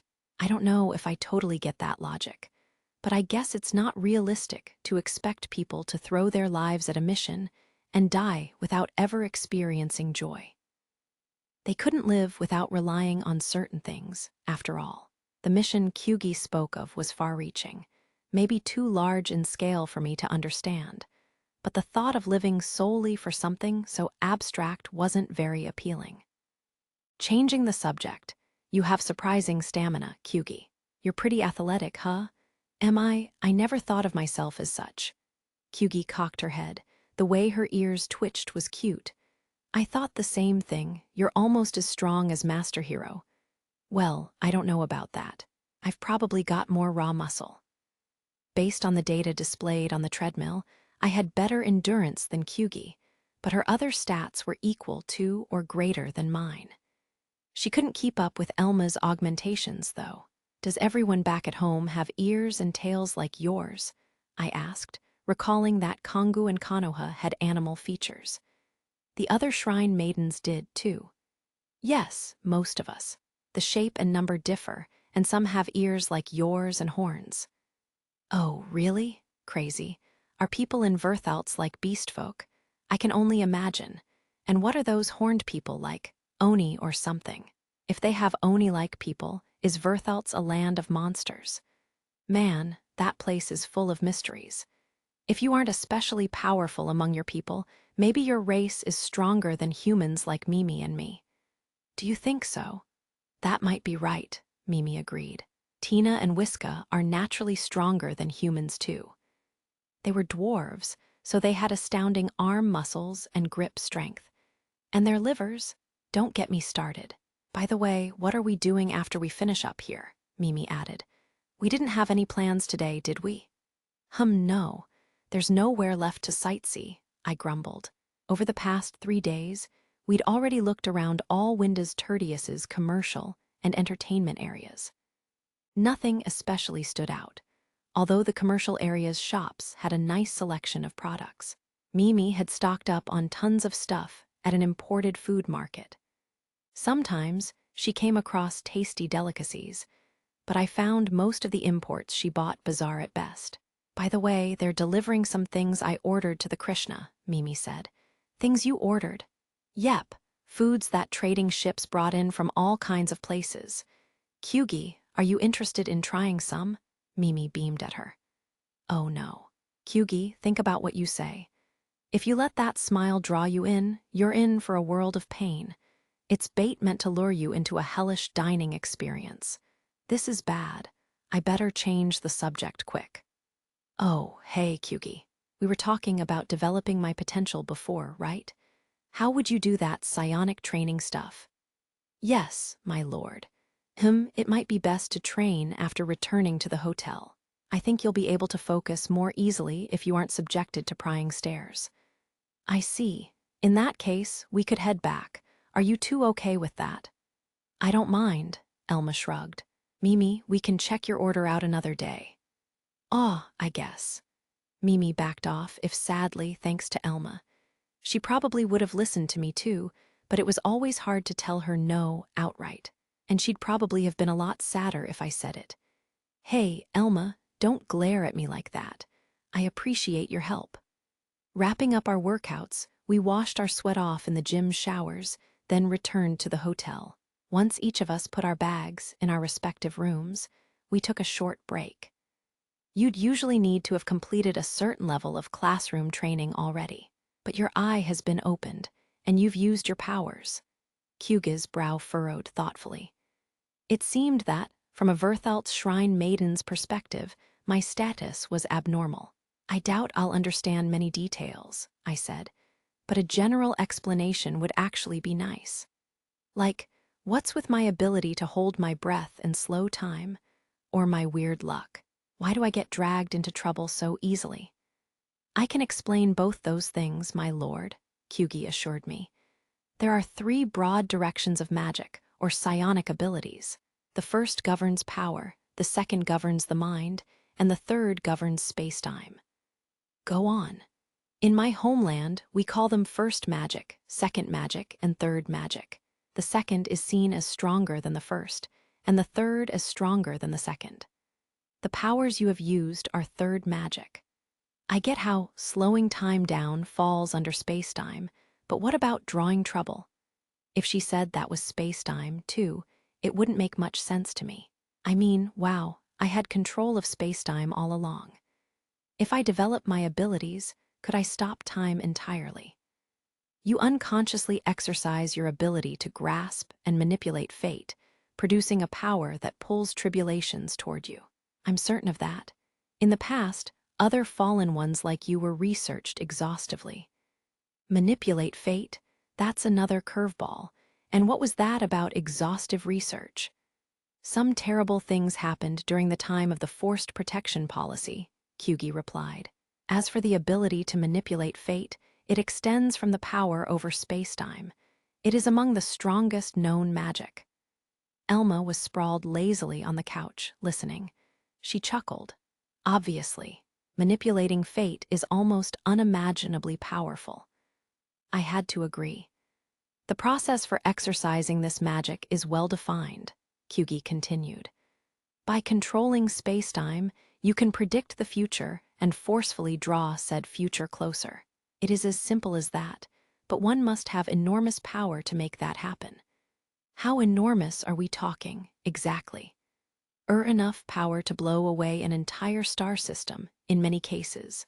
If a large group of people could do the same, it would require the psionic force of everyone in our empire capable of the third magic. Hun, I've been using a ridiculous amount of magic without even knowing it, huh? Was that a waste of psionic energy? I hadn't felt it whatsoever. Okay, I get that I've been doing something amazing unconsciously.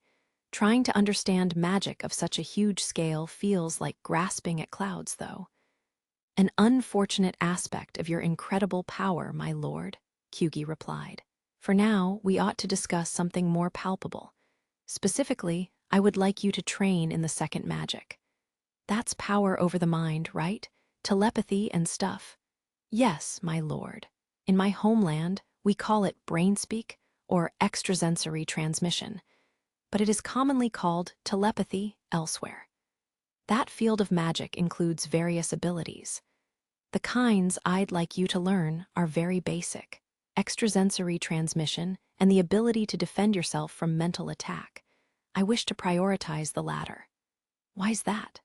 Well, my lord, if the worst came to pass and someone encroached upon your mental space, the consequences could be catastrophic. Got it. What would happen if someone used psionic hypnosis or something on me and got their hooks into my crew? No matter what, I'd be heartbroken, and it could lead to the kind of disasters Kyugi had mentioned. In other words, a whole star system could be destroyed. Yeah, that settles it. I'm ready to learn right here and now. Very good, my lord. First, we must sit across from each other. Okay. Kyugi sat Seiza style on the carpet, so I followed her lead and sat cross-legged across from her. Mimi and Elma sat on either side of me. Mei stood at a distance from Kyugi, though with her speed, she could close that distance instantly. Kyugi glanced at Mimi and Elma with a slightly furrowed brow, but said nothing and focused on me, undaunted. I'll begin. Your hands, please. Here you go. Trusting her, I held both hands out. I will attempt a mental attack on you. Oh, but do not worry. This kind of attack carries no risk of death or lasting ill effects. I trust you, but why attack me? Please do not misunderstand. A saying in Verthalts is, there is no lesson without pain. I assume that you see little to no need of this training. After all, such attacks are rare, so you could likely get by without it. Is that what you are thinking? Well, yeah, kind of. I understood the risks, but would I ever actually be attacked this way? I couldn't deny that I was a little skeptical. I probably wouldn't run into another pro like Kyugi. Nonetheless, I want you to experience how it would feel if that remote possibility did occur. Please watch carefully, everyone. It bears repeating that this is not dangerous. But it will hurt, right? I'm not into watching Hiro suffer, Elma protested. It's all right. It will not be painful in a physical sense, but it may be a little embarrassing. Kyugi smiled and faced me head-on. Huh. Why, before I could object, Kyugi's golden eyes shone vexingly. Huh. What's going on? Why was I trying to tell her to wait?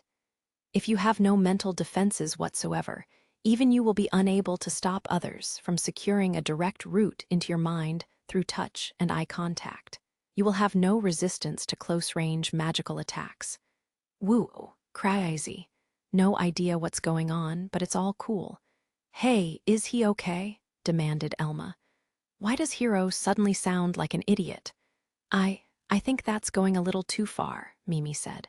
But he does seem to be less himself, like his mind's weaker or something. Are you sure he's okay? When I release the spell, he will return to normal immediately, Kyugi assured them.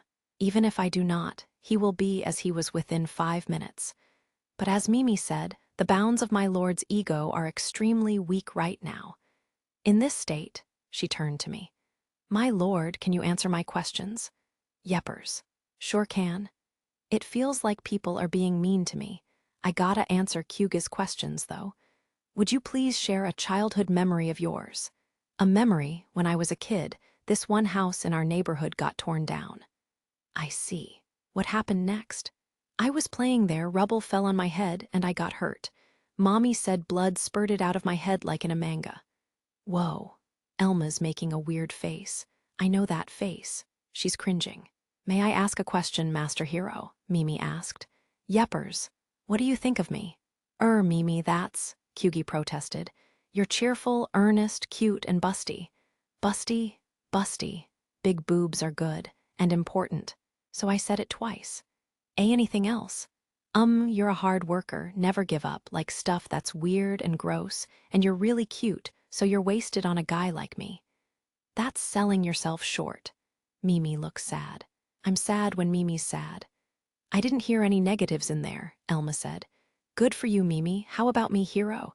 You're pretty, strong, reliable, and ape-like. What the hell? Elma pinched me hard. Always. That hurts. Stop. Anything else? You act cool and tough, but you're caring, a romantic, and get lonely easily. Very cute, also wasted on a guy like me. All right then. Elma's ears twitched. It was cute. Kyugi looked bothered. Shall I lift the spell soon? We want to have more fun.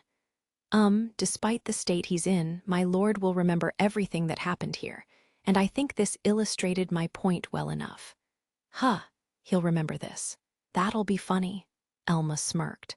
She makes that face when she's thinking mean thoughts, I know that. Lifting it, said Kyugi. Done. Instantly, my mind awakened. I was confused for an instant, but then I remembered everything I'd said, everything they'd forced me to say. NNGH, I groaned. Naya. What horrifying magic. I mean, it could have been worse. It could have been much worse, depending what they asked. Just imagining more risque questions made me break into a cold sweat. It wasn't bad enough to get this worked up, was it? Elma said dismissively. Have her cast it on you and see how you feel. It's seriously terrifying. Do you know how scary it is to be forced to answer someone, whether you want to or not? Is it? Mimi asked. If I learn that ability, I'll totally use it on you girls. You get ready for that. Watch out. I'll interrogate you and dig up truths that never should have seen the light of day, I swear it. Kyugi grinned wryly at my threats. As your instructor, I'd have to reprimand you for that. Too bad. I'm a guy who means what he says. Someday, I'll do it, and I'll ask even more pointed questions. Anyhow, I told Kyugi, I see the importance of mental defenses. I promise I'm ready to learn. The trial she'd given me was a harsh one, indeed. I'm very happy that you're motivated, my lord. Now, shall we press on? In the end, practice makes perfect. Kyugi hypnotized me again. It wasn't as quick and irresistible as the first time, but I still couldn't defend myself, amateur that I was. What should we ask him next? I fell under Kyugi's spell again and again, and each time, Mimi and Elma forced me to confess all kinds of terrible things. I couldn't stand it. Isn't this kind of torture? I shrieked. There is no lesson without pain, my lord. This isn't just pain.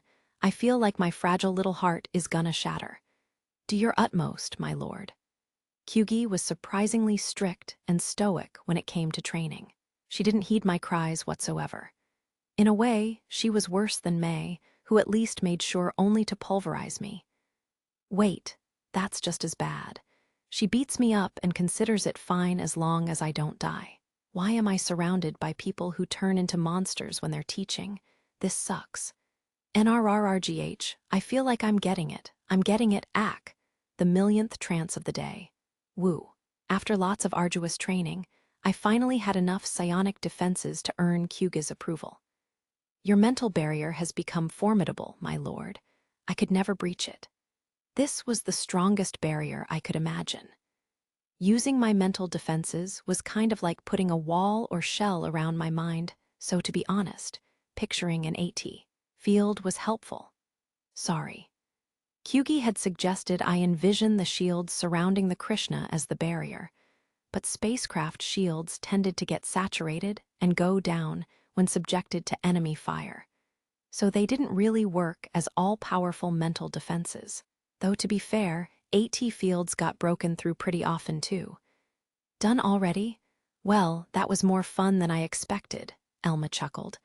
We learned so much, chirped Mimi. Please give me a break. Kyugi had thankfully stopped them from asking overly nosy questions, but they'd grilled me nevertheless. Why are you two so interested in digging up my past? Dial it back, okay.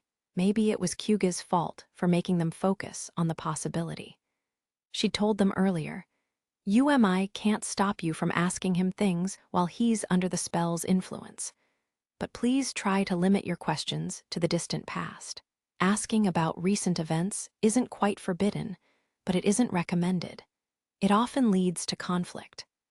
I'd have really preferred her to stop them outright, but those words had at least reduced the danger a lot. We've now resolved the most pressing issue, Kyugi declared. From here, we can simply add to your repertoire of abilities over time. Add to my repertoire, huh? How about we prioritize magic that be useful in battle? In battle, some of the second magic, which I am strongest in, might prove helpful. However, all those spells are highly advanced and far too dangerous to use lightly. If your potential caused an explosion, the damage could be extensive. Oh, like the mass mental poisoning you mentioned.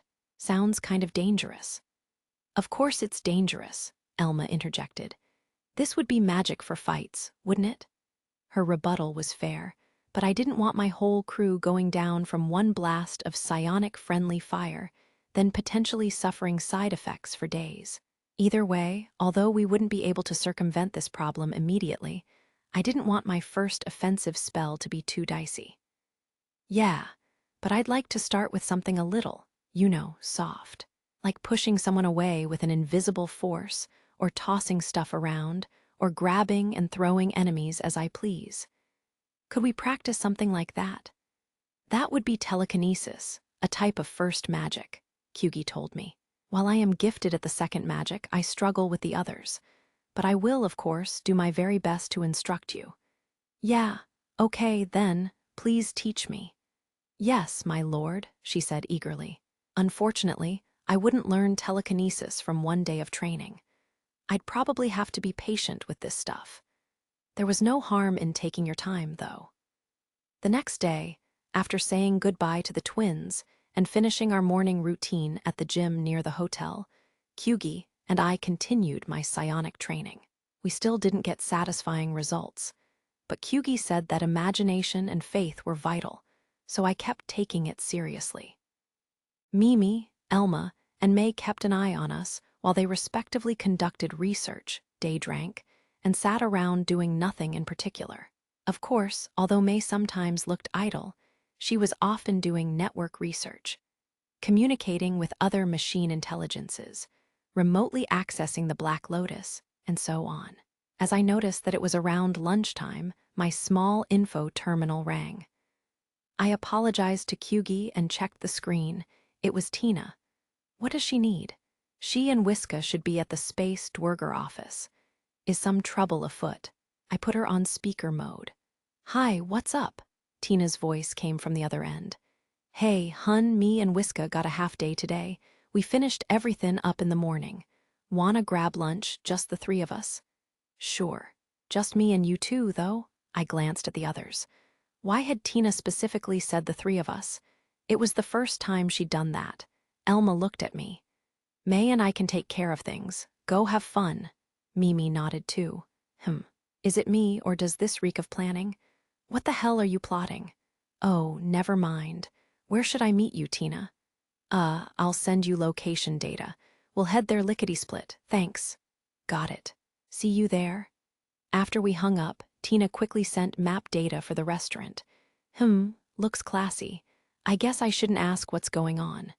Go hear it from the horses' mouths, Elma said. Okay, sorry, Kyugi, but training will have to wait for another day. Yes, my lord, no problem at all. Kyugi smiled, unbothered by the interruption. She really was a good, wholesome girl. It almost made me feel bad. We'll just hang out here, said Elma. But you owe us, okay? Give me a break, I chuckled. Serena's bad enough already. I glanced over at May, who was standing by in the corner of the room. She nodded back, all right. What were the twins going to bring up at lunch? I took the tram to the meeting spot, where Tina and Whiska were already waiting. I wasn't surprised to see them both. They'd probably traveled together after work. Hun, over here, you're a little dressed up, huh? They wore fashionable casual wear instead of their usual coveralls, although they'd left the hotel that morning in normal work clothes. Come to think of it, they'd carried more bags than usual. Had they brought a change of clothes? My suspicion that this had been planned was getting stronger and stronger. Ha ha, I admit, I usually just let you see my hick side. So, head over heels yet. Go on, you can say I'm cute. Yeah, you're cute. Striking, even. It's a refreshing little change of pace. I meant it. Tina was wearing a fitted outfit that emphasized her legs, so the word stylish fit more than cute. She was as short as ever, but the outfit added sex appeal, showing off her abs. Unlike Tina, Wiska had dressed in a way that emphasized femininity. She wore a dress with blue stripes that matched her hair, topping it off with a white hat. The difference between the twins was kind of incredible. Wiska, you seem tense. Everything okay? Let's talk about that while we eat. Kay. Tina headed into the restaurant. It was no use standing around, so I took the nervous Wiska's hand and followed her sister into the joint. What's the matter? Sorry, I'm fine. She definitely didn't look fine, but if she didn't want to talk, I had no reason to push. Her little hands were clammy, making it clear that she was really nervous. Imagining what conversation she'd be this anxious about infected me with worry, too. When we went inside, Tina was already asking a server to seat us. It seemed she had a reservation. Please follow me, said the server. Thanks. Get over here, hun. Gotcha. Wiska, can you walk? I'm okay. You really don't look okay. Tina and Wiska were both jittery, but they didn't seem sad. It couldn't possibly be that bad. As I wondered what was going on, the server guided us to a remote booth in the back. Partitions hid it from other customers, balancing freedom and privacy. This restaurant's pretty swanky. Sure is. It's just dim enough to set the mood, too. It wasn't dark, but the dim, indirect lighting was relaxing. Maybe the slow music playing at a perfect volume kept it from seeming gloomy, despite the darkness. Drinks first? I asked. I'll take something non-alcoholic. Think we'll do the same for now. If we don't take care of business pronto, Wiska's gonna lose it. Tina grinned pointedly and tapped the ordering tablet. I had to agree. Given the state she was in, Wiska probably wouldn't taste her meal. By this point, I was on tenterhooks about what was going on. It had to be serious if they wanted to discuss it perfectly sober. Y'all went to the gym this mornin', right? Anything seem off? Nah, it was really the same as usual. I trained with Kyugi, but as far as I can tell, I still can't use any psionic superpowers. Oh, did I mention? Kyugi's small, but she's really tough. She could almost hold her own against me. Wow, can't judge a book by its cover, huh? You'd never expect that from a stick like her. We talked about whether it might be a species thing, like how you two are way stronger than you look. Compared to you humans, yeah. To us, y'all are weaker than you look. The server appeared with a tray of drinks that resembled wine, but were more similar to grape juice. Juice made from real fruit was a luxury on colonies like this one. So, what brings us here today? I finally asked. It seems like you planned this in advance. Yeah, right wise. Eep. Well, Wiska got so flustered that I felt bad for her. It seemed like it'd take a while to get them to be straightforward. Okay. At least tell me whether it's good or bad news. Depends on you, hun. It depends on me. This was so weird. It was apparently important enough to set aside a time and place to discuss this. It flustered them, but they'd dressed up for the occasion, and whether it was good news depended on me. An electric current ran through my mind. It isn't that right? No way did I knock you both up at the same time. Knock us up. They both cocked their heads, confused. Oh, is that not slang here? I mean, you're pulling out all the stops. I was wondering if you were pregnant. That'd be good news. PR pregnant. Tina blushed madly. Wise and me both use birth control, though I'm glad you think that'd be good. Oh, okay. Right. The girls share info and stuff about that, after all. I'd considered taking measures on my end out of concern for the burden that might put on their bodies, but apparently it was easier for them to figure out as a group. Then, what is it? I really have no idea. I couldn't think of any other reasons for such a tense, formal conversation. The twins had their noses to the grindstone at Space Dwerger's Winda's Tertius branch lately, so I couldn't imagine a sudden change or life-altering event had happened. Oh, maybe the company ordered them to come back and work there permanently again. I wouldn't like that. But if that was it, they'd just call it bad news, right? So it can't be. Sorry, nope, no idea, I give up. Can you just tell me now? Well, we've been thinkin' about leavin' our company. Whoa, so that's it. In other words, you don't want to be on loan from Space Dwerger. You want to be formal crew members. Why, yes, Whiska stammered. But only if you want us to sign on. Of course I do, I'd love it. Hell, I was looking for the right time to suggest it myself. Huh, for real? Yeah, I've been wondering when would be a good time to bring it up. That was the truth. It was just that our current situation hadn't yet inconvenienced us, and the twins didn't seem bothered by it, so I'd put off the discussion. If your bosses had ordered you to leave the Black Lotus or something, I would have suggested you quit and come with us. I didn't think you'd bring it up yourselves while I was waiting for the right time. That's so? Man, Tina heaved a deep, relieved sigh. Whiska slumped weakly as well. We were nervous because we didn't know what we'd do if you refused. Sis and I have been talking about it for a few days now. We decided last night. Today, we told Space Dwerger we're plannin' to quit. Little bold to tell them that before confirming your roles with the employer you're trying to move to, right? Not that I'd ever refuse. It felt like they'd gone about things in the wrong order, but maybe they'd already discussed this with Mimi, Elma, and May. If so, they could be confident that I'd bring them on, though in that case, there was no need for them to be so nervous. You okay, Whiska? I'm not. Whiska was face down on the table, probably because she'd fully released that tension she'd built up. This is such a relief, it just sapped all my energy out of me. It seemed to me like they'd gotten rattled about this for nothing. It wasn't that big a deal in the end. They asked, I agreed, and that was that. Phew, well, that's that. How about a toast? Sure, what do we toast to? Our bright future, Tina said, raising her glass. Bright future, huh? I like that. I better do my best to make that future a reality.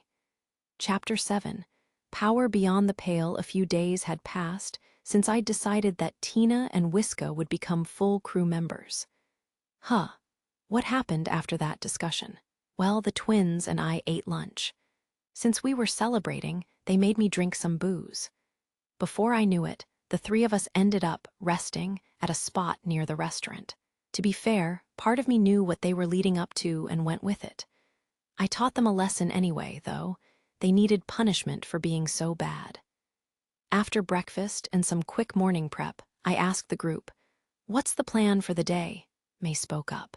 "Master, the armor shop sent word that your order is complete." "We'll pick that up today, then," Mimi said, with an excited smile. I'd spent the past few days on dates with Elma, May, and Mimi, in that order. Yesterday, Mimi and I had gone out to eat, strolled around together, checked out a virtual aquarium, and finished up by having some fun together back at the hotel. This morning, she was in an especially good mood. "Today's Kyuga's turn, huh?" Tina said. "Me?" Kyuga's ears perked up in surprise. "Well, yeah, he's going out with us one by one. You have to be fair when it comes to stuff like this, even though you ended up last this time," Elma agreed. May's emotionlessness made it hard to figure out what she was thinking, but she'd have said something if she objected. No response was surely approval. Whiska and Mimi nodded too, so nobody had an issue with my going out with Kyugi. "Understood. Then I shall serve you today, my lord." "Sure, looking forward to it." I glanced at Elma, who nodded back. Then I looked at May, who did likewise. It seemed that after the past few days of living with Kyugi, they judged that she wasn't up to anything. Part of me felt like they decided that too quickly, but they probably had a strategy. For now, I just had to watch myself and stay out of trouble. After getting properly dressed, well, putting on a jacket and equipping my laser gun and swords, I left the hotel with Kyugi. Let's go to the armor shop first and pick up my power armor. Yes, my lord, but do you not need Lady May's help? Help with what? Such armor must be heavy. Will carrying it home not be troublesome? Kyugi looked worried. Oh, that's her concern. I get it. Colonies are designed with cargo transport systems, so we won't need to carry a heavy package ourselves. Know how we ride around the colony on the tram. Shops have a smaller version so they can send products directly to and from warehouses. I see. But then, why? Oh, I understand. You must try the armor on before accepting it, yes. Right, but they have my size and motion data, so I doubt I'll put it on and hate it. As Kyugi and I talked, we arrived at the tram station and boarded.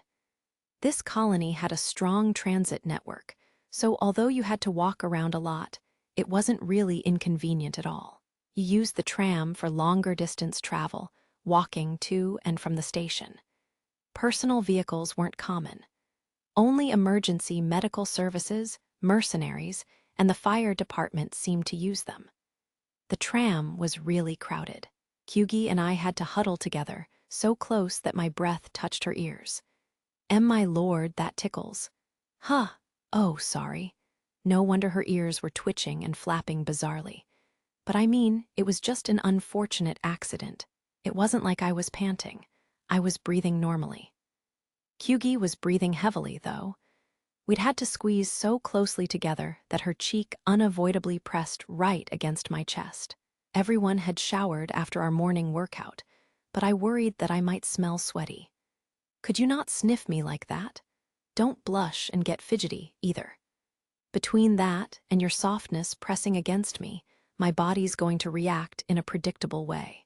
Despite that issue, we got through our tram ride, calmed down, and resumed walking to the power armor shop. Have you gotten used to the crew's daily life yet? I asked. Yes.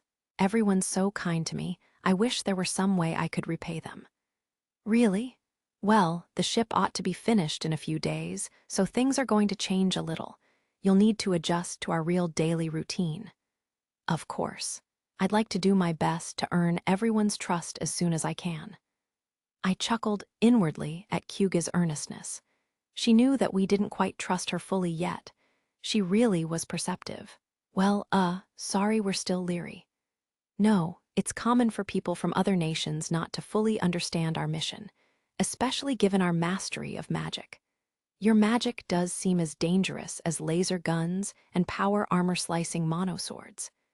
Kyugi smiled and looked up at me. I'm in good spirits, my lord, thank you. I just need to endeavor to earn everyone's trust. Okay, but come to me if things feel rough, okay? If I can do anything to make you feel better, even just give you a hug, I will. In that case, perhaps after we collect the armor. Kyugi stopped mid-sentence, fox ears perked. What's wrong, huh? It was faint, but I felt something strange. What is that? It's like I'm confused, fear, panic. I don't know, but negative emotions are washing over me. What the hell? What's going on, Kyugi? I too am unsure. It's too awkward and primitive to be telepathy. How disturbing, Kyugi paused. She sniffed the air, furrowing her brow in displeasure. My lord, I smell blood. That's no good. Let's hurry to the armor shop. We're not far from there. Is this more trouble? Give me a break. I ran into the armor shop with Kyugi, ready and waiting to whip out my swords or laser gun. Naturally, the shopkeeper wasn't happy with that. Welcome, is something wrong?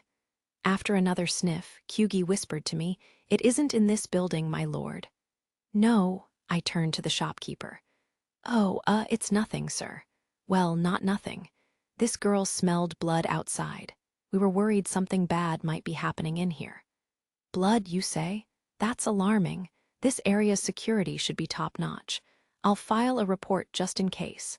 An odd smell could be a concern even if it isn't blood. Got to agree with you there. Needless to say, colonies were hermetically sealed.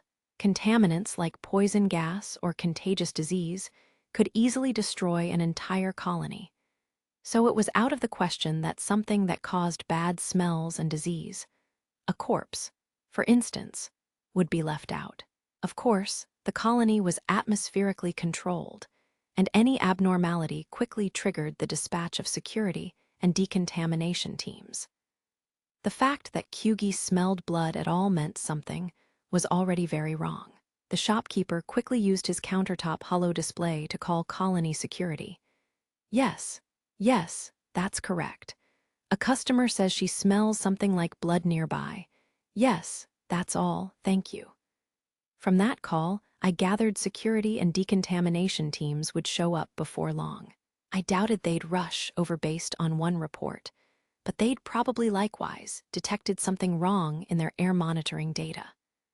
Or maybe their cameras had revealed something amiss. There's nothing left for us to do about it, the shopkeeper declared. Shall we discuss your armor? Now you're a businessman, I joked. I appreciate the compliment. Everything's ready. Please come right this way. He beckoned us to the back of the shop. I glanced at Kyugi once more. She was frowning, her ears twitching like mad. Everything okay? I asked. I can't say for certain. The smell isn't getting closer, but we aren't moving farther from it either. At times like this, we usually end up involved whether we like it or not. I still had a vague sense of discomfort, as if I were getting goosebumps. The unwanted unease made my skin crawl. I felt bad for the startled shopkeeper, but my alarm bells were ringing. Stay vigilant. Let me know immediately if it gets nearer. Yes, I will be alert, Kyugi said with utmost sincerity. Man, I hope I don't get wrapped up in this. Not that there's any point hoping. Any point at all. It's obvious from experience that this'll involve me, whatever I do to avoid it. Here it is. I'd say it turned out exactly as you requested. What do you think? Oh, very nice. Just what I wanted. In the room, the shopkeeper ushered us into the room where Serena and I had dueled to record our motion data, was the lightweight power armor I'd ordered. It was sleek and agile-looking, about 2 size options down from the Ricochet, and mostly black, which gave the design a ninja-like touch. The armor was in a low-power state, so its visor was dark, but I'd ordered one that would glow red when activated. Of course, the armor was designed for stealth too, so the visor light could be turned off. The armor itself could be any color I needed, since its plating had a chameleon function. The plating was thinner than the Ricochet's, but the suit still had better defensive abilities and environmental adaptability than commercial combat armor. While its firepower was low due to its lack of fixed armaments, the power armor could equip heavy firearms if needed, as well as use normal infantry weapons.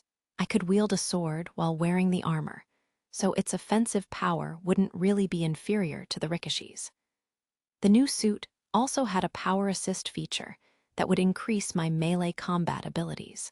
Kyugi, hold my swords and gun for me. Yes, my lord. I took off my sword and gun belt and handed it to her. Then, jacket still on, I got behind the freestanding power armor. It authenticated me via biometrics and opened for me. I stepped in. As I entered, the power armor immediately switched on and displayed the outside world. Nope, nothing wrong with it yet. Its motions already feel more agile than the Ricochet's. It's like I'm wearing nothing at all. It's comfy. This suit was made to fit you perfectly, after all.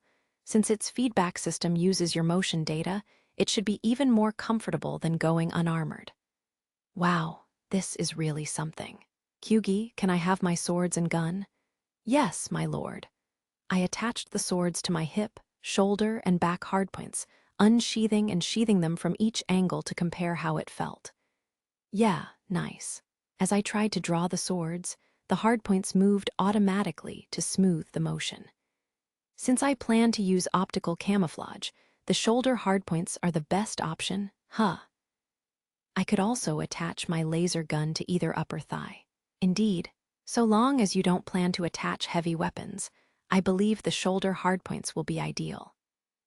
Those were positioned on my shoulder blades, but when I wanted to whip out my swords, the hardpoint extensions moved the hilts to more accessible positions. Convenient indeed. As I assessed my armor, Kyuga's ears perked up. My lord, that smell. Oh, right, well, I didn't think we'd get away that easily. This might even be kind of convenient. I just finished checking my new armor's basic operations, so these were now basically ideal circumstances.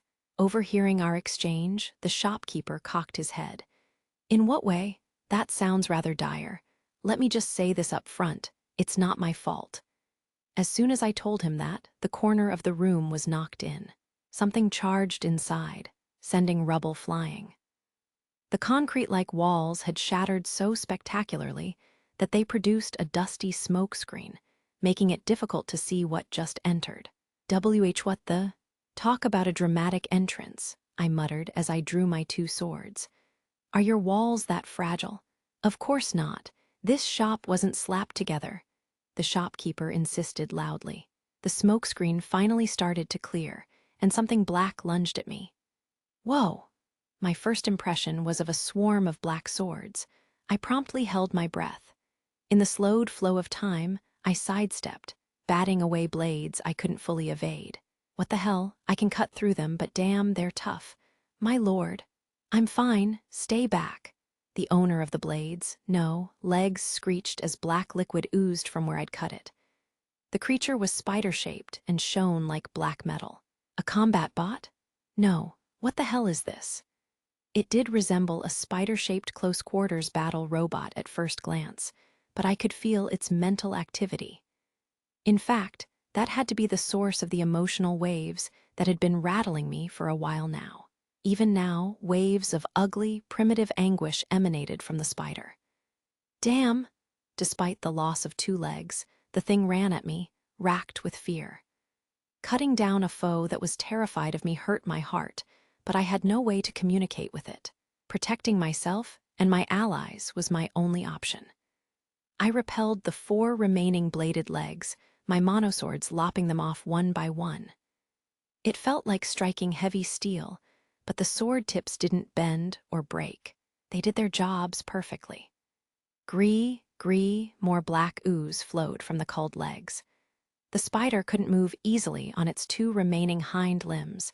It could only struggle as its own sludge-like blood covered it. It was pitiful to watch its 2 remaining legs claw at the ground for steady footing. Hup, whoop. I quickly but cautiously approached the black spider and swung my swords, cutting off its final 2 limbs, as well as the bases of the other 4 legs, which I hadn't quite severed. Gree, the black metal spider screamed, though I didn't know from what orifice. Arg, shut up. HM, think I was merciless. Well, mercy would have been recklessness. If I dropped my guard, I might have gotten Kyugi badly hurt or worse. I felt bad, but I had to do what I had to do. I had no mercy for active threats. Have you neutralized it? The shopkeeper asked. Now that all its legs are gone, it can't possibly move. It might fire a deadly laser or something, though. I'd appreciate if you hurried and finished it off. The shopkeeper's demand was fair, but could my swords cut through the spider's thick, gleaming torso? Even its spindly legs had been sturdy as hell. There was only one way to find out. As I raised my sword, the spider screeched. Cree. The yelp wasn't audible. Rather, it consisted of powerful emotion that shot through my power armor plating, and perhaps through the entire colony. Judging by how Kyugi and the shopkeeper both tensed up, it was strong enough telepathy that even people without psionic powers could hear it, like when I'd broken the singing crystal or destroyed the mother crystal. Wait, does that mean crystal life forms have psionic powers? Well, that makes sense. There's no way those weird things are normal monsters. What was that? Its dying cry, this should be the end. Huh. What's that? It's getting closer. I don't know what's going on, but this might not have been the end, actually. You two should get to safety. I will join you, my lord, Kyugi said, determined. I shook my head. No. If a few of those things arrive, I might not be able to protect you. Sir, can you take care of her for me? Oh, of course. We should be safe in the workshop. Its walls are made to withstand explosions. Thanks. If you can, call May, my Maydroid, and explain what's going on. May had told me that my power armor was finished, and as I recalled, I'd set her as my contact for the shop. The shopkeeper should be able to call her without any problems. Meanwhile, the rumbling came ever closer. I didn't know what the sound was, but my acute senses could tell it was approaching. Had that dying cry actually been the monster calling for help? "Go!" I yelled. At the same time, 3 more black orbs flew in through the huge hole in the wall. Whoa, whoa, whoa. 3. You expect me to survive against 3 of these things? The black orbs were obviously more black metal spiders. Seeing them unfold was crazy, but I couldn't exactly waste time gawking when the spiders were gearing up to attack me simultaneously. Whoa! I dodged the first spider's pounce, then used the mobility of my made-to-order lightweight power armor, I'll just call it my ninja armor for short, to leap above the second, fire my left-arm grappling hook into the wall, and fly over the third spider as it tried to guess my landing point. Gree, why did horrific monsters attack every single time I put on power armor? Was some GM watching and being like, "Oh, he's got power armor on. Great, let's do this." Then throwing all the trouble they could at me. If so, I'd love to throw a comebacker at them. No security team yet, huh? Whether the security team could help when they did arrive was dubious, since laser guns didn't seem to work on these things.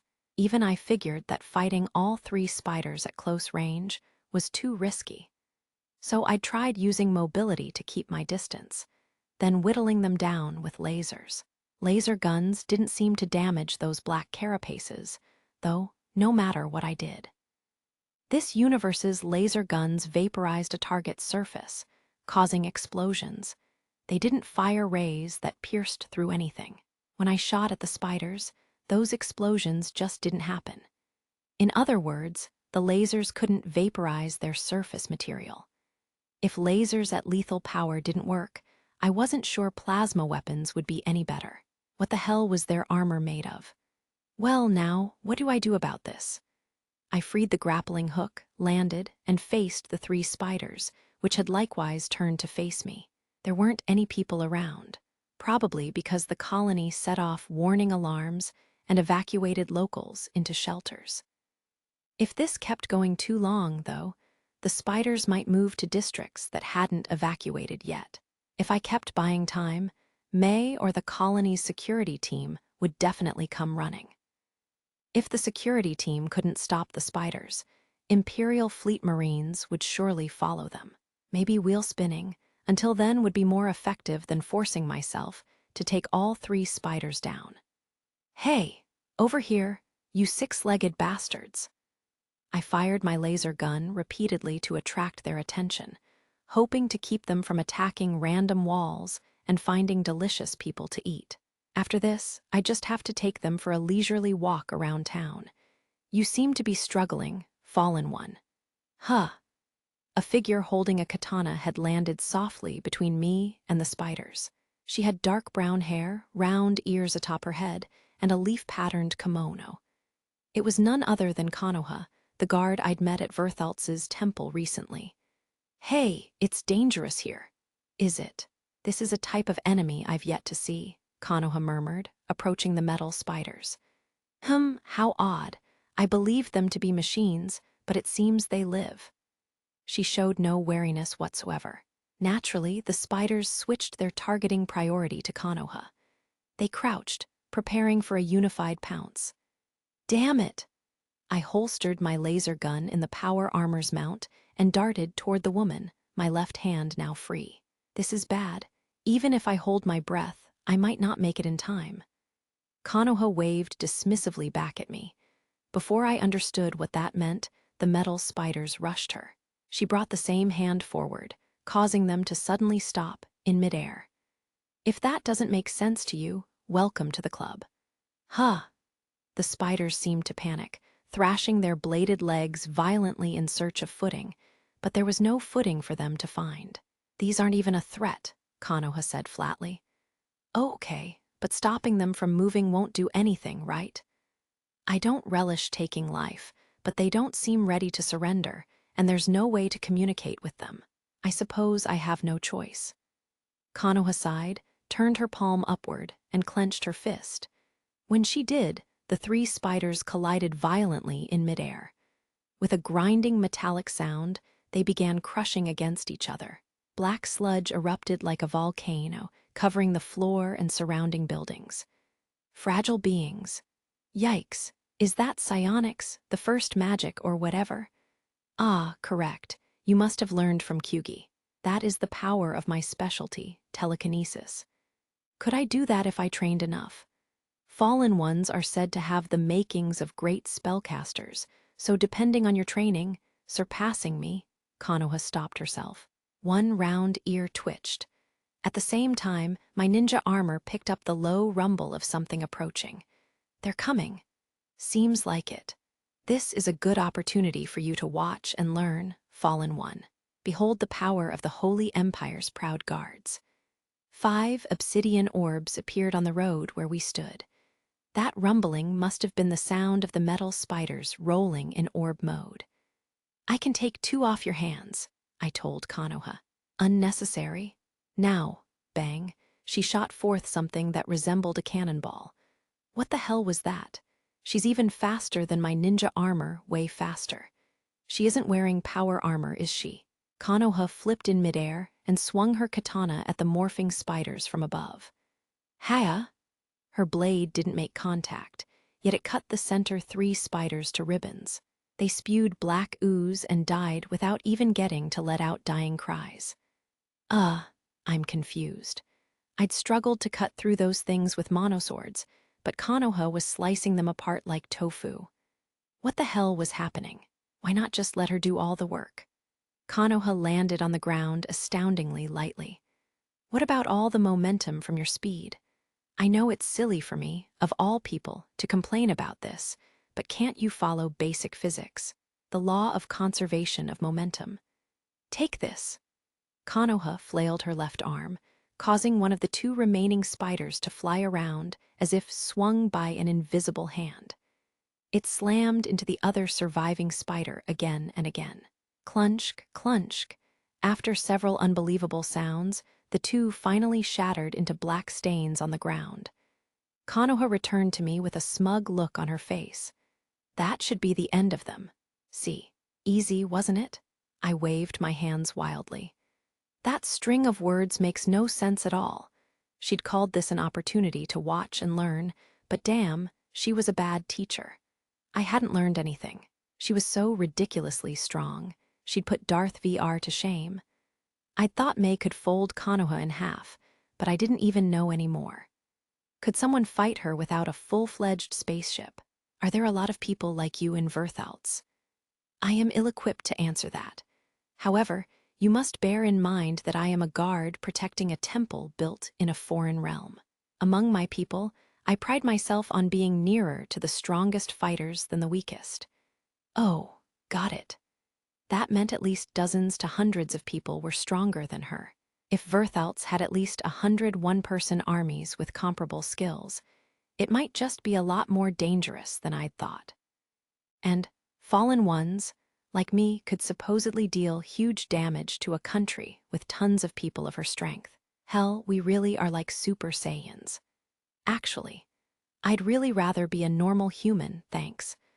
While I groused inwardly, sheathing my swords, my ninja armor's sensors picked up what sounded like sirens from afar. It seemed the colony's security was finally coming running. Looks like the cavalry's arriving a little too late, I remarked. Why were you wandering around a place like this anyway? How rude. Kyugi called for my aid, so I came. Konoha tapped her temple with her fingertip. She loves you, you know. That explains it. Kyugi used telepathy to call reinforcements. But the temple's pretty far from here. Well, I guess distance doesn't matter if you can fly around like a cannonball. I'd better thank Kyugi later. And you, too. I care not for your thanks, but be sure that you thank her. How is she adapting to her new life? I am concerned for her. Shrine maidens are typically sheltered and know little of the world. You, of all people, would say that? Konoha glared up through my visor into my eyes, a sullen look on her face. What do you mean by that? Well, you're calling her sheltered. I don't think you're much less naive. She's okay. I think she's been getting used to things so far. I won't say she's won our total trust, but that kind of stuff takes time. That will do. Konoha's round ears twitched again. What now? I worried. Just then, something appeared from around a corner, charging toward us with ferocious speed. Something black. No, it wasn't just something, it was Master. Oh, May. Thanks for rushing here on such short notice. Having run 100 meters in mere seconds, May suddenly stopped right in front of me, kicking up wind and dust. My power armor shielded me, so I was fine, but the unarmored Konoha had a stony expression as the gusts and dirt buffeted her. I was surprised that she wasn't psionically defending herself at a time like this. Did some policy limit how people in Verthalts used those powers? Are you unhurt? Konoha asked me. Oh, yeah, I'm perfectly fine. See, my ninja armor had no scratches, so naturally, I was uninjured. The armor read my vital information as well, which allowed May to access it and confirm for herself that I was okay. The shopkeeper called you, right? Yes, Master. Unfortunately, it seems I was too late.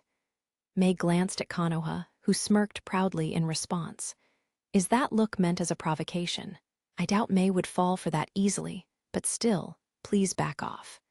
If you two fight, this colony might end up a pile of rubble in no time. Who are you people? The four of us, May, Konoha, me, and Kyugi, who'd run to us from the armor shop after Konoha contacted her telepathically, were being interrogated on the spot by some rather heavily armed troops. It figured, though. If a report was made and they ran into town, then found a guy in battle-ready power armor, a Maydroid, and a suspicious woman with an unusual sword who clearly wasn't Graken nobility, they'd have some questions. I would in their shoes. I'm Captain Hero, a mercenary. Here's my ID. This girl is Kyugi Seiju, and she's a member of my crew. This is my Maydroid, May. When I introduced them, Kyugi bowed, and May lowered her head. Oh, yeah. I saw you in that tournament. The soldier turned to Konoha. And who are you? I am Konoha Hagakure, a temple guard for the Holy Verthalts Empire. Konoha showed him an information terminal I hadn't seen before. Verthalts must have trained her to use electronics before dispatching her to a remote planet. Kyugi had no clue how to use that stuff, though she'd probably figure it out before long. From Verthalts. Sorry, but I need to ask you to come with us for questioning. Very well. A soldier in slightly different power armor, probably the captain, showed Konoha to the armored car they'd arrived in. I guess he didn't want us commoners to hear him question a foreign military officer. I'll take over your questioning. Another soldier, this one wearing heavy military-grade power armor, filled in to quiz me. You fought alongside her, right? Tell me everything that happened. I obeyed, giving him the whole story. Right over there, actually, I got a little turned around while those things were chasing me, but they attacked a nearby power armor shop while I was trying on a suit. I killed one, but 3 more showed up, so I lured them away and defended myself for as long as I could. Okay, and then, well, I figured 3-on-1 was pretty bad odds, so I was focused on buying time. But then Konoha, the woman who just got taken away, passed by. That's when things went really nuts. See those black bloodstains around us. You might not believe it, but those were all her doing. The soldier shot a glance at the black metal spider's remains. You're kidding, he replied in disbelief. What would I gain from lying? Mercs might pad their own accomplishments, but we don't talk up other people's wins, especially if they make us look bad. Right? Fair enough. How'd she destroy them? Don't make her mad. She'll crush you to bits, power armor and all, I replied cryptically. Remind me to stay away from Verthalts. I empathized with that wholeheartedly. It'd be smart to stay on their good side for sure. I'll give you the armor shop's address. If you want to be thorough, ask for the shopkeeper's testimony. Oh, and that's where the metal spider I finished off is. I neutralized it by cutting off its legs, so you'd better swing by if you want to gather all their remains. Understood. Unfortunately, I'll need all of you to undergo quarantine. Huh, quarantine? Then they must know those spiders were living things, not battle bots. Well, I already realized the Imperial fleet keeps tabs on things. What? You thought these guys were the colonial security team? Nah.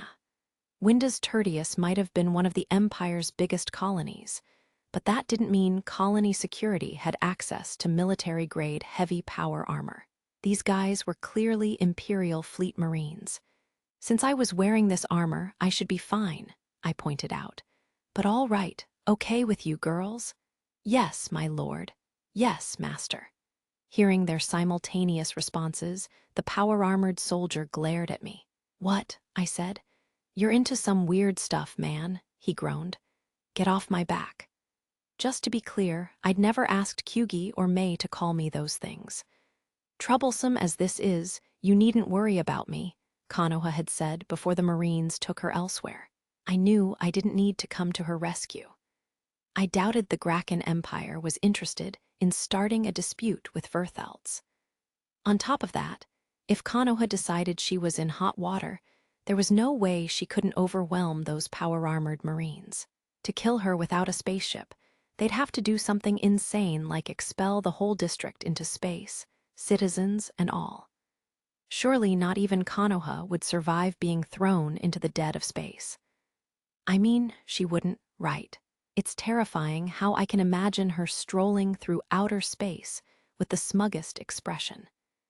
We may question you again regarding this matter at a later date, a soldier told me. You'll need to remain in the colony until our investigation is complete. Got it. After my interrogation, I was taken by armored car to the Imperial Fleet garrison, where I was stripped of ninja armor, clothes, and everything else before receiving a disinfection treatment. They even went beyond that and subjected me to procedures like nanomachine decontamination. Those metal spiders were likely some unknown alien beings, after all. Anyone would be cautious about possible disease. Finally, I was released. Following full disinfection and nanomachine decontamination, the soldiers returned my clothes. They also offered to ship my ninja armor from the garrison directly to the Krishna, and I agreed. I'd hate to startle people by walking around town in that. Outside the garrison, Kyugi and May greeted me. Sorry, I kept you waiting, I said. We were only just released ourselves, my lord. The way Kyugi's tails wagged was adorable. How May stared at her bothered me, though. Master. Yeah, I am able to attach a feline tail and ears as optional parts. Any reason you'd bring that up right now? I thought you might be interested. May stared at Kyugi's 3 fluffy tails again. Oh, because I was looking at Kyugi's? Cat ears and a tail might look cute on May. The quiet black cat image would suit her.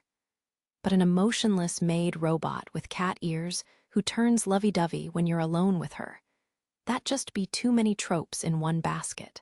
Although Kyugi's an obedient, silver-haired, sheltered shrine maiden with 3 tails and animal ears, so I guess she's about equal in that regard.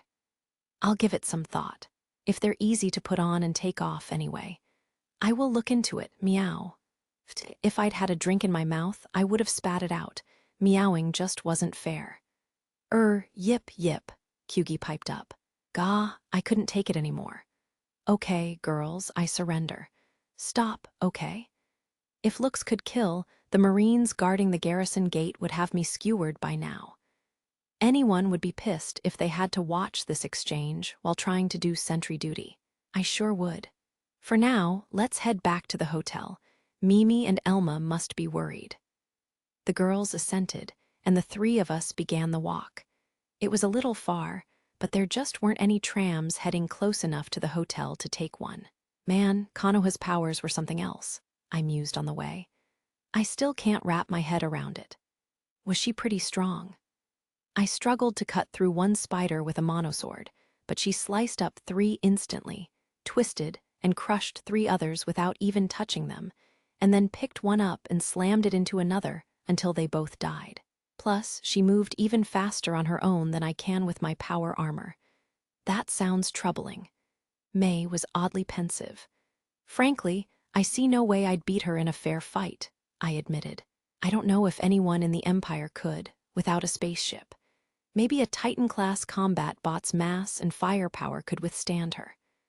While May and I discussed how to beat Konoha, Kyugi timidly interrupted. My lord. Konoha is a temple guard, a warrior of my homeland. I don't think you should expect her to be hostile toward you. The way her ears drooped made my heart hurt a little. I know, but this type of conversation is kind of an occupational disease for mercs. When we see something that powerful, we start hashing out how to fight it. I guess it isn't very productive, though. It'd be better to discuss those metal spiders. Yes, my lord, I must agree. Kyugi's ears popped right back up. It was adorable. May stared at her ears too, maybe trying to memorize the movements. Man, those metal spiders. Monoswords could injure them, but laser guns had no effect at all. They might be really resistant to photothermal weapons in general. You say laser guns had no effect, Master. Can you explain further? May asked. If a laser hit those spiders, it didn't trigger a vaporization explosion. Based on that, I doubt plasma weapons would work well either. I see. Considering how the spiders were destroyed, physically destructive weapons, EMLS and gunpowder-based firearms, for example, might indeed be more useful than photothermal weapons. The way EMLs pierce things makes them risky in ships and on colonies, and I've never seen gunpowder weapons in the Graken Empire. If there were still weapons that used gunpowder in this universe, I definitely wanted them, as collectibles anyway. Laser guns were way more convenient. They were super lightweight. One energy pack fired hundreds of shots, and just a few of those shots could saturate a target's personal shield. Laser guns were quiet, too. Firearms that used gunpowder were heavy, and to fire a lot of shots you had to carry multiple magazines. Besides, a gun small enough to walk around with could never break through so much as a personal shield. If there had been a high-spec explosive you could load into bullets without adding much weight, that might have done something in battle. Still, even in that case, you might as well just use a laser gun. Yep, firearms that used gunpowder would just be hobby weapons in this universe. Then I will do my best with these, May said, pulling out a shiny black spike. If she throws them, yeah, those super heavy metal spikes might just be effective. And should I get Tina and Whiska to make some kind of mace I can carry around with power armor? Nah, guess that's not necessary.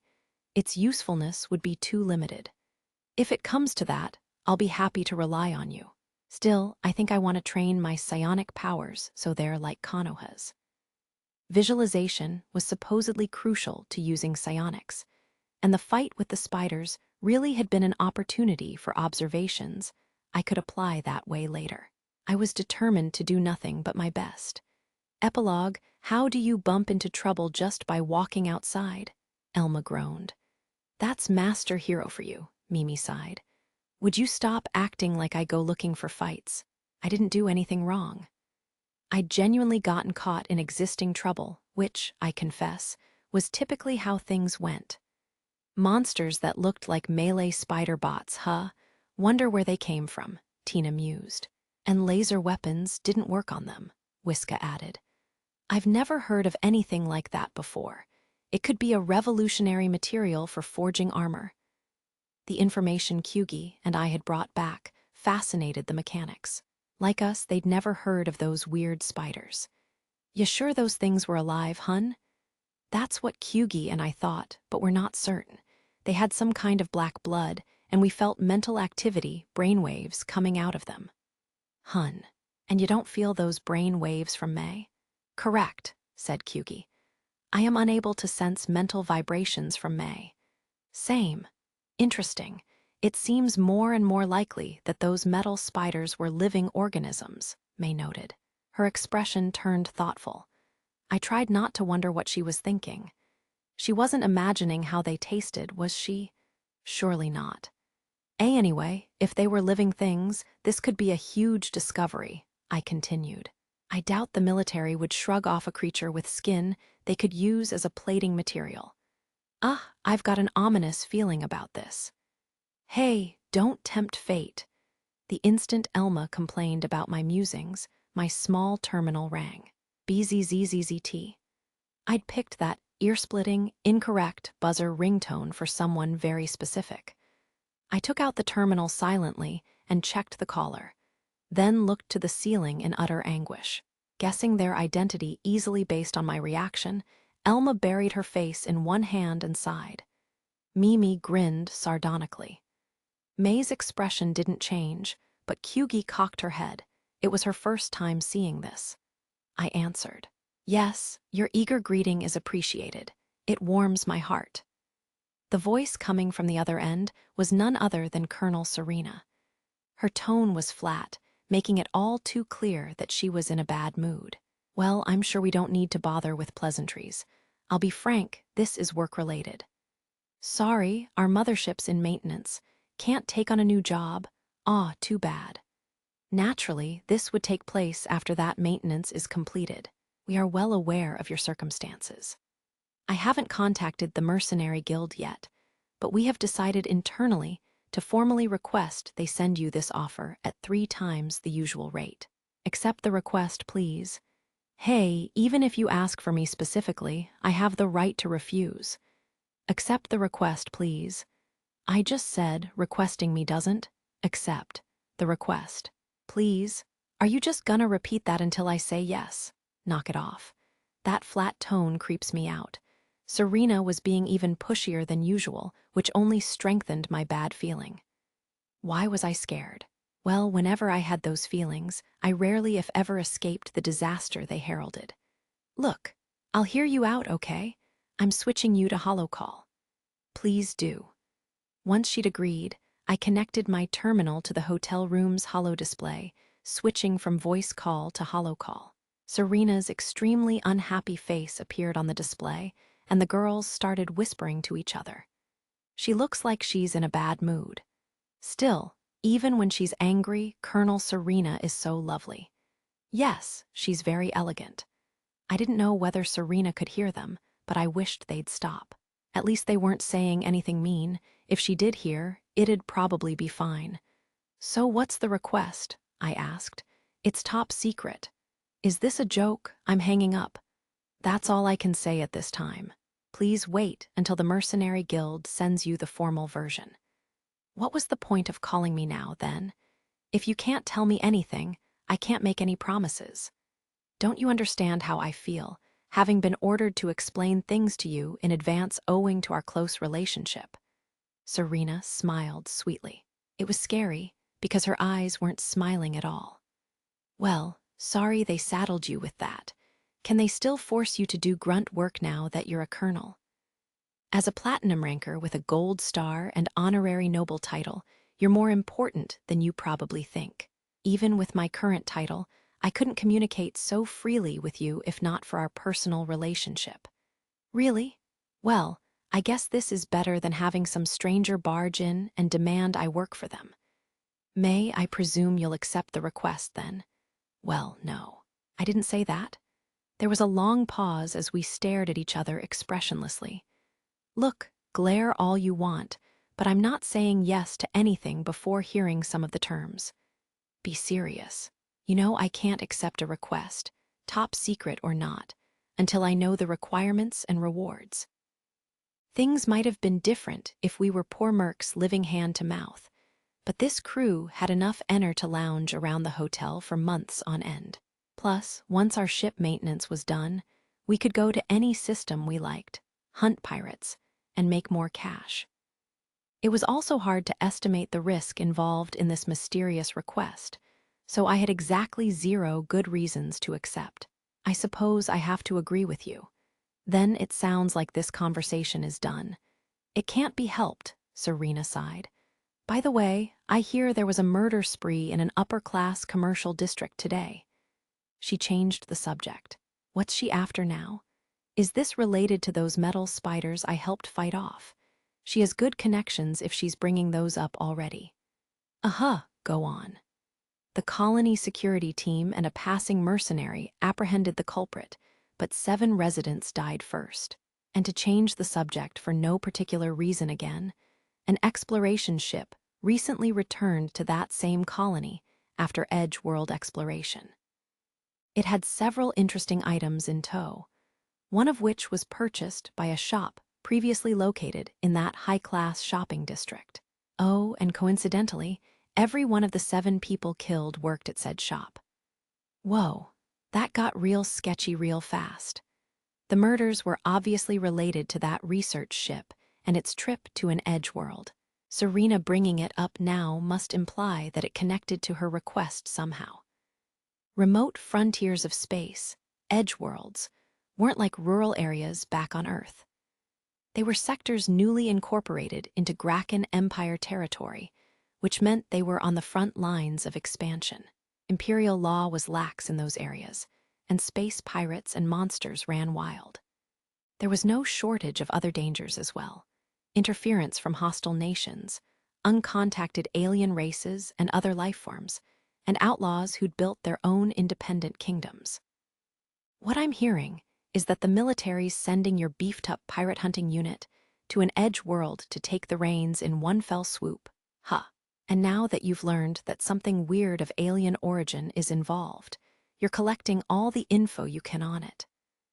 You have such an active imagination, Captain Hero.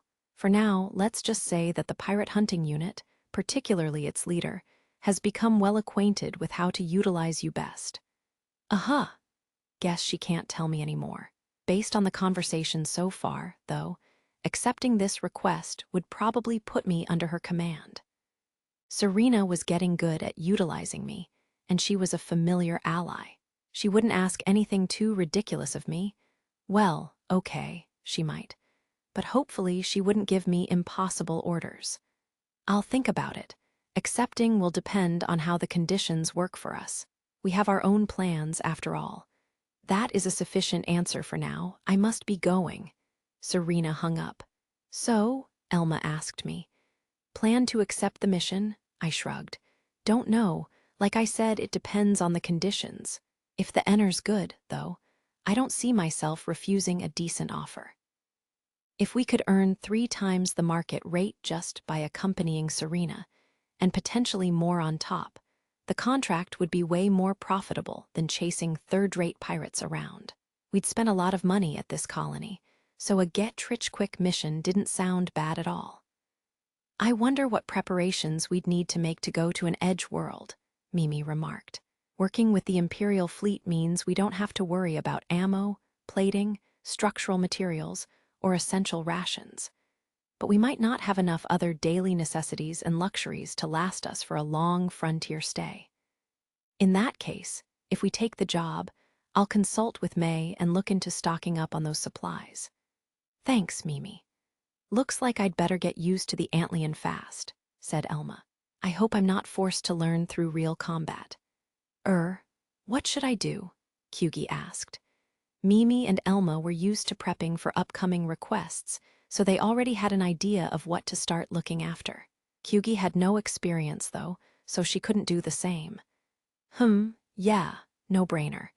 Kyugi, I'd like you to study to be an operator so you can support Mimi.